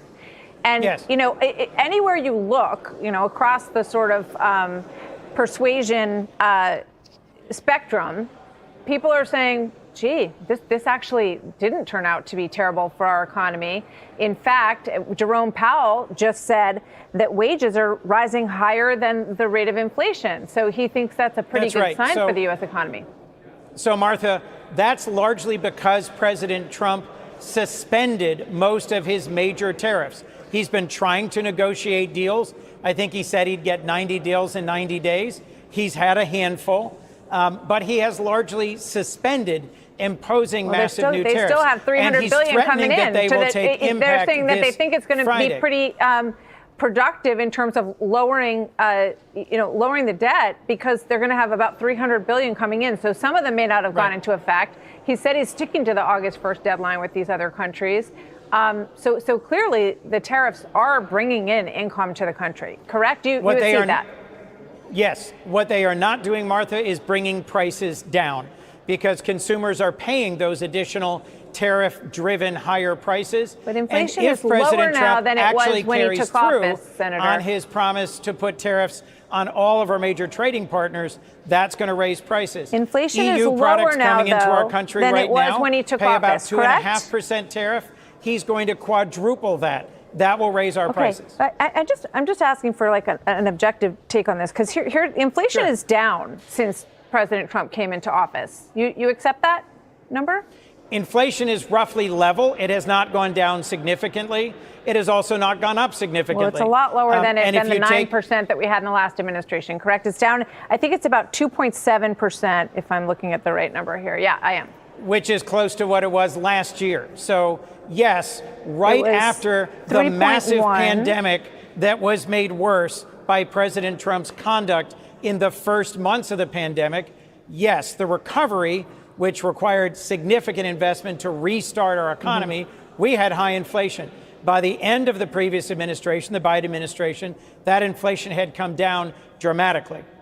Okay, it was, just so people know, it was at 3.1 in January.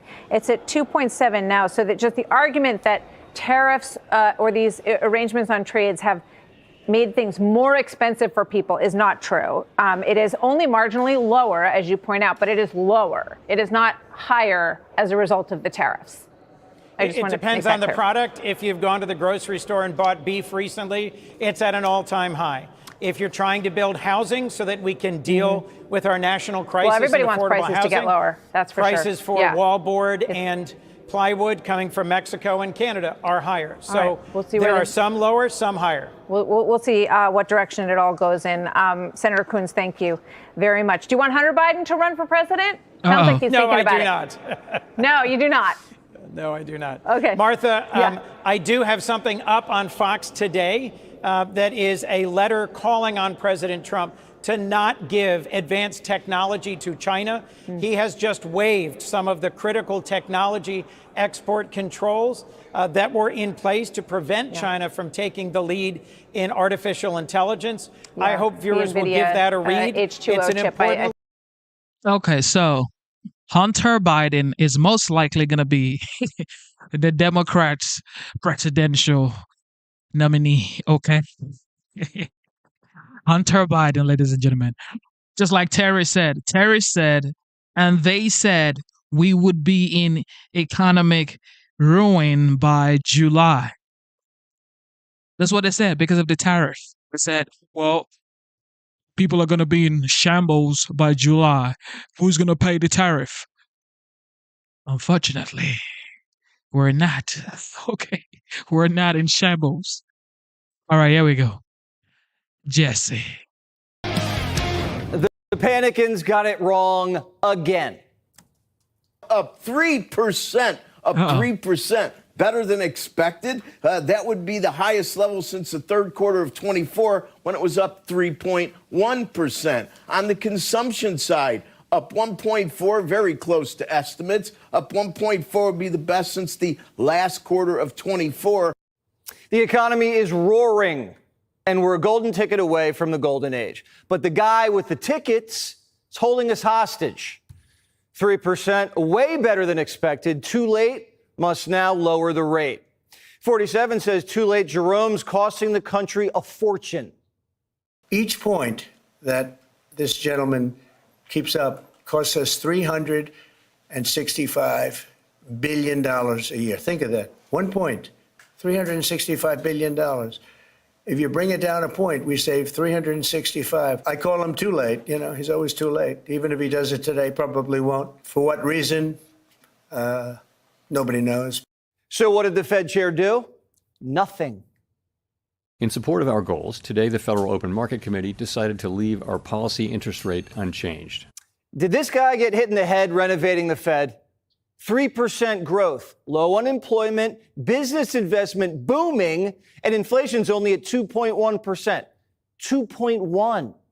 And unlike Bidenomics, wages are growing faster than inflation.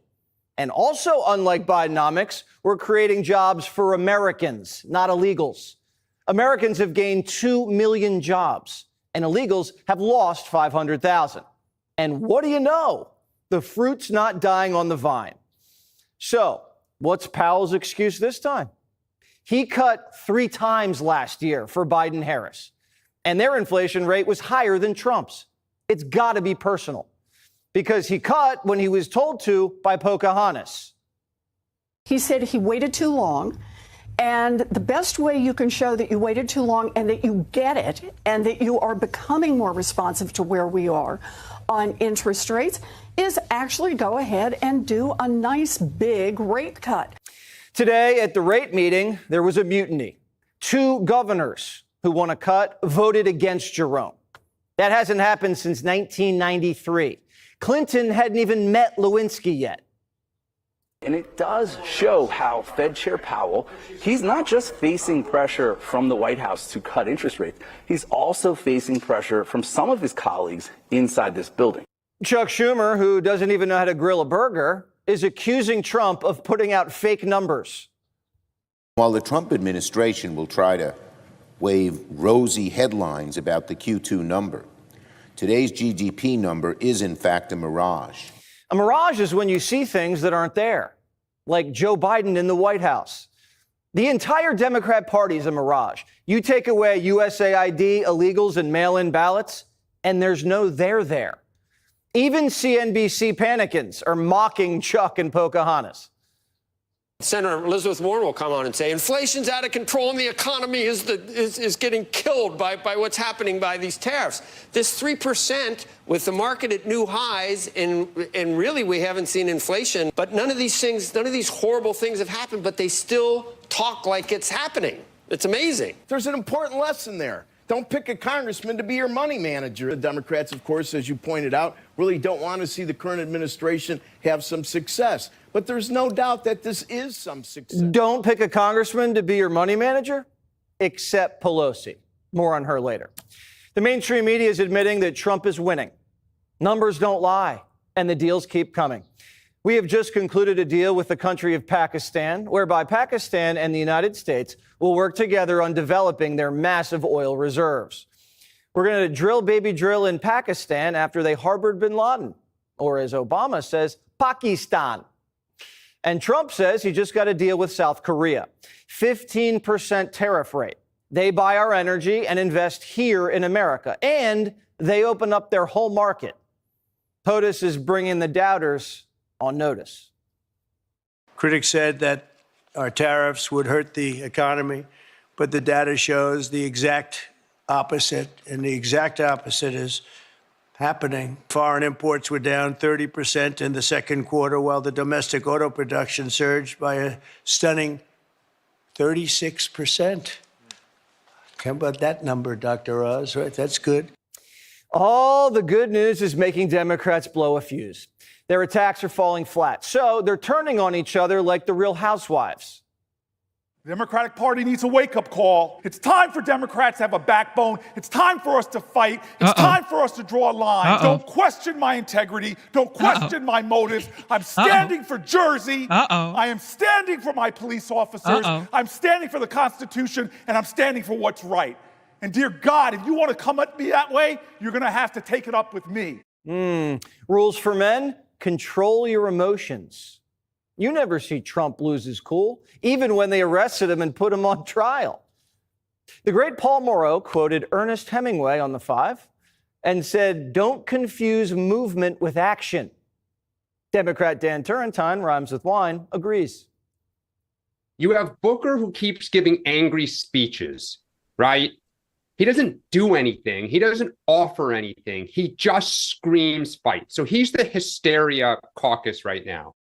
Democrats were texting reporters during Spartacus's screed that they were rhymes with hissed. They were calling him a theater kid, and an attention rhymes with door. There's a way to change a bill. And then there's a way to get in the opening segment of Morning Joe and on the front page of the New York Times.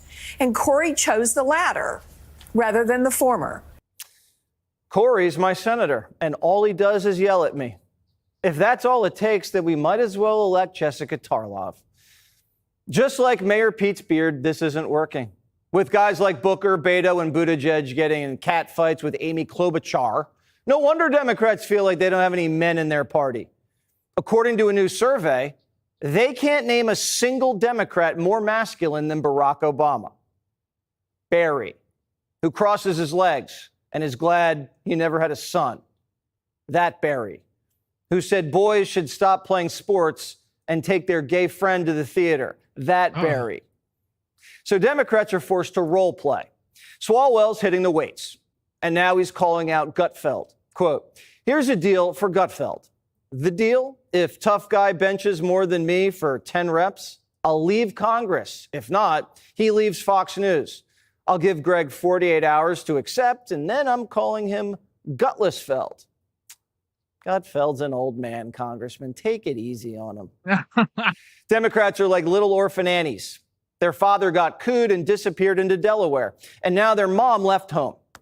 Kamala just made a big announcement. Quote, "After deep reflection, I've decided that I will not run for governor in this election. For now, my leadership and public service will not be in elected office."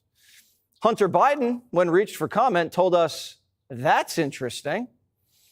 Kamala's not running because she was going to lose. Donors weren't giving. And she was going to have to run a tough primary. So to save face, she's going to sit on her keister in California and nag Doug. Since mommy and daddy are out of the picture, Democrats are going to have to grow up the hard way. Screaming, singing, and dancing won't make you into a man. First, they should try crushing deals and drives. Did you get to see my drive in the first hole? You hit it straight pretty hard. I did. Pretty long. Pretty long. That's no Joe Biden, let me tell you. That's not Biden, right? That was a good drive. Oh my goodness. This guy just makes it so interesting, man. All right, here we go. The 5. But will all this outrage help the left with their glaring man problem? A recent analysis shows that masculine Democrats is an oxymoron in the eyes of many young men.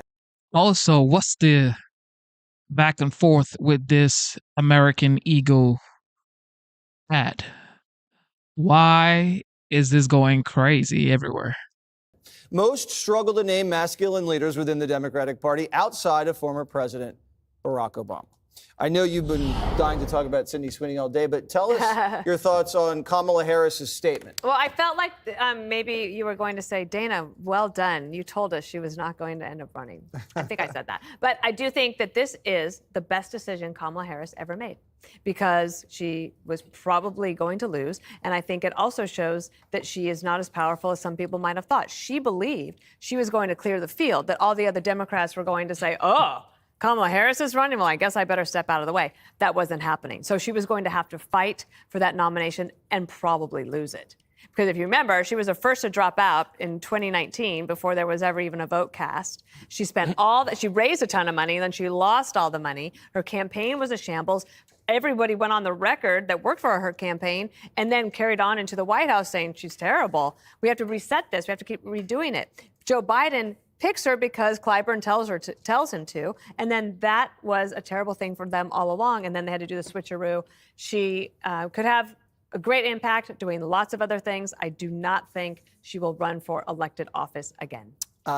You can mourn your nominee, please, Jessica, and then tell us your thoughts on why your party is so crazy about Sydney Sweeney. I will do no mourning or no craziness. I think it was the right decision for her. It would have been really tough. There were a number of meetings with high-end donors in California who they're holding their money back. So you can't win a race unless that's going to happen. Now all eyes turn to Katie Porter, who's going to be the far-left progressive candidate there. And there's a lot of buzz about whether Rick Caruso will try to get in, but a question always... Steve Hilton. And Steve Hilton, who's already in. Rick Caruso, I think, would be interesting, especially in light of losing the LA mayor's race and then Karen Bass's management of the LA fires. On the Sydney Sweeney front, ad campaigns are supposed to have hot people in them that make you talk about the ads and eventually buy the product. And so this is a home run for American Eagle.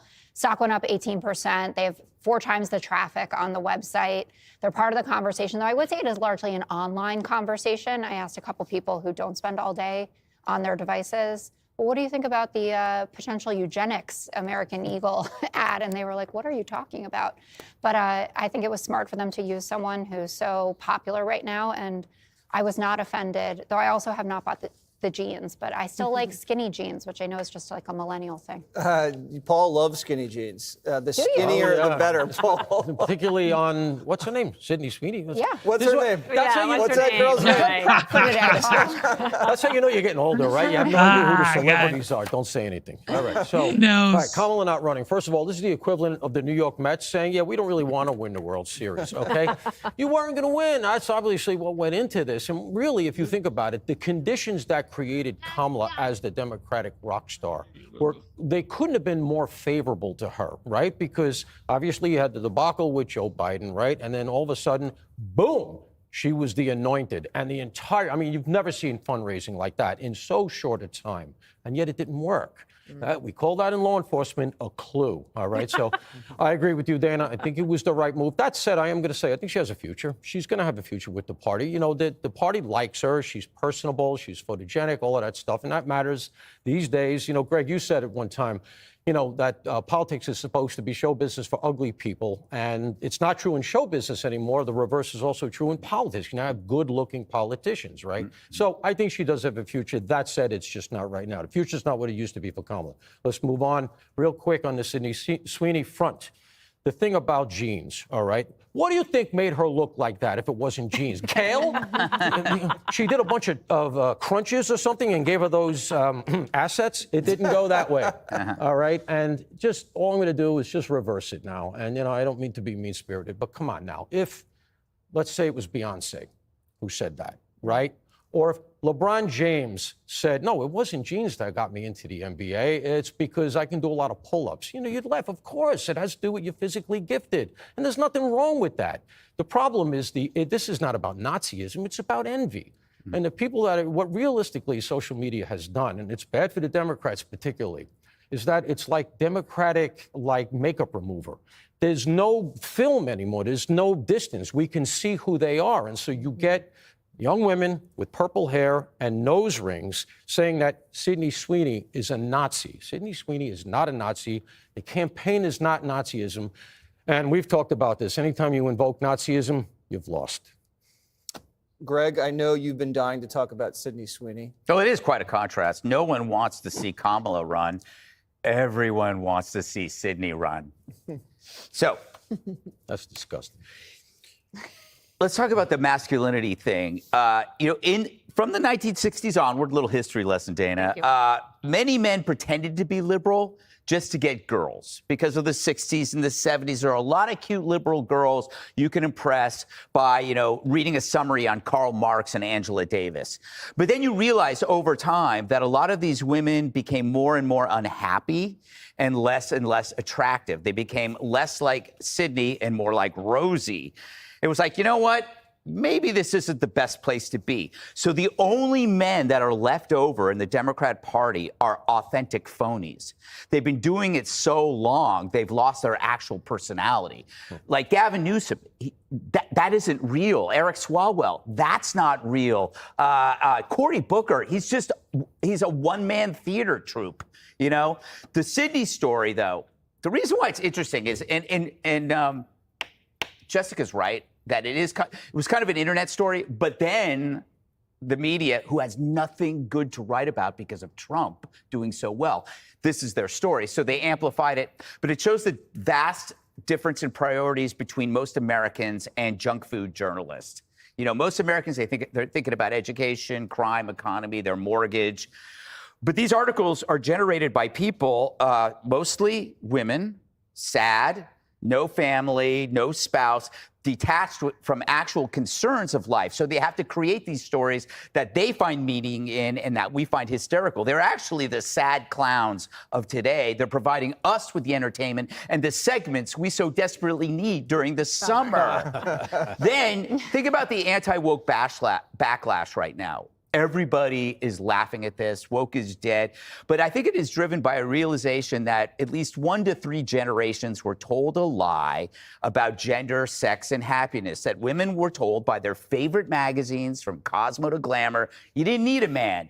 But if you wanted a man, you could have many. And they shouldn't be like your dad. And there is no clock. You can be 25 forever. You can live this life forever. We're not going to forget you. But we do. So now you have women in their 30s and the 40s who are left behind romantically and biologically, casualties of the sexual revolution, that were told over and over again, don't be a Sydney Sweeney, be an Elliot Page instead. So Sydney Sweeney is a reminder that women are always going to be women and men are always going to be men who like women. And the people who preach differently, celebrities and elites, they can do so because they have the status and the fame to weather whatever outcome there is for their dumb choices. But the millions of women who bought those magazines and believe that beauty is patriarchy and monogamy is a prison, they don't have that luxury. They're stuck without a safety net. How's that? And why do people have a problem with a woman talking about her genes? And of course, genes and gene, it's just a way to get people's attention, and they got people's attention. So, people crying and say, well, this is a reach, talking about blue eyes and blonde hair. why are you so oppressed by blonde hair and blue eyes? Like, what in the world, yo? If you don't like American Eagle, go somewhere else. Go somewhere else. You don't have to, you know, start calling names and say, well, look at her. It's a reach. This is oppression. Oppression for what? Like, victimization is way too crazy up here, bro. I'm sure Gen Zs are like going bunkers right now. Sydney Sweeney. There's a lot of history, Greg. She replaced the shark attack story for the summer. Yes. There's no shark attack. We need Sydney Sweeney week. Yes, it is week. And I would watch her run every day. Remember the Carl's Jr. ad? Yes. Every summer on Fox for business purposes. No, remember at Fox every night, spring break gone mad. Who did that? What a bunch of animals. I still read Playboy. Oh my goodness. And the funny part is American Eagle is going bonkers right now. Everybody is on their website trying to watch the ad by Sydney Sweeney or whatever her name is. It's like the goal is accomplished. This is what they wanted. They wanted people to talk about it, talk about their gene, talk about the ad, talk about the commercial, and now everybody's talking about it.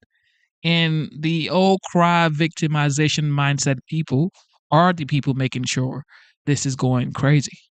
Like, just live your life, man.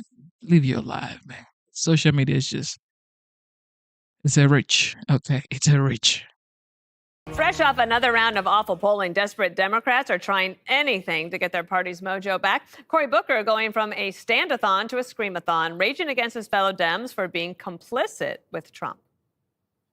This, to me, is the problem with Democrats in America right now, is we're willing to be complicit to Donald Trump. It's time for Democrats to have a backbone. It's time for us to fight. Don't question my integrity. Don't question my motives. I'm standing for Jersey. I am standing for my police officers. Okay. I'm standing for the Constitution, and I'm standing for what's right. And dear God, if you want to come at me that way, you're going to have to take it up with me, because there's too much on the line right now in America. But it may be Senator Spartacus who needs the wake-up call. Not everyone on the left is raving about his ranting. There's a way to change a bill. And then there's a way to get in the opening segment of Morning Joe and on the front page of the New York Times. And Cory chose the latter rather than the former. He knew if he did this, it would be a viral moment. There is a lot to say here, and I'm going to start with Jessica, because the bill that he's talking about was out of the Judiciary Committee. It passed unanimously. He wasn't there. So then he decided to trash everybody, but he did it for a very specific reason, I think. What do you? He makes money. He gets a ton of small dollar fundraising from these kind of antics. And that's why he doesn't care about the party. He will go ahead and throw them under the bus if it puts him ahead a little bit. Well, I definitely think there's a fundraising element, and he's still high off the 25 hours straight that he did a couple months ago, right? And was widely praised for that. And yes, the Democratic base wants you to fight harder, but not to fight against Amy Klobuchar and Catherine Cortez Masto, who are the two women that he was going after. And they pushed back, I think, pretty well, saying, first of all, you didn't bother to show up for the vote. You didn't offer amendments, and that we've sent these bills through the committee before. And just because we don't like Donald Trump and we want to oppose him doesn't mean that all of the business of the country can halt. This is about funding law enforcement.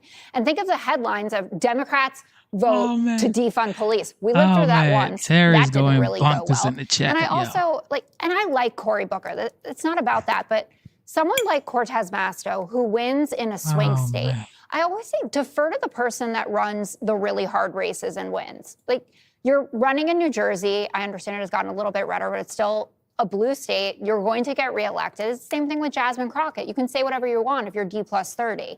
Like, look to the people who actually need to save their seats. Jesse, he's probably lucky that there were no binders around when Klobuchar was watching all this. You know who doesn't yell? Trump. Right. Bush never yelled. Reagan never yelled. Obama didn't yell. Obama didn't really yell. Real he yelled at you. male whispered. leaders don't raise their voice like that. And people always say Trump's crazy, he's chaotic, he's this brash. But when do you ever see him go, ah? You never see him do that. He's usually in control. Men are supposed to be guided by reason. They're supposed to exhibit tranquility. They're not supposed to let their emotions get the best of them. That's what happens with women. Women are, that's you. That's what women do. Cory Booker should not be acting like that on the floor of the U.S. Senate. And I'm not afraid of him. Why is he acting like, what, do you want to do something? What, do you want to do something about it? And who's he talking to? He's talking to a female colleague. That's crazy. What if you run into him at a bar? See, I don't think Jesse goes to those bars. Senator Booker does seem a little thirsty. That he does. You know, can you put that video up just on the side? Just imagine, you know what he reminds me of when I'm looking at this? Every video on Instagram of somebody on a plane in the aisle, like yelling, and there's people up there looking at him going, dude, just sit down. We're all gonna have to get off the plane if you don't. And he just goes, my seat won't go down. He talks too, like I've said this before, like he just took a hot bite of pizza. So his mouth is always like, I have my mouth, it's just burning. I want to talk about Trump, but my mouth is on fire, and I'm just tired of it. Don't come near me. I want to know, who does he want us to fight against, and who is he fighting for? If it's all about Trump, I mean, can you get any more intense against Trump than you already were? The guy was nearly assassinated twice. I don't know exactly what you want the party to do. You know, this is the problem with Trump taking over the lane of common sense. It leaves everybody else on the outside. So Trump has the 80, they've got the 20, and he's stuck somewhere in the wilderness trying to figure out what he is, and he doesn't know what he is. So you have all of these crazy, distraught Delta passengers screaming about something. Don't talk to that man. If the Democrat who figures out how to co-opt Trump on an issue and work with him on something is the one that will be able to succeed. I just came up with that. But nice. I want to ask you, he said he's doing this for the cops. He's doing this for the cops of New Jersey. Yeah, ISA cops. What happened? Right? Good point. So to me, Greg, he's more like it's like professional wrestling. Yeah. I mean, he's like, Sergeant Outrage in this corner from the wilds of New Jersey. But here's the thing. It's so performative, and there is a quote that always comes home to me with stuff like this. Ernest Hemingway said, don't confuse movement with action, right? This is not action. This is movement. All of this noise, all of this outrage, and it goes to the idea that with the left, and I'm not saying Democrat, I mean the left, the far left, who really is where the energy in the party is these days. It's all about the process. It's about the thing that you see. It's about the journey. It's not about the arrival. And the arrival is what matters to the American people. And just to be a wet blanket here, that kind of thing where we're already where we are, they've had at least 2, probably more, attempted assassinations on Donald Trump. This guy's a lawmaker, right? Your job is to make laws, not noise, not threats, and not to tell people out there, fight harder. And if you're a nutbag someplace out there and you hate Donald Trump and you hate the Republicans, and this guy is not saying we need to pass this law, we need to, in other words, he's not acting like a statesman. He's just saying fight, fight, fight. Well, that message is received by a lot of people out there. And then we're all supposed to say, no, it's not what he meant. It's not what he meant. He's got to be a lot more responsible than this, because he's a senator now. This is not like he's he's on the school board someplace. He's a prominent guy. Yeah, he talks like he's got peanut butter on the roof of his mouth or whatever. But the bottom line is people listen. And it's an important thing. And you're up there on camera. Everybody's listening. You're one of a limited number of senators, right? We only got 100. And you're saying fight, fight, fight all the time. I think it's the wrong message. Be an adult, be a statesman. Watch for his fundraising numbers next quarter, but they spike. Who else said fight, fight, fight? Yep. He's stealing Trump's speech. Yep. Well, thank you for undercutting my point. After he was Damn, yo, Democrat. Actually, I would say without Democrat, there is no fun, because they just make it funny. Okay, they make this whole thing funny. They make it worthwhile, It's like if there's no adversary for you, it would be boring. You need adversaries. So your winning can be pleasurable, okay? Not tired of winning. That's the focus of tonight's angle. Consumer spending is up, business investment is way up, domestic manufacturing is way up, the real disposable family income is up, and personal savings are up. Other than that, we're not doing so great. Well, he's right. America's economy is looking very bright. In fact, it's blowing past expectations. Today, the second quarter GDP came in at 3%, after a contraction in Q1. Now, that means we're on track for a good year, which is not what Too Late Powell projected just weeks ago. In our summary of economic projections, the median participant projects GDP to rise 1.4% this year and 1.6% next year, somewhat slower than projected in March. I'm sorry, he's just such a weenie. We're going to check back with him in December, those final numbers. Now, imagine what the GDP would have been if Powell had lowered interest rates when he should have. It's already 3%. Now, of course, since liberals have no answer to any of Trump's successes, they simply pretend that numbers aren't actually real. Today's GDP number is, in fact, a mirage because some ominous numbers lurk under the hood. Business investment plunged in the second quarter by 3.1%. Businesses are worried about growing their operations, worried about hiring more workers. Trump's tariffs are weighing down the U.S. economy, spiking costs. As for the media figures who were sure tariffs would be Trump's undoing, they came up with their own fantasy lines. Microsoft and Meta, they're spending so much money on AI. So that's another thing that could be making it look like our economy is stronger than it actually is. This headline GDP figure, it's misleading. And that's because the trade war is distorting all of these metrics. Imports this time, they actually went down sharply because of tariffs. That actually adds to GDP. And so that's why economists say that this GDP improvement, it's really a mirage. Oh, my gosh, the mirage. That was the word of the day that went out today, obviously. Well, the mirage here, of course, is that the Democrats' repeated fear-mongering about all things Trump was a total fraud.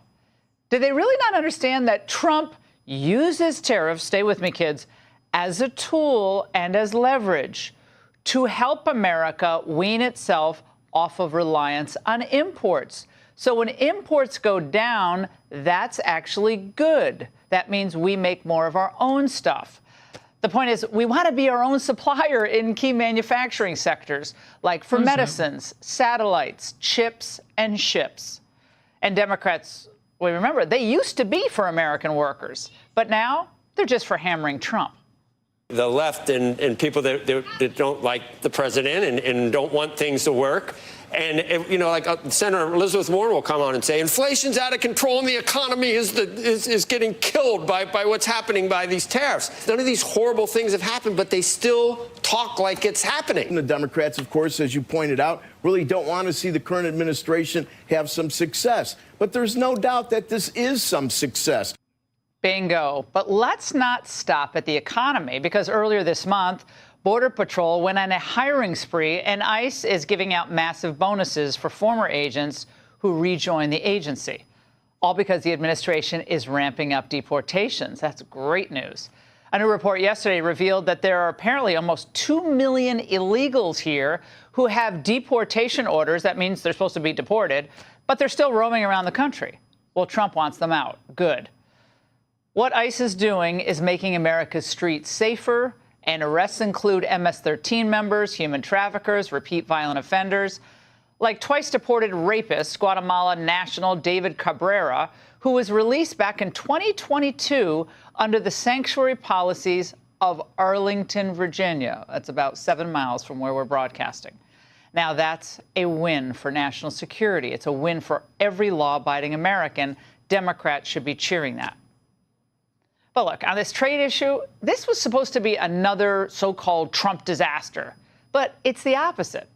In July, the U.S. collected nearly $28 billion in tariff revenue, bringing the 2025 total to $150 billion. That, my friends, is record-breaking. Trump just locked in a historic deal with Europe that will begin to rebalance what is a long broken trade relationship with them. And that means more American exports, more U.S. jobs, more leverage for us. They had all the leverage before, no longer. Now, all Democrats have to offer, though, is lame anecdotes, stunts, and contrived emotion. Senator Amy Klobuchar recalled some poor woman in Minnesota who apparently was looking sadly at her grocery receipt. I was up in Grand Marais, Minnesota, and saw someone walk out of a grocery store, just happened to be walking in, saw her look at her receipt. She was looking down, and she's just, no, no. That's how people are feeling. They're looking down at those going, no, no, I can't afford this. Where was that sentiment back in June of 2022 when inflation under Biden hit 9.1%? Yeah, sure, prices are still too high in some areas. But yes, the economy is now growing. There will be more money in people's pockets. That's great because wages are rising. And Americans are finally beginning to see a way out of Biden's economic ditch. So let's recap. The border, enforced. Criminals, they're being deported. Trade, fairer. Tariff revenue, record-setting. GDP, outperforming. But instead of reevaluating their policies, the Democrats are engaged in endless navel-gazing about messaging and tone and personality. From pandas on Gen Z outreach panels to Democrats at the gym. Well, it's all tough to watch. What the is up? Let's go! Talk a little bit about this bill they passed.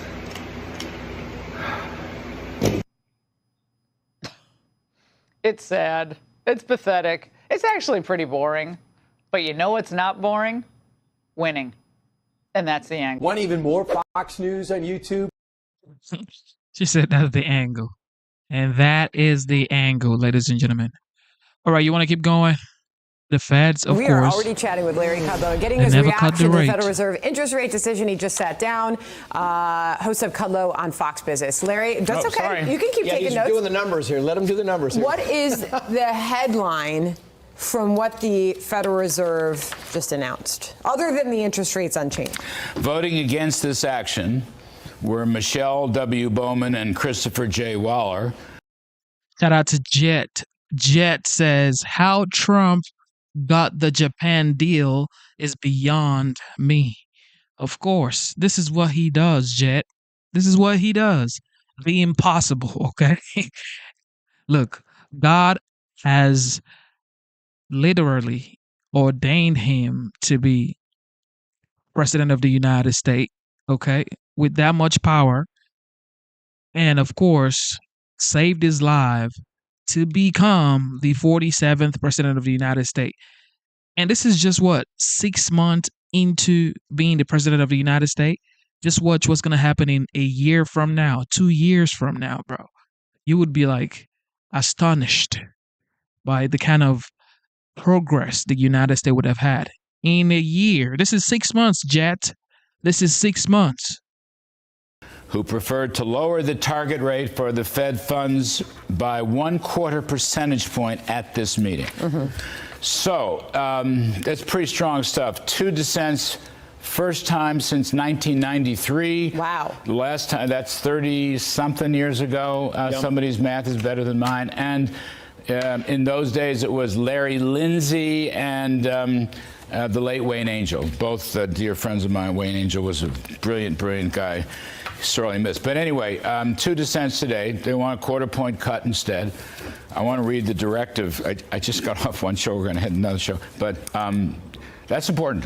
Very important and extremely unusual. It's over 3 decades. But what are they looking for? Sorry. No. Why? Like what? I mean, I'm looking at the list of names here. We know, obviously, Jerome Powell, Austin Goolsby's in there. He was obviously a vote to keep interest rates unchanged. I mean, inflation has significantly come down. It's nearly at their 2% target, and the job market is strong. So what are they waiting for? But that's a very good question. If you want to, they're going to have openings on the Fed if you're interested in a board What's seat. What's the answer? You'd be terrific as a Federal Reserve. I can't find it in this press release. As the Federal Reserve governor. Look, the GDP report today was fine. The GDP deflator was 2% on target. No problem there. The last 5 months, the CPI has been 1.8% at an annual rate, so no problem there. You know, what you have is very decent growth, low inflation. There's no reason that the target rate should be several hundred basis points above the inflation rate. There's just no reason for it. The Europeans, Christine Lagarde, have brought theirs down to 2%. The Chinese are about 2% and change. Why are we at 4.5%? Well, there's what are we waiting dissent, for? Right? There's a little dissent in the mix right here. So what is it? Is there a little bit of maybe not wanting to bow to Trump in the mixture as well? No. Well, I don't want to read too much politics into it. Okay. I mean, Michelle Bowman, who was the vice chair for supervision, is a very accomplished economist. Chris Waller, who was a board member, he was the research advisor at the St. Louis Fed, taught economics at the Notre Dame University for a long time. So they're very accomplished economists. And I don't want to read, I'm just trying to figure out whether it doesn't look like they've changed much, but it's hard to know to do this on the fly. They do lead this. Although swings in net exports, read tariffs, continue to affect the data, recent indicators suggest that the growth of economic activity has moderated. Yeah. That is true, by the way. The unemployment low, labor market conditions, maximum unemployment. And this next sentence is, inflation remains somewhat elevated. And let me ask you about that. That's kind of hard case to make. That's a hard case. So what was it back when it was 9.1% in 2022 under Biden? Or what was it even when it was on the way up and they were ignoring it? We're sub 3% inflation, right? When they had the jumbo rate cut, 50 basis points just before the election in September of 2024, the inflation rate was 3+. Yeah. Now it's in the 2s. It's in the low 2s if you go back. So maybe he's just holding firm at 2%. I mean, the guy's running that Taj Mahal construction operation over there. Yeah. They're losing $100 million a year. They own the printing presses. They can create money, and they're still losing money to the tune of about $100 million a year. Go figure. So no, I'm not happy with it. I'm not surprised. I don't think the market's surprised, but I do think the two dissents are very interesting. Right. Now the question is, to be fair, to put some context in this, Mr. Powell will speak at the Fed conference in Jackson Hole, Wyoming in late August. Some people are speculating that he may open the door to rate cutting at that speech. So in September. And then in September, which is the next Fed meeting, you're right, that will be the point where there'll be a 1/4 or 1/2 point reduction in the rate in September. Now, that's a couple months from now. I'm just giving you speculation and context. I don't know. All I know is that I just think I think Trump is right. He's waiting too long. He's just waiting too long. Aside from mortgage rates, credit card rates, all the other stuff we talk about, what's the other danger of leaving the rates where they are for the time being? Well, those are important. Yep. I mean, the housing market, the housing sector is in recession, and it has been for quite some time. A lot of that has to do with mortgage rates. Yep. So if the Fed loosened up, those mortgage rates might come down. Give it a boost. Okay, it's not the only thing, but give them a boost. Okay, credit card rates awfully high, Trace. Right. I mean, correct me if I'm wrong, 25 to 30% is not unusual. Default rate is high? That would be affected. Yeah. Car loan rates, some of which are now tax exempt from the new One Big Beautiful Bill, those would be affected by this. So it's very important. And I might add, consumer spending, which would be affected a lot by these interest rate changes, consumer spending has slowed. There's no two ways about it from today's GDP report. It's holding up, but it has slowed. But is it part and parcel because the rates are still high? I mean, is there a bit of that? Because you have default rate on credit cards is way up there, and you think maybe consumer spending is because it's too high, because your credit card bill comes in, it's too high. You can't buy the house, it's too high. I think so. Interest rates are huge. Look, interest sensitive, cars, houses, credit cards. I mean, it's right there in spades. Yeah, right. Very important. So why hold that up? I don't know. Ask Jay Powell. These are two, Michelle Bowman and Chris Waller, the dissenters, they were nominated by President Trump. Yes, indeed. They're obviously acting in... Michelle Bowman was nominated in 2017, Chris Waller in 2020. As I say, but they're both distinguished economists, and they know what they're doing. Look, I have been told by insiders that look, here, step back real quick. Jay Powell keeps saying he can't ease until we have clarification on Trump's tariffs. What we know so far with Mr. Trump's tariffs is that they're not causing any ruckus at all. Right. All right. I mean, we could go into detail, but let's not. He's going to run a 15 to 20% tariff regime, which hundreds of billions of revenues are pouring into the federal government. That has to be a good thing. And these deals are being made, and the direct investment by foreigners are being made, and it's all a good story. There is no global trade war catastrophe. Okay, I am told that a lot of economists on the Federal Reserve Board staff really agree with Chris Waller and don't agree with Jay Powell. The tariffs are not the threat, and they're not a problem, and should not be an obstacle to lowering rates. Now, that's right. I'm just saying I have heard that a number of times from people that I know who work on the inside. I think you've got a lot of people, Reserve Bank presidents in these districts, who are holding back. Why are they holding back? I don't know. Because their districts aren't doing fabulous either on the areas you mentioned, auto sales, for example, home sales, for example.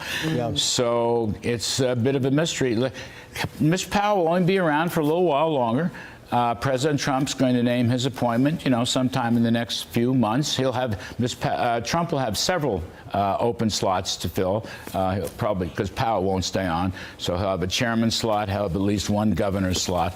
So he will eventually take over. And look, Jay Powell, Scott Bessent, Treasury Secretary Bessent, has said several times the Fed needs to be re-examined from top to bottom. Rand Paul wants it investigated. Well, audited, I should say. Audited. I think a lot of people do. A lot of people are mystified. The Taj Mahal story is one, but they keep losing money hand over fist. The Fed is making loans to banks at high interest rates, 4.5%. Half of that money goes to foreign banks. Why do they have to do that? A lot of people want to know why the Fed system has grown so large in recent years. Who's monitoring that? They'd like to know that. And, of course, the Taj Mahal story is a great embarrassment. So I think Bessent is right. There should be a top-to-bottom look at the non-monetary part of the Fed, but I think they should also look at the monetary part of the Fed. Rand Paul also said the markets should determine what the rates are. Oh, well, I'm pretty sympathetic to that myself. That's just me and Rand, we jaw a lot on the air. Right, but the markets didn't put them up there. I mean, the Fed put them up there. Well, this is the one rate the market can't control. That is the Fed funds rate. That could, if you had different operations, it'd be great fun. Yeah. But so I would say today, I don't know what's the stock market reaction to it. I'm looking at the Fed funds predicting 63% chance that there's a cut in September. So that's cut-low scenario. What's the stock market doing? Just nothing. Yeah, this is not a huge surprise. It's up a little bit. 2 cents, the first time in 30-something years. That's not to be scoffed at, okay? That's not to be. And if I were Jay Powell, Mr. Chairman, I would not be proud of that. As I used to say this on the trade desk, sharply unchanged. Okay, sharply unchanged. I always love when I can get Larry to laugh. Me too. Especially on a day like this. Larry, always good to have you. Thank you so much. Do you guys think that the rate will be cut on sometimes in September? You think Fed is going to cut the rate? They better cut the rate because your boy's trying to buy a house. Okay. They better cut the rate. All right, here we go. Jasmine Crockett. Jasmine Crockett at the center of a political twister. Again, the congresswoman from Texas has made waves by mocking Republicans and also fighting with people inside of her own party. So you see the screen, dim darling or dim danger. A new profile on Jasmine Crockett paints her as a brash, self-promoting, and image-obsessed, right down to her lock screen photo of her own face. After finding out the reporter had interviewed her colleague, she tried to pull the plug on the story. Some Democrats are comparing Crockett's combative style to arson. Ooh, here's what that sounds like. Y'all know we got Governor Hot Wheels down there. Only thing hot about him is that he is a hot mess, honey. You could tell Donald Trump anything tonight. I would tell him to grow a spine and stop being Putin's. It's Ted Cruz. I mean, like, this dude has to be knocked over the head, like, hard. Okay, that's really where the issue is, though. I mean, the whole violent there's no place in politics for that. Mark Meredith is on Capitol Hill. Mark. Harris, good morning to you. Well, Congresswoman Crockett, she's still relatively new to Washington, but as you showed, she's made quite the splash, becoming one of the most outspoken members on the left and looks like a rising star within the Democratic Party. But Crockett's rocket to stardom also comes at a cost. This week, The Atlantic publishing a lengthy profile of the 44-year-old. There was a lot of focus on her desire to make controversial comments. The Atlantic writing, Crockett is testing out the coarser insult comedy-style attacks that the GOP has embraced under Trump, the general idea being that the Republicans go low, the Democrats should meet them there.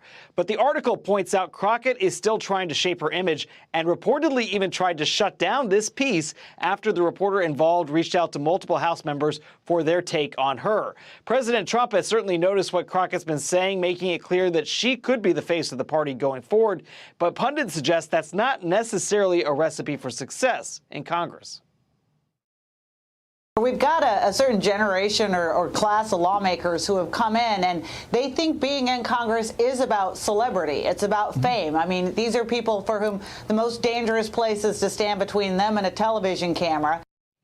Crockett is also criticizing some far-left members who've embarked on the Fight Oligarchy tour. And one thing that's clear, Harris, that she still looks like she's going to speak out, whether it's against President Trump or even members of her own party. But we'll see whether or not her stardom lasts. Harris.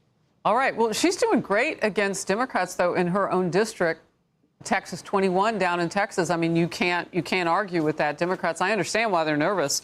The closest person to her is 15 points behind, and that's Representative Colin Allred. So if you're on the left, you don't like this woman. All right. Good to see you. Thank you. Clay Travis, founder of Outkick.com. I get it why the Dems are mad. Do you? I think that Jasmine Crockett needs to stop being a coward and announce that she's going to run for the Senate in Texas and be the Democrat nominee, Harris. Look, she's brilliant. She's articulate. She's incredibly well-spoken. I think the Texans out there deserve to spend more time hearing her arguments, deserve to see her more on the statewide and national and international stage. I think she should be the face of the Democrat Party. The Atlantic's doing profiles of her. She's got her own face on her phone, which, by the way, I can't even keep up the farce here. I've never even heard of anybody doing that, like as their lock screen, your own face is the picture. But she should live up to her own high aspirations and run for Senate and become not only the face of her own phone screen, but the face of the Democrat Party. I think America needs her. I'm going to leave that screen thing just right there because my team knows that I have done that in the past. I'll get an honor and I'll put myself on my screen. Yeah. But the part I don't like, getting people to be violent against the sitting senator, Ted Cruz. I mean, there's part of her so-called game that is unacceptable, right? And if she wants to stare at herself, I don't really care as long as she doesn't profess hurt for somebody else. President Trump reacted to Miranda Devine's sarcastic suggestion for a brand new Dem ticket. Watch this. How about Crockett? Crockett's their new star. Yeah, that's right. And she's a low IQ person. Well, it might be her and Hunter Biden. They could do a joint ticket. This would be something. No, these people are crazy, so you never know. Hunter Biden and Jasmine Crockett on a ticket. What do you think?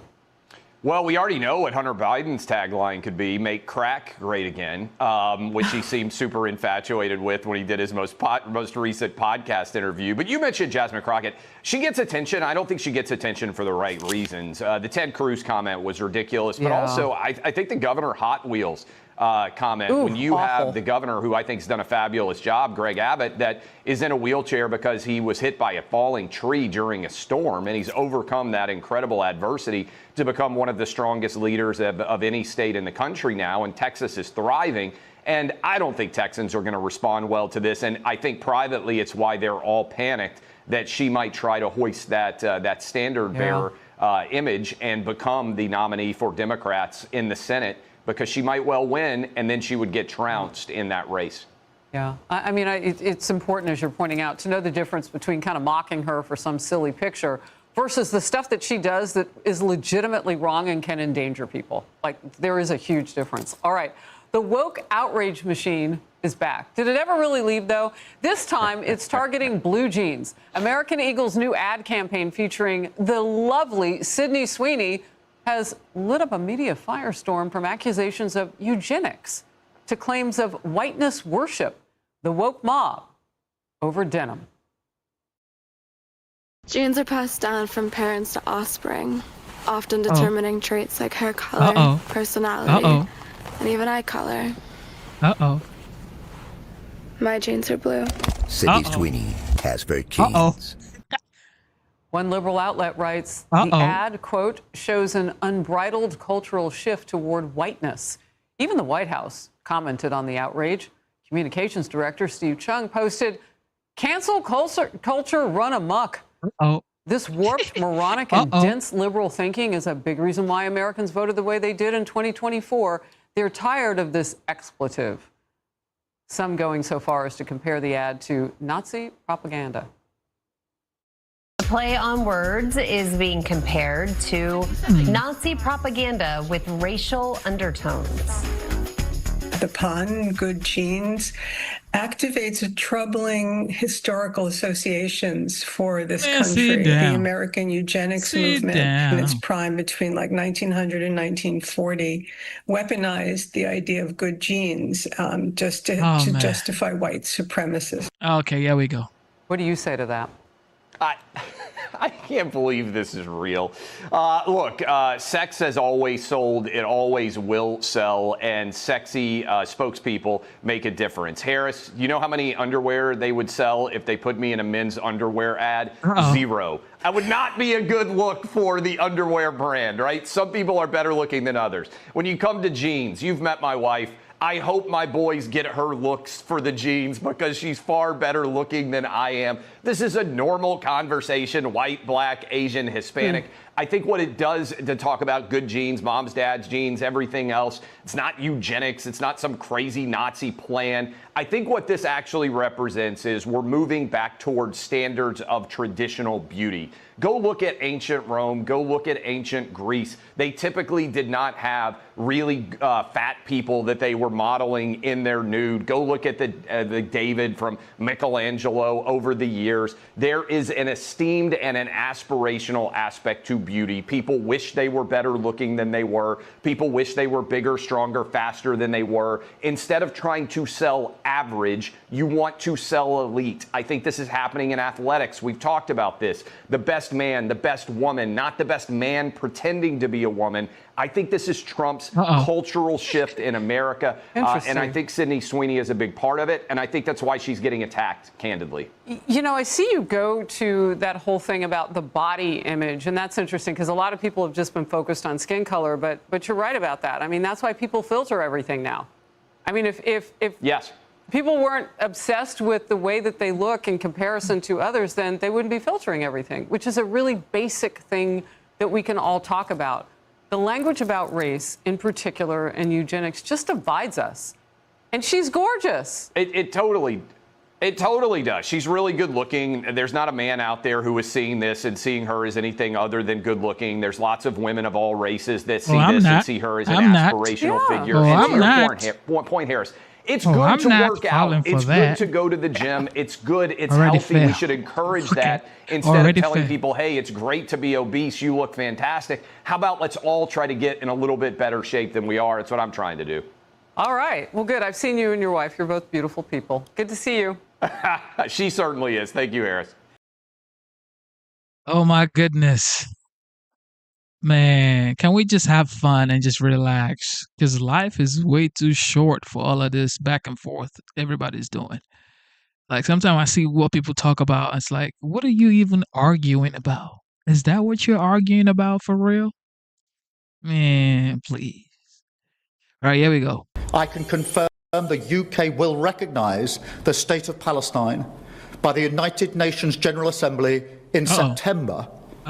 Unless the Israeli government takes substantive steps to end the appalling situation in Gaza, agree to a ceasefire, and commit to a long-term sustainable peace.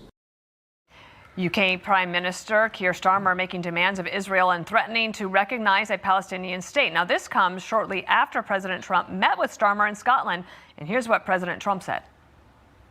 We never discussed it, surprisingly. It was never really discussed. Maybe a little bit at the news conference, but he was sort of discussing it with you. We never did discuss it, and we have no view on that. You're saying you're not taking a view on Sir Keir Starmer's announcement. Does that mean you No, I guess Starmer is doing the same as Macron, right? He's basically, is he saying the same thing? I think so. Essentially, they're saying the same thing, and that's okay. But, you know, it doesn't mean I have to agree. Mark Levin is host of Life, Liberty, and Levin, and author of the new book on power. And it's really good to have you here today. Morning. There's a lot to cover here. Let's start with the UK and France deciding that they're going to threaten Israel to recognize Palestine as a state if they don't make some demands on Gaza. Your thoughts? First of all, can I say I love your show? Am I allowed to do that? Yeah, your show thank is you. Great. All right. Say it twice if you like.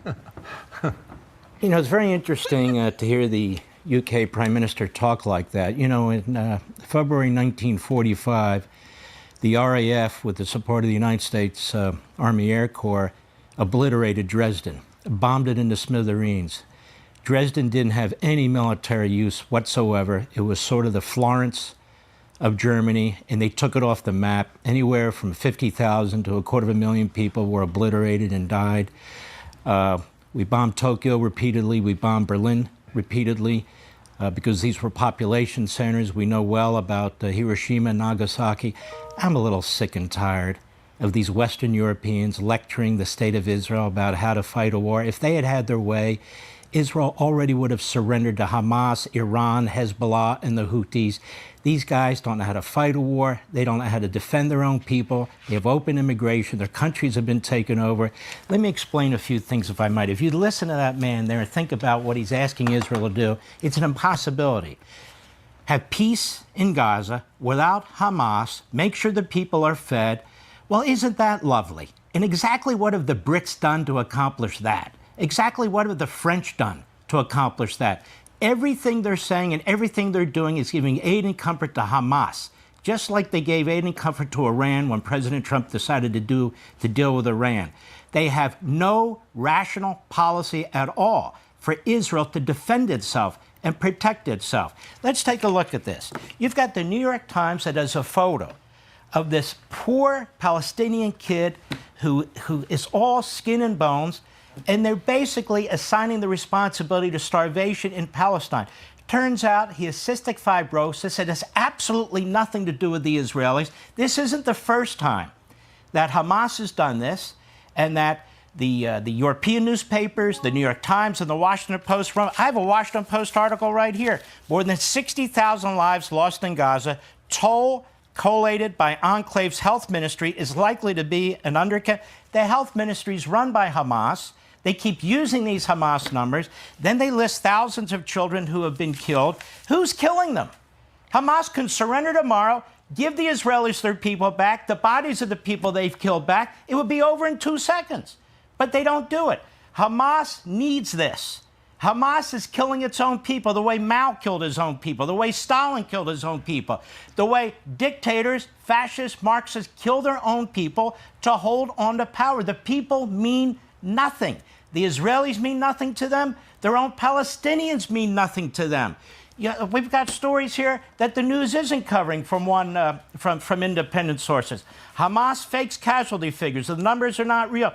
From a professor at the Wharton School, Abraham Weiner, it's not in any of these news articles. Here's the Henry Jackson Society, how Hamas won the disinformation war, the manipulation of Gaza casualty figures. Nobody in the main press runs with this. Here's the New York Post, the lies behind the Gaza casualty figures and thousands of names removed without explanation. Hamas has confessed that its numbers are wrong, and the Western media keeps using their numbers. Here we have, what have the Israelis done? 1.8 million tons of supplies delivered to Gaza. The UN must stop acting like the only aid delivered through its own channels qualifies as humanitarian aid. Everybody knows what's going on. Hamas is killing volunteers. Hamas is killing Palestinians who want to eat. Hamas is hoarding the food for itself, selling what's ever left over at usury rates. Everybody knows what's going on. Everybody. And what is Israel supposed to do? By the way, one other thing. I'm sorry, I know I'm filibustering here. John Spencer he's an expert, did a great review. This is the only country in the history of modern warfare that has fed the citizens of its enemy in a time of war. We didn't do it in World War II for the Germans and the Japanese. Hell no. We didn't do it during the Korean War. We didn't do it during the Vietnam War. We didn't do it in Afghanistan. We didn't do it in Iraq. We have never done it. No country's ever done it. So Israel, their IDF is dying. They're dying every day. Nobody cares about it. Nobody reports about it. They're fighting a defensive war. They've said enough is enough. And they're being told, you need to feed the enemy. While you defeat the enemy, while you have a ceasefire, while you have peace, and this jackass in Britain is sitting there saying, we're going to have a two-state solution. Somebody posted, that's like giving the Third Reich a country before it's defeated for the purposes of a ceasefire. Yeah, we'll see if it goes anywhere. Just a couple things here. You mentioned the New York Times in your answer there. So they put out this post yesterday on that picture of Gaza that you referenced. They said, we've appended an editor's note to a story about Mohammed Zakaria, a child in Gaza who was diagnosed with severe malnutrition. After publication, the Times learned that he also had pre-existing health problems. President Trump, when he was in Scotland, seemed to put a little bit of distance between himself and what's happening in Gaza. We had Ambassador Huckabee on our program yesterday. We asked him about that. Here's what he said. Let me assure you that there is no break between the Prime Minister of Israel and the President. Their relationship, I think, to be stronger than it's ever been. And I think the relationship between the U.S. and Israel is as strong as it has ever been. The disconnect is with the media, who wants there to be an anti-Israel message that they keep getting across. But it's a false message. So your point's taken on that. We're going to see whether or not Keir Starmer and the French leader get anywhere with this idea. In the meantime, you've got a new book out. It's called On Power. Very intriguing. Just want to read one line about what's contained in it, all right? You say that power has been used to liberate, power has been used to oppress, to reward and to exploit, to build and to destroy. What's your message in this book, Mark? You know, my message in the book is we talk about liberty and tyranny, we talk about rights, we talk about all these things, the Revolutionary War, and when you really think about it, in the news you cover, it's always about power. Who's going to win out? Whether it's Mondami, who's going to win out? The individual or the city government? Who's going to win out? The founding was about positive power. We're constantly fighting the Bernie Sanders types, negative power, where they want to steal individual sovereignty and societal sovereignty and basically deconstitutionalize our country.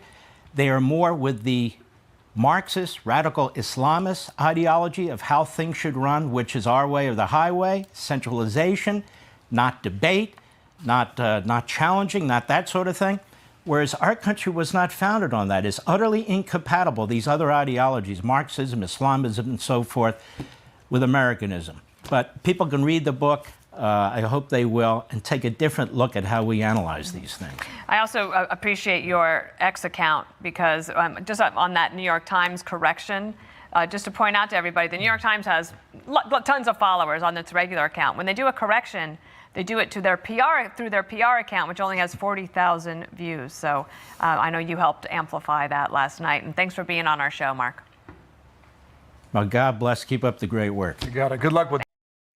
What do you guys think about Russia and the president of the United States talking about he's going to enact secondary tariffs on Russia? What do you guys think about that?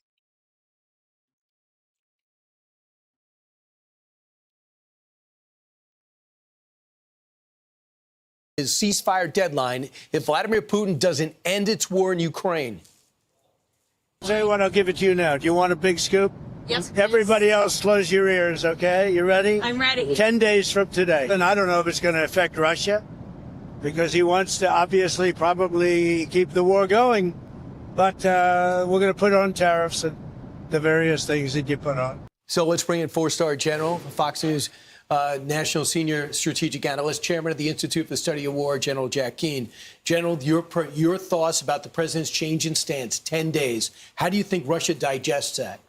Well, first of all, I mean, we've got a major inflection point here because the president has changed his policy from a completely diplomatic approach that lasted for weeks and months and really didn't get us anywhere because Putin was not going to cooperate.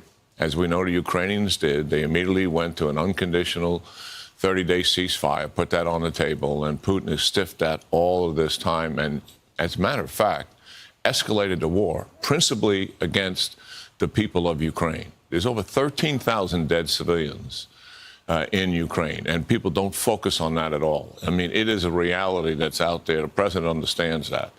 So now what is he doing? He's moving from diplomacy exclusive to confrontation. He's adding military power to Ukraine so that they can defend against Russia much better than they have been, and resolving to do that in the future. The Europeans are doing much the same, Brian, and that is all to the good. And that is something that Putin pays a lot of attention to, battlefield effects. And secondly, what we're seeing now is likely tariffs and sanctions coming in a matter of days. I don't think Putin is going to make any concessions in the week that's coming. So we'll see that second thing happen, and it will have impact. But listen, Putin has always been able to work around sanctions to a certain degree. He's not as intimidated by that as what happens on that battlefield really matters to him. Are the sanctions important? You betcha they are. They are critical. I'm not suggesting that they're not.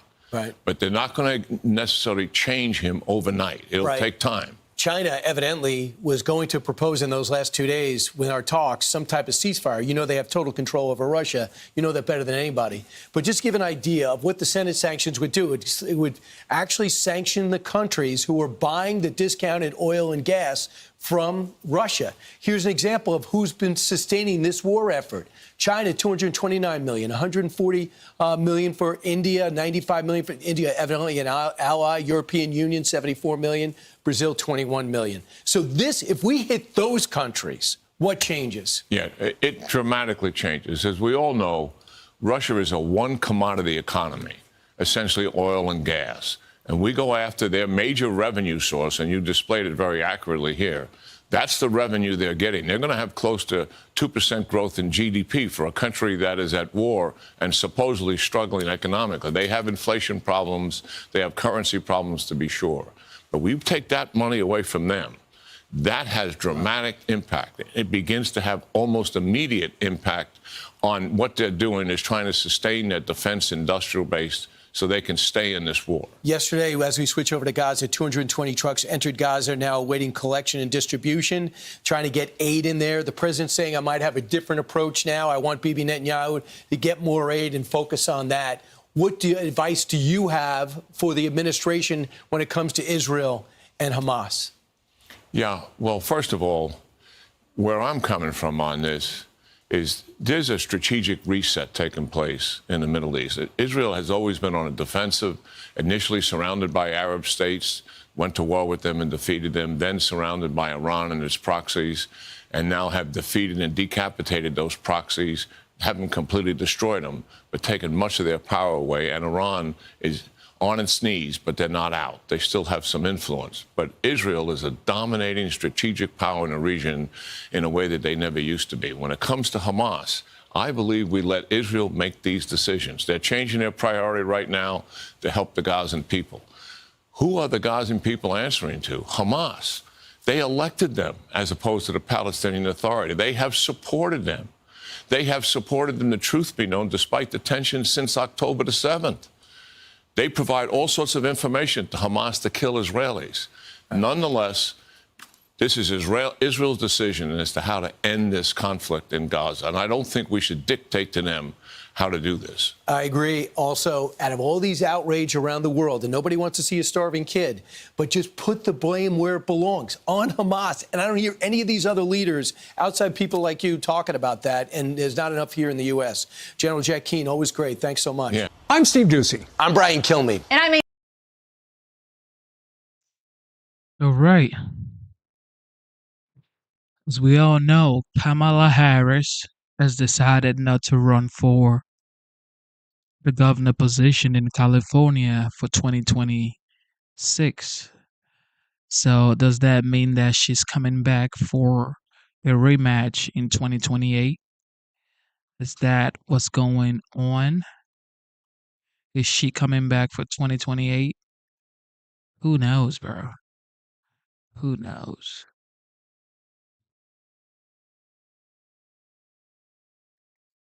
Or maybe Cartwright. All right, Democrats still can't get it together and are now turning their disagreements into a spectacle on the Senate floor. Why would we do something today that's playing into the president's politics and is going to hurt the officers in states like mine?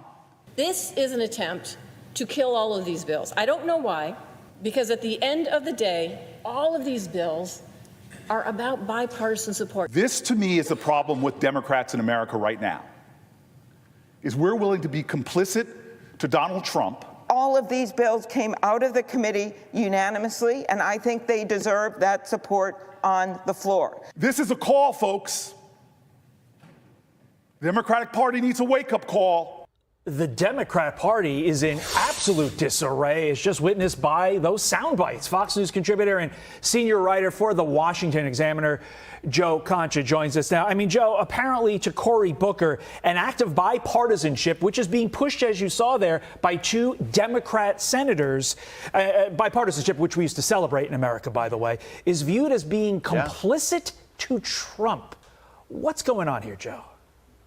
Wow. Could you imagine Cory Booker in the 90s, Todd, and Newt Gingrich as the House Speaker and President Bill Clinton are coming together and passing things like welfare reform and balanced budget amendments? I guess he would go on the floor then and start screaming, if you were a Republican, for example, how we can't be complicit to Bill Clinton. In other words, compromise Americans mostly like when you can find common ground. I know there's not a lot of places that Democrats and Republicans can do these days in that regard, but when they do, it's something, yes, that should be celebrated. And sometimes, you know, when you look at performances like this with the Cory Booker eyes that you see there, it's hard to say that you were born and bred in New Jersey like the three of us are, especially when he turns into this cheesy D-list actor that you see on your screen in an effort to make himself go viral for all the wrong reasons. But let's look beyond the performance art, and let's look at what Cory Booker is resisting when it comes to President Trump. I guess he's against a record high stock market. I guess he's against huge tax cuts like we saw in the big beautiful bill. I guess he's against inflation being under 3% when it was above 9% under Joe Biden and Kamala Harris. I guess he's against border crossings being down to basically zero. He's against also clearly deporting violent criminals out of the country illegally. And I guess he's against better trade deals for the United States. But here's the big question. What exactly is Cory Booker for? What does he advocate? Where's the optimism? It's just a lot of wine and cheese from this senator, and it's why Democrats are polling at their lowest in 35 years, and nobody is buying this act outside of Booker's over at MSNBC and CNN at this point. Okay, so there's this Axios piece yesterday, Joe, titled "Why Democrats Are Suddenly Confident About 2026. Democrats have a rare bright spot," Axios says, in their party's existential crisis. They say 2026. The legendary, the 45th, now the 47th President of the United States just posted on Truth Social, which he owns, at exactly midnight, 12 a.m. This man does not go to bed. All right, so I'm going to read it out for you guys. He says, "I do not care what India does with Russia. They can take their dead economies down together. For all I care, we have done very little business with India. Their tariffs are too high, among the highest in the world. Likewise, Russia and the United States do almost no business together. Let's keep it that way and tell Medvedev, or whatever his name is, the failed former president of Russia, who thinks he's still president, to watch his words. He's entering very dangerous territory." The commander-in-chief ain't going to sleep, so he's posting, yo. He's posting, and you know that's a spicy one, targeting Russia and India. At least to them, looks pretty good. And one of the reasons they point to is because the big, beautiful bill isn't polling well. Is that something Republicans should be concerned about? No, I don't think so, Carly, because Obamacare, for example, that didn't poll very well either when that first came out. Big bills tend to not do that. I think in the end, It's not the bill that's going to bring Republicans down. It's the performance of the economy. If things go well, if we see an economy that takes off where inflation remains below 3%, we have massive growth, wages go up, unemployment stays down, and the stock market continues to do well, and that means everybody's 401ks are doing well, then I don't know what Democrats run on, quite frankly, because it's always the economy, stupid, and that's what's going to decide 2026, not a bill passing in 2025. The results of that bill and the tax cuts that people get from it and the border security that we get from it and all the other things that we see in it, if those things come to fruition and the trade deals and tariffs end up being a positive for the economy, then I think Republicans have a very strong platform to run on. And the potential rebate checks being pushed by Josh Hawley with regard to the tariff income coming in. Meantime, got to get your thoughts on this. Sydney Sweeney's new American Eagle ad is allegedly invoking white supremacy. Listen. The play on words is being compared to Nazi propaganda with Sydney Sweeney's ad shows an unbridled cultural shift toward whiteness. Newsweek writes Sydney Sweeney fronts ad campaign for jeans, sparks debate about eugenics, and Salon says Sydney Sweeney's new campaign draws fire for racial overtones. Joe, there's a lot of theories on the rage coming from the left on this. We could go into so many theories. Only a few of them get me in trouble with my wife, but we're going to ignore those. In the end, doesn't this come down to the fact that this ad is simply normal, and the left hates the fact that Donald Trump is bringing normal back to America? That's the thing. It's common sense over chaos. And I definitely picked the wrong day to stop sniffing glue. I mean, I can't believe those headlines that you just read. I mean, this just shows that people just like throwing out Nazism and fascism without having a clue about history or what those things actually mean. So when someone says they have good genes, it could be an attractive white blonde woman. It could be an attractive black woman. It could be an Asian woman, Indian woman, white guy, black guy. It doesn't matter. Just sometimes we're born with good genes. And the good news is the most sane and sober people are laughing at these news outlets because it's a different era now when you can't get away with this stuff in the Trump era anymore. And X is the great equalizer at this point. And if you go on there, all of those publications that you just read and all the people that are saying somehow this is an ad that is Nazi propaganda are being laughed into oblivion over it. So, yeah, you can't get away with this stuff anymore. That's the bottom line. I mean, I don't even know if this is political. I don't know if Donald Trump has anything to do with this. I feel like it's just Sydney Sweeney signing on to American Eagle, made the stock price go up, and then somebody on social media said something ridiculous, and other people followed suit, which I guess could be the power of social media in a strange way. Joe, got to leave it there. A wild turn of events. Can you imagine one ad and you send American Eagle stock going up? That's just wild. Just one ad by Sydney Sweeney, or what's her name? American Eagle is going all the way up, ladies and gentlemen. All right, I want us to run this Fed's press briefing here. Of course, he didn't cut the rate, but I want us to watch it.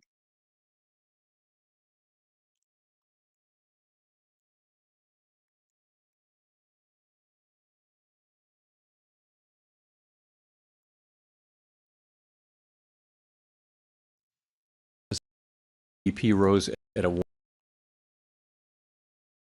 goals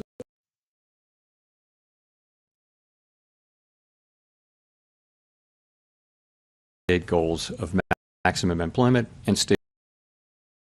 Wow. Bro, did he just jump on there? Yeah, he jumped on there. State goals of maximum employment and stable prices for the benefit of the American people. Despite elevated uncertainty, the economy is in a solid position. The unemployment rate remains low, and the labor market is at or near maximum employment. Inflation has been running somewhat above our 2% longer run objective. In support of our goals, today the Federal Open Market Committee decided to leave our policy interest rate unchanged. We believe that the current stance of monetary policy leaves us well positioned to respond in a timely way to potential economic developments.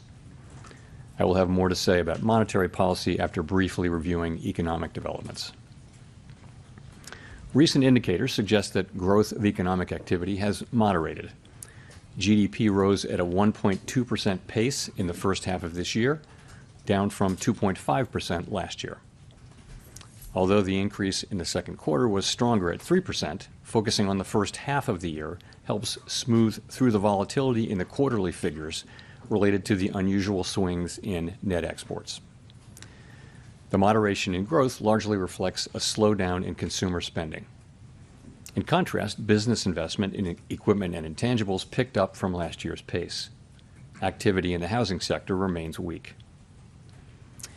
In the labor market, conditions have remained solid. Payroll job gains averaged 150,000 per month over the past 3 months. The unemployment rate at 4.1% remains low and has stayed in a narrow range over the past year. Wage growth has continued to moderate while still outpacing inflation. Overall, a wide set of indicators suggests that conditions in the labor market are broadly in balance and consistent with maximum employment. Inflation has eased significantly from its highs in mid-2022, but remains somewhat elevated relative to our 2% longer run goal. Estimates based on the Consumer Price Index and other data indicate that total PCE prices rose 2.5% over the 12 months ending in June, and that, excluding the volatile food and energy categories, core PCE prices rose 2.7%. These readings are little changed from the beginning of the year, although the underlying composition of price changes has shifted. Services inflation has continued to ease, while increased tariffs are pushing up prices in some categories of goods. Near-term measures of inflation expectations have moved up on balance over the course of this year on news about tariffs, as reflected in both market-based and survey-based measures. Beyond the next year or so, however, most measures of longer-term expectations remain consistent with our 2% inflation goal. Our monetary policy actions are guided by our dual mandate to promote maximum employment and stable prices for the American people. At today's meeting, the committee decided to maintain the target range for the federal funds rate at 4.25% to 4.5% and to continue reducing the size of our balance sheet. We will continue to determine the appropriate stance of monetary policy based on the incoming data, the evolving outlook, and the balance of risks. Changes to government policies continue to evolve, and their effects on the economy remain uncertain. Higher tariffs have begun to show through more clearly to prices of some goods, but their overall effects on economic activity and inflation remain to be seen. A reasonable base case is that the effects on inflation could be short-lived, reflecting a one-time shift in the price level. But it is also possible that the inflationary effects could instead be more persistent, and that is a risk to be assessed and managed. Our obligation is to keep longer-term inflation expectations well anchored and to prevent a one-time increase in the price level from becoming an ongoing inflation problem. For the time being, we're well positioned to learn more about the likely course of the economy and the evolving balance of risks before adjusting our policy stance. We see our current policy stance as appropriate to guard against inflation risks.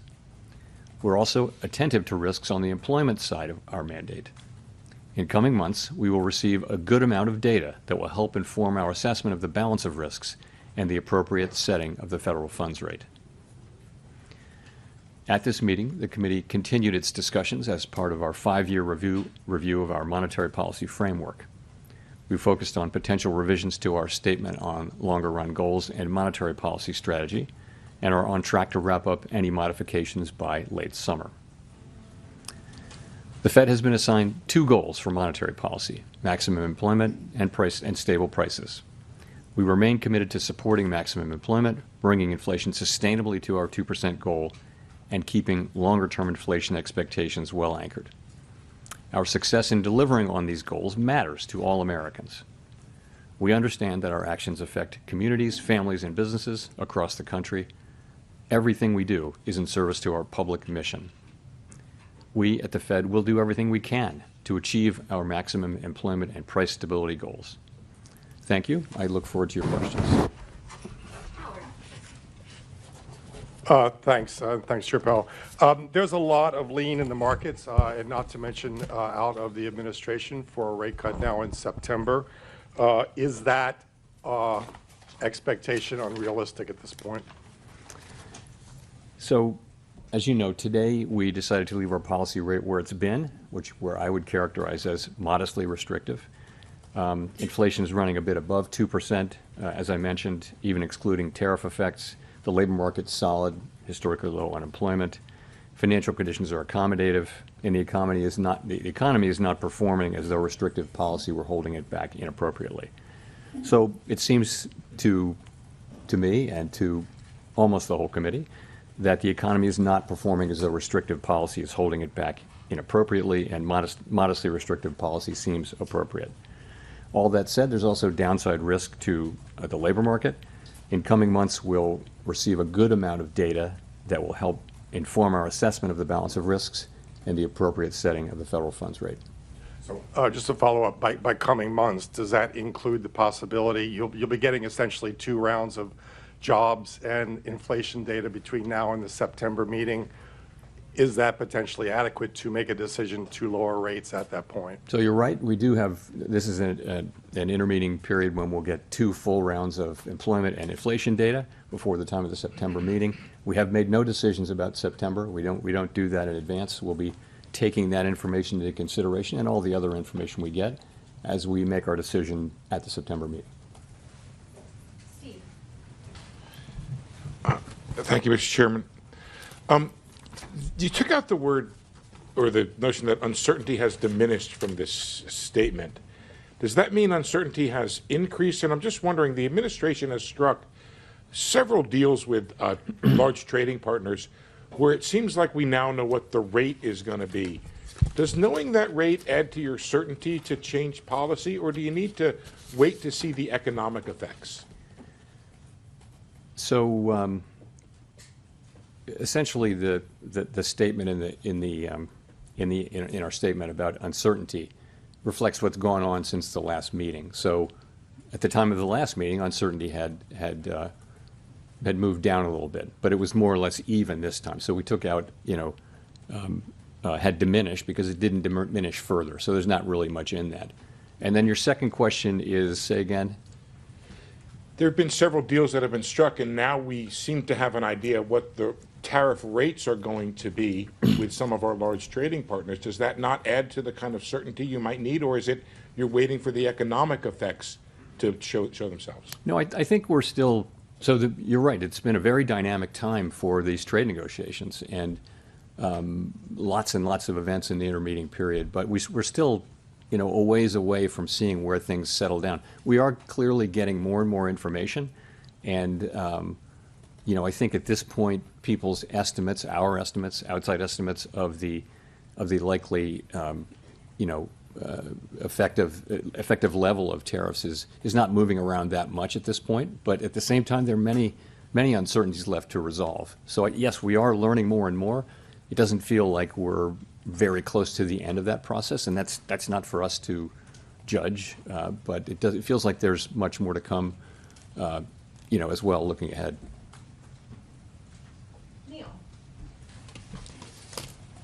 Hi, Mr. Chairman. Neil Irwin with Axios. This morning we got a GDP report in which final domestic private purchases decelerated, slowest pace since 22. There was a weakness in the interest-sensitive sectors and residential investment, commercial structures. Are those not signs that monetary policy is a little too restrictive right now, given current economic conditions? So the GDP and PDFP numbers came in pretty much right where we expected them to come in. You got to look at the whole picture. So certainly, as I mentioned in my opening remarks, economic activity data, GDP, private domestic final purchases, which we think is a narrower but better signal for future, for where the economy is going, has come down to a little better than 1%, 1.2%, I think, in the case of GDP for the first half, whereas it was 2.5% last year. So that has certainly come down. But if you look at the labor market, what you see is, by many, many statistics, the labor market is kind of still in balance. It's things like quits, job openings, and let alone the unemployment rate. They're all by many measures, very similar to where they were a year ago. So you do not see weakening in the labor market. You do see a slowing in job creation, but also a slowing in the supply of workers. So you've got a labor market that's in balance, albeit partially because both demand and supply for workers is coming down at the same pace, and that's why the unemployment rate has remained roughly stable, which is why I said we do see downside risk in the labor market. I mean, our two mandate variables, right, are inflation and maximum employment, stable prices and maximum employment, not so much growth. So the labor market looks solid. Inflation is above target, and even if you look through the tariff effects, we think it's still a bit above target, and that's why our stance is where it is. But as I mentioned, downside risks to the labor market are certainly apparent. So on labor, given the fluid labor supply situation, is there a number for this jobs report we get on Friday that would look to you like equilibrium job growth? The main number you have to look at now is the unemployment rate, because it's true that the demand for workers in the form of, let's call it, just say payroll jobs, that number has come down, but so has the break-even number, kind of in tandem.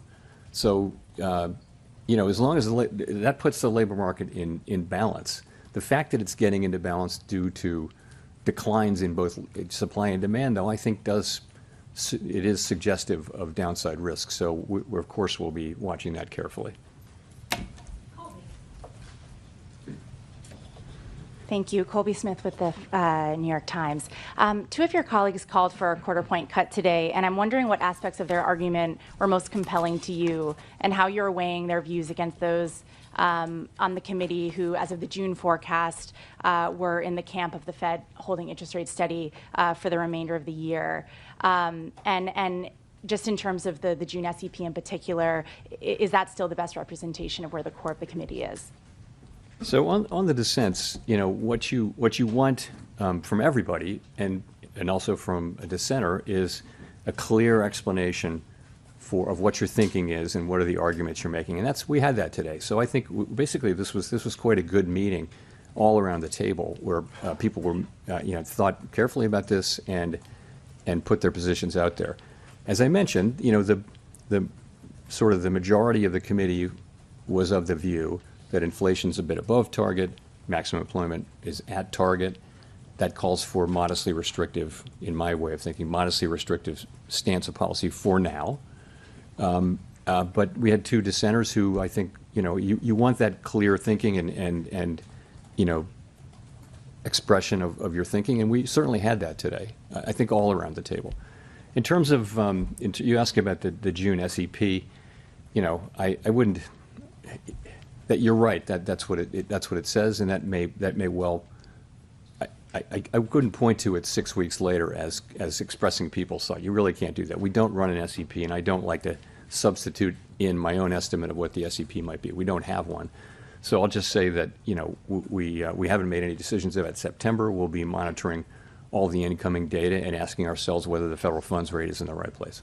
And just on the point about policy being only modestly restrictive, does that mean that there's actually not much scope to reduce rates once the conditions for a cut are met, barring a significant weakening of the labor market? So let me say, my own estimate is modestly restrictive, and there are a range of views of what the neutral rate is at this moment for our economy, and so others may say it's more restrictive or less restrictive even. We're going to be at some point when we return to moving toward a more neutral stance, we'll be making that judgment as we go. I don't think we have a preset course. It's not so mechanical as saying, we've derived with great confidence the neutral rate and that is our destination, because really we understand that no one actually knows what the neutral rate is. We know it by its works, and that will be the way the economy reacts over time to slightly looser policy.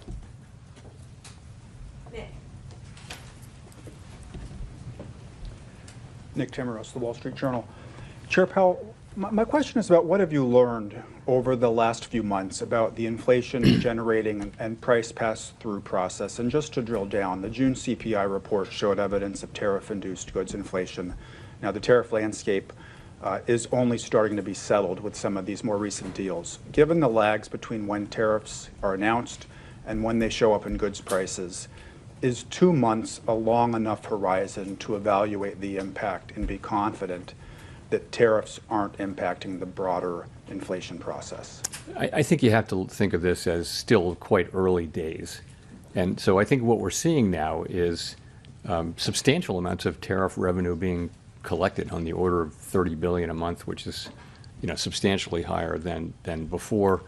And the evidence seems to be mostly not paid only to a small extent through exporters lowering their price, and companies or retailers, sort of people who are upstream, institutions that are upstream from the consumer, are paying most of this for now. It's starting to show up in consumer prices, as you know, in the June report. We expect to see more of that. And we know from surveys that companies feel that they have every intention of putting this through to the consumer, but the truth is they may not be able to in many cases. So I think we're just going to have to watch and learn empirically how much of this and over what period of time. I think we've learned that the process will probably be slower than expected at the beginning, but we never expected it to be fast. We think we have a long way to go to really understand exactly how it will be. So that's how we're thinking of it right now. So if I could follow up, is the reticence to look through core goods inflation being driven by the judgment that during the pandemic expectations proved more adaptive than anyone at the Fed expected? Is it being driven by uncertainty over how restrictive policy is? You could argue we are a bit looking through goods inflation by not raising rates. We haven't reacted to new inflation, but I mean, I wouldn't insist upon that. But I don't think, I think the base case, as I said, a reasonable base case is that these are one-time price effects. Of course, in the end, there will not be. This will not turn out to be inflation, because we'll make sure that it's not. We will, through our tools, make sure that this does not move from being a one-time price increase to serious inflation. We want to do that efficiently, though, and that means we want to do it.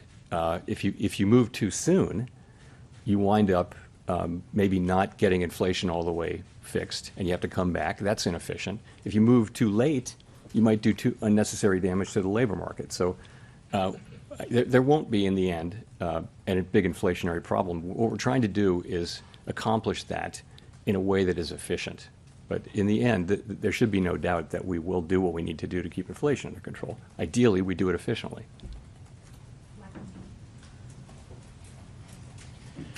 Michael McKee from Bloomberg Television and Radio. The one big bill, leaving aside the adjectives, do you expect it to add stimulus to the economy in 2026? And would that be an argument for remaining on hold or cutting back on the number of rate cuts you would expect for next year? So, of course, let me just ritual disclaimer that we don't express any judgments or anything like that on fiscal legislation or other legislation for that matter. But I would say when you think that, the biggest part of the bill was making permanent existing law on taxes, I don't think we see it as particularly stimulative. There should be some stimulative effect, but it shouldn't be significant over the next couple of years. And to follow up, I don't want to put this in terms of you and the president, so let me ask it this way. Do you have concerns about the cost to the government of keeping rates elevated for longer in terms of interest rate charges? Yeah, no, that's, we have a mandate, and that's maximum employment and price stability. And it is, it's not something we do to consider the cost to the government of our rate changes. We have to be able to look at the goal variables Congress has given us, use the tools they've given us to achieve those goals, and that's what we do. We don't consider the fiscal needs of the federal government. No advanced economy central bank does that, and it wouldn't be good if we did do that, it would be good neither for our credibility nor for the credibility of U.S. fiscal policy. So it's just not something we take into consideration. Victoria. Hi, Victoria Guido with Politico. When it comes to the renovations of the Federal Reserve's headquarters that the administration has been looking into, do you see their interest in that issue as being directly tied to the president's push to get you to lower interest rates? Not for me to say. I will say we had a nice visit with the president. It was an honor to host him. It's not something that happens very often at the Federal Reserve to have the president come over, let alone to visit a building. But it was a good visit. Are there any aspects of the project that they've raised that you see as making you reconsider any aspects of the project? So, this project was hatched and conceived almost a decade ago now, and we went through the very long process of clearing it through historic preservation at the National Capital Planning Commission, and a lot of back and forth there. It was very constructive. We started out to do the work, and we're very well along on that work, and I was quite pleased to have the president say multiple times that what he really wanted to see was us getting this construction completed as soon as possible. That is our focus, and that's what we're going to do. Thanks, Mr. Chairman. Andrew Ackerman with the Washington Post. What message do you take from the fact that inflation hit 2.1% last September and has bounced higher since? Why do you think financial conditions are restrictive and a neutral rate's below 4% when inflation has stopped falling for almost a year? So inflation, when you talk about these 12-month inflation measures, you're always battling residual seasonality. So we'll have, for example, 2 months of high inflation, sometimes early in the year, and then inflation turns lower, and a lot of that may just be an artifact. So that's why we look at the 12-month numbers. I think inflation is most of the way back to 2%. There are things like the catch-up inflation. So, for example, all the insurance costs that they're only now going through inflation, but they actually reflect inflationary pressures from 2-3 years ago. So that's got to go through. In addition, now we have 3 or 4 tenths of inflation in core inflation from tariffs. So, and we can't really separate that out. We're not going to have a separate kind of inflation that isn't the tariffs. We're always going to be dealing with all of inflation. But the composition, as I mentioned, has really changed. And if you go back to the last couple of years, it was all about services inflation, which was being very sticky. Now services inflation is coming down nicely. Goods inflation was well behaved before, and now goods inflation is going up. So the story has really changed. That's partially because of tariffs. It's also partially because we had restrictive policy in place, and we've seen that the result of that gradually work its way through the services economy. Okay. The other thing I wanted to ask is, are you comfortable that BLS can continue performing their mission effectively if they take an 8% reduction in headcount and authorized spending as the administration has proposed? I'm not going to comment on the administration's proposal. I do think, as I've said, I think that we're getting the data that we need to do our jobs, and I think it's really important that good data helps not just the Fed, it helps the government, but it also helps the private sector. People in the economy, they use this data a lot too. So it's quite important for our economy, and certainly for the Fed's work and other government agencies' work, that we continue to get better at data. That's what we've been doing for 100 years. We've been getting better and better and better. It's very hard to accurately capture in real time the output of a $20+ trillion economy. And the United States has been a leader in that for 100 years, and we really need to continue that, in my view.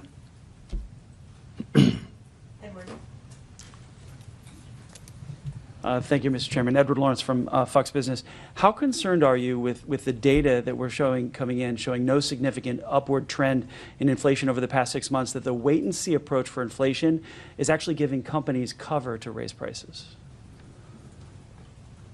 How concerned am I that say that again? The wait-and-see approach is giving... The wait-and-see approach, what do you mean by that? For cutting rates. You're waiting to see if the tariffs will affect inflation. So it's a wait-and-see approach. Well, so that's where policy's restrictive. When we start cutting, it'll go toward neutral. Okay. This delay, though, where you're saying there's a one-time price increase for tariffs, which possibly could lead into bigger inflation or more inflation. Is that giving companies cover, though, to raise prices? Well, what may be giving, it's not our policy stance, what may be giving some companies will certainly be taking advantage of the fact of the tariffs and all of the discussion of how they're going to, companies will raise prices when and as they can. And you saw it famously in the first administration of President Trump during those tariffs. Washing machines were tariffed, but dryers weren't. But what do you know? The price of dryers went up too, just like washing machines. So companies will often just they'll cross the street in a group, if you know what I mean, That'll happen. We don't see a lot of that. I mean, what we see now is basically the very beginnings of whatever the effects turn out to be on goods inflation. And I'll say again, they may be less than people estimate or more than people estimate. They're not going to be zero. Consumers will pay some of this. Businesses will pay some of this. Retailers will pay some of this. But we're just going to have to see it through. And just to follow, if I could, some additional tariffs have been in place since February, and things really haven't broken yet with the economy. So how do you justify to somebody who's looking for a house, who's facing a 7% mortgage and maybe can't afford those rates? How do you justify that? Well, so the housing is a special case, right? We don't set mortgage rates at the Fed, right? We set an overnight rate, and the rates that go into mortgages are longer term rates, like Treasury rates. It might be 30-year rates, it might be shorter than that, but it's not the overnight Fed's rate. It's not that we don't have any effect. We do have an effect, but we're not the main effect. There are other things going on in the housing sector, and one of those is just there's kind of a long-term housing shortage that we have. We haven't built enough housing. This is not something the Fed can help with, and that'll be the case even after things normalize. So I think the best thing that we can do for housing is to have 2% inflation and maximum employment, and that's what we can contribute to housing. There are lots of other jobs to do for the private sector and Congress, but that's what we're trying to get to. We've made a lot of progress toward that. We have a very good labor market right now. Inflation, we were very close to 2%. We're seeing some goods inflation move us away, but so far not very far away.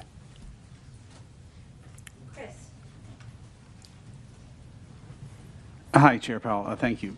Well, can you give us a little more about what kind of economic data does the Fed need to see before you'll be ready to cut? I mean, do you need inflation back nearly to target? Are there other things in the pricing that you look for? Do you need to see weakening in the job market? What kind of things are you looking for? I mean, ultimately, it could be any of those things, right? But if you saw that the risks to the two goals were moving into balance, if they were fully in balance, that would imply that you should move toward a more neutral stance of policy. This is the special situation we're in, which is we have two-sided risk to both of our goals.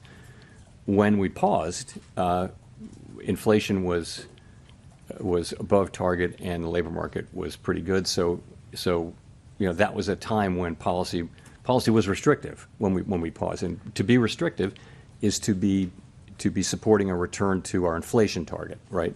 So as the two targets get back into balance, you would think you'd move in a way closer to neutral, and that the next steps that we take are likely to be in that direction. What will it take? It'll be the totality of the evidence. As I mentioned, there's quite a lot of data coming in, which before the next meeting. Will it be dispositive of that? It's really hard to say. We don't make those decisions right now, so we'll have to see. Well, I guess just in terms of inflation, though, for example, like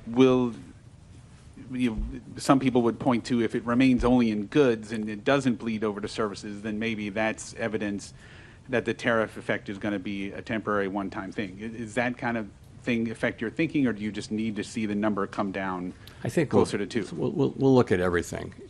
It's, as I mentioned, a pretty reasonable base case is that this will be a one-time price increase. And in the end, we'll make sure that that's the case. We're just trying to do that efficiently. And efficiently means getting the timing right so we don't, again, if we cut rates too soon, maybe we didn't finish the job with inflation. History is dotted with examples of that. If you cut too late, then maybe you're doing unnecessary damage to the labor market. So we're trying to get that timing right, and that's effectively what we're doing.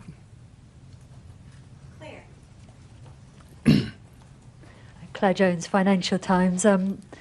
Just a question on the dollar. We've seen it decline quite heavily this year. I was wondering if there's been any discussion about that at the meetings and to what degree that may be complicating your attempts to get inflation back to target.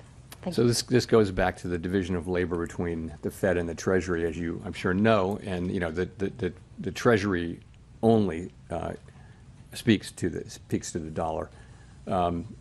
it's not something that's been a topic of major discussion at all at the Fed. I wouldn't say it doesn't come up. If the transcripts, when they come out in a few years, they'll probably reflect some mentions of the dollar, but it would never be a major focus. And just to follow on, if I may, to Andrew's question, I think the amount of imputed data in CPI now is up to 35%. I mean, is there any discussion of that as well? Is there any consideration of looking at alternative measures, data scraping and so on, in order to just ensure you've got a good read on what's happening to prices in the US economy? Thank you. We're monitoring the situation. We do, of course, I mean, as you know, during the pandemic, we looked at a whole lot of new kinds of data. People are looking at big data sets that you can get from all sorts of places, and we do all of that. But at the same, we really need the government data. Really is the gold standard in data, and we need it to be, to be good and be able to rely on it. And we're not going to be able to substitute for that, but if we have to make do with what we have. But I certainly hope that we get what we need. Jay O'Brien. Hi, Mr. Chairman. Jay O'Brien, ABC News. President Trump has obviously invoked your name a lot. He has personally pressured you. Are you concerned the way that conduct might impact the Fed's independence going forward? I'll just say that, I think that having an independent central bank has been an institutional arrangement that has served the public well.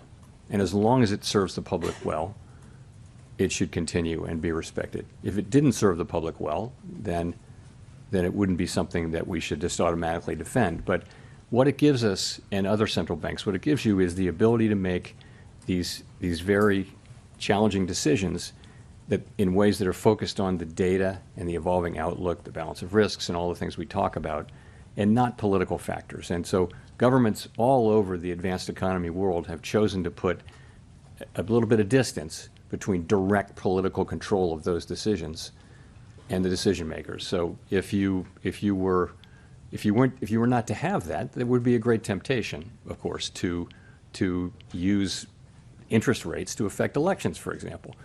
And that's something that we don't want to do. So I think that's pretty widely understood. Certainly it is in Congress.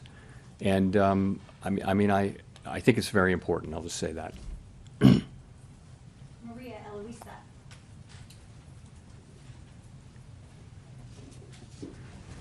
Afternoon, Sir Powell. Maria Luisa Capurro from Bloomberg News. You mentioned a slowdown in consumer spending, and I wanted to see if you could walk us through what was the discussion with the committee around that. We've seen delinquency rates rising for upper income households. How do you see that evolving in the next few months, and how much of a vulnerability that is for the economy going forward? Consumer spending had been very, very strong for the last couple of years, and had repeatedly, forecasters, not just us, had been forecasting it would slow down, and now maybe it finally has. So I would say,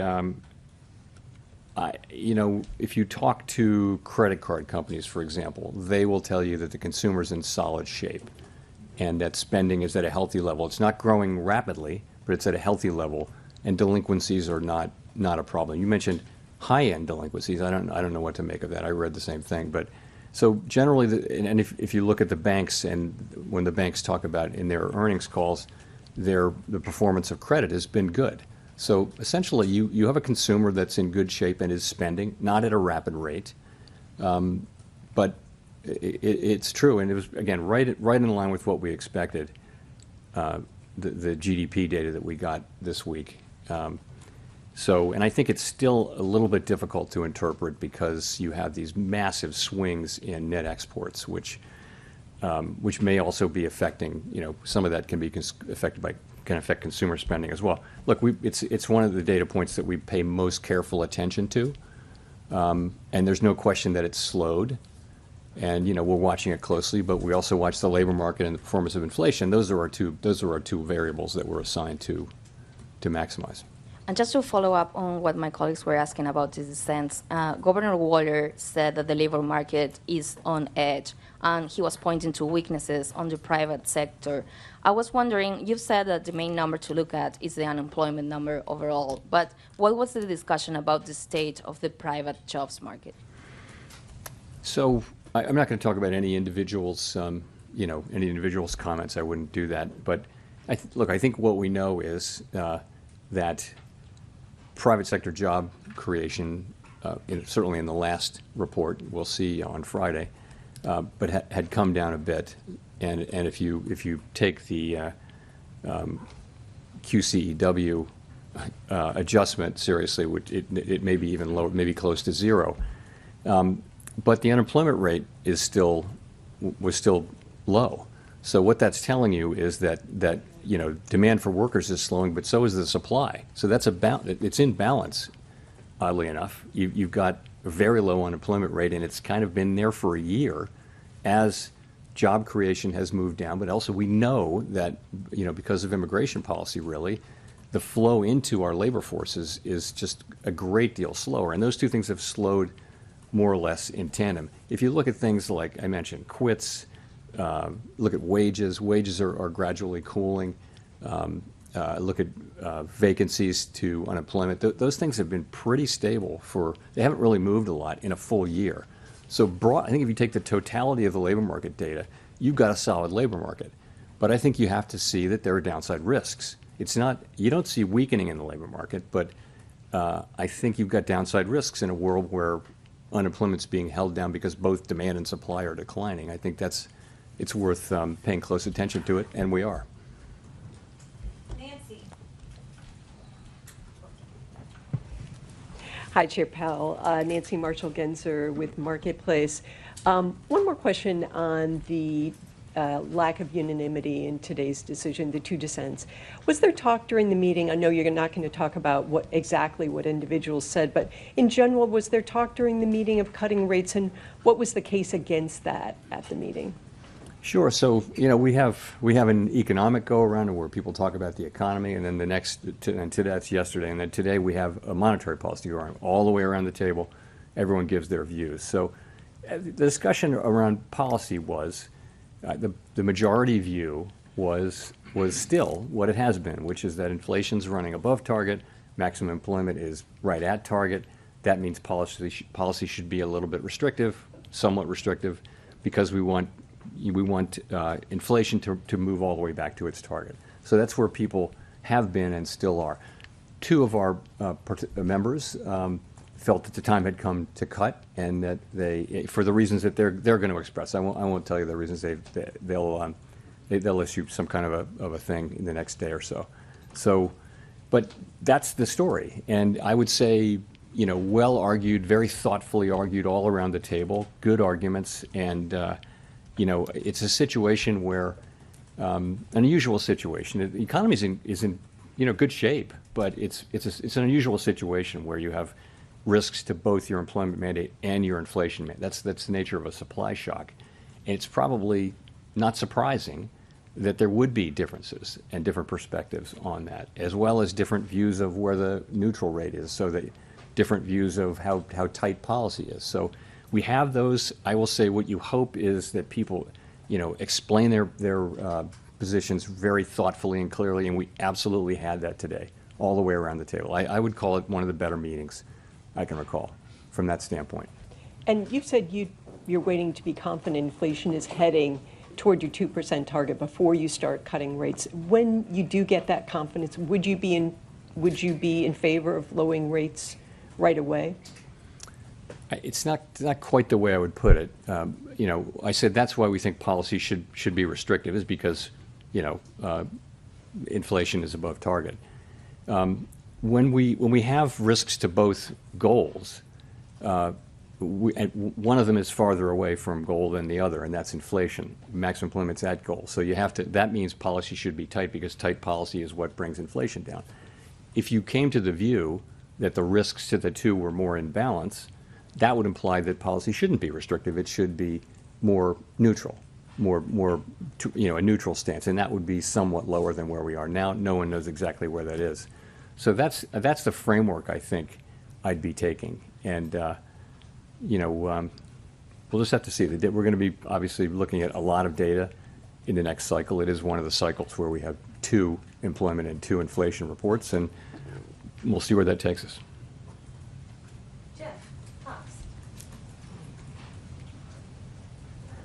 Thank you, Mr. Chairman, for taking the question. Jeff Cox from CNBC.com. A metric that you like to cite a lot is the final sales to private domestic purchasers. That was down to a 1.2% gain in second quarter from 1.9% in Q1, suggesting that there's some softening in underlying demand. I just wondering if you look at that and you combine that with some of the housing numbers, the weakness that you acknowledged at the top of your remarks, that the housing market is in fact weak, and the inflation numbers from GDP today came down to 2.1% for headline, 2.5% for core. I'm wondering how much more movement you would need to see from these data points before you would be comfortable with cutting in, say, September. It's going to be the total. Hard to answer that specifically. PDFP, I think, for the first half, private domestic final purchases, or final sales, as people call it, was 1.6 on the first half. GDP, I believe, was 1.2%. That's the whole half. You mentioned the quarters. So those are slower, but GDP is bumpy quarter to quarter, half to half, and often gets revised, after the fact. The labor market data we still think continue to think is the best data we have on the economy, and that shows a 4.1% unemployment rate. It shows wages, still at a healthy level, but moving ever closer to what we would regard as long-run sustainable, consistent with longer-run productivity and 2% inflation. So the labor market is actually still quite solid. Inflation is above target, even ignoring tariffs. It's a little bit above target, and tariffs. So we're watching all of that, and again, trying to do the right thing in what is a challenging situation, because you're being pulled in 2 directions, and you have to decide which of those to go in. And actually, at some point, if they're sort of equally at risk, then you really want to be at a neutral policy stance, which we're not right now. So it'd be safe to say that if the data kind of stays in line with where it is right now, that you wouldn't be comfortable with cutting in September? I'm not gonna say that. No, I just think we're going to need to see the data, and it can go in many different directions. The inflation data and the employment data, and we're going to make a judgment based on all of the data and based on that balance of risks analysis that I mentioned. Thank you. Greg, Rob, for the last question. Thanks, Chair Powell. Greg Robb from MarketWatch. The Treasury Secretary has said recently that it would be confusing for the markets if you stayed on as a governor after your term as chair ends. And I was wondering if you had any update for us on a decision on that front. Sorry, I do not have any update for you. Thanks very much, everyone.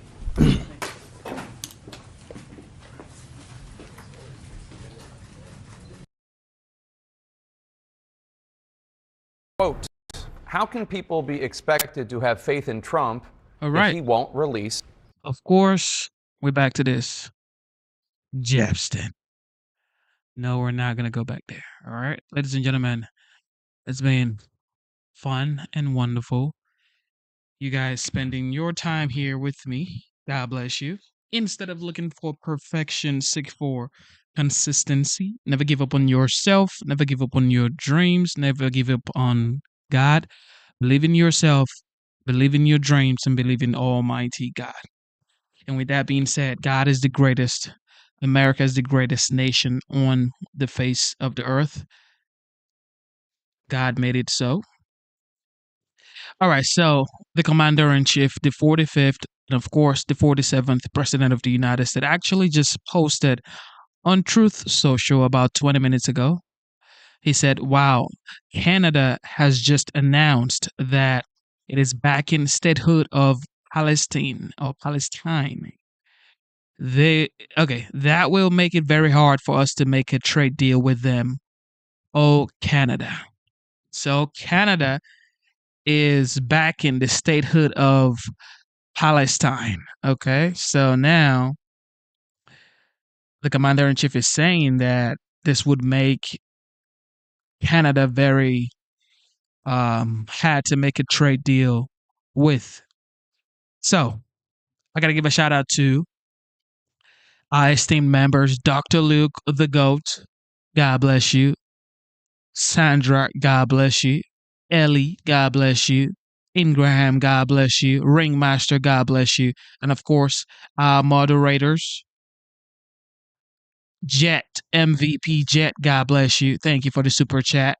Thank you, Jet. Everything that I've sent. Okay.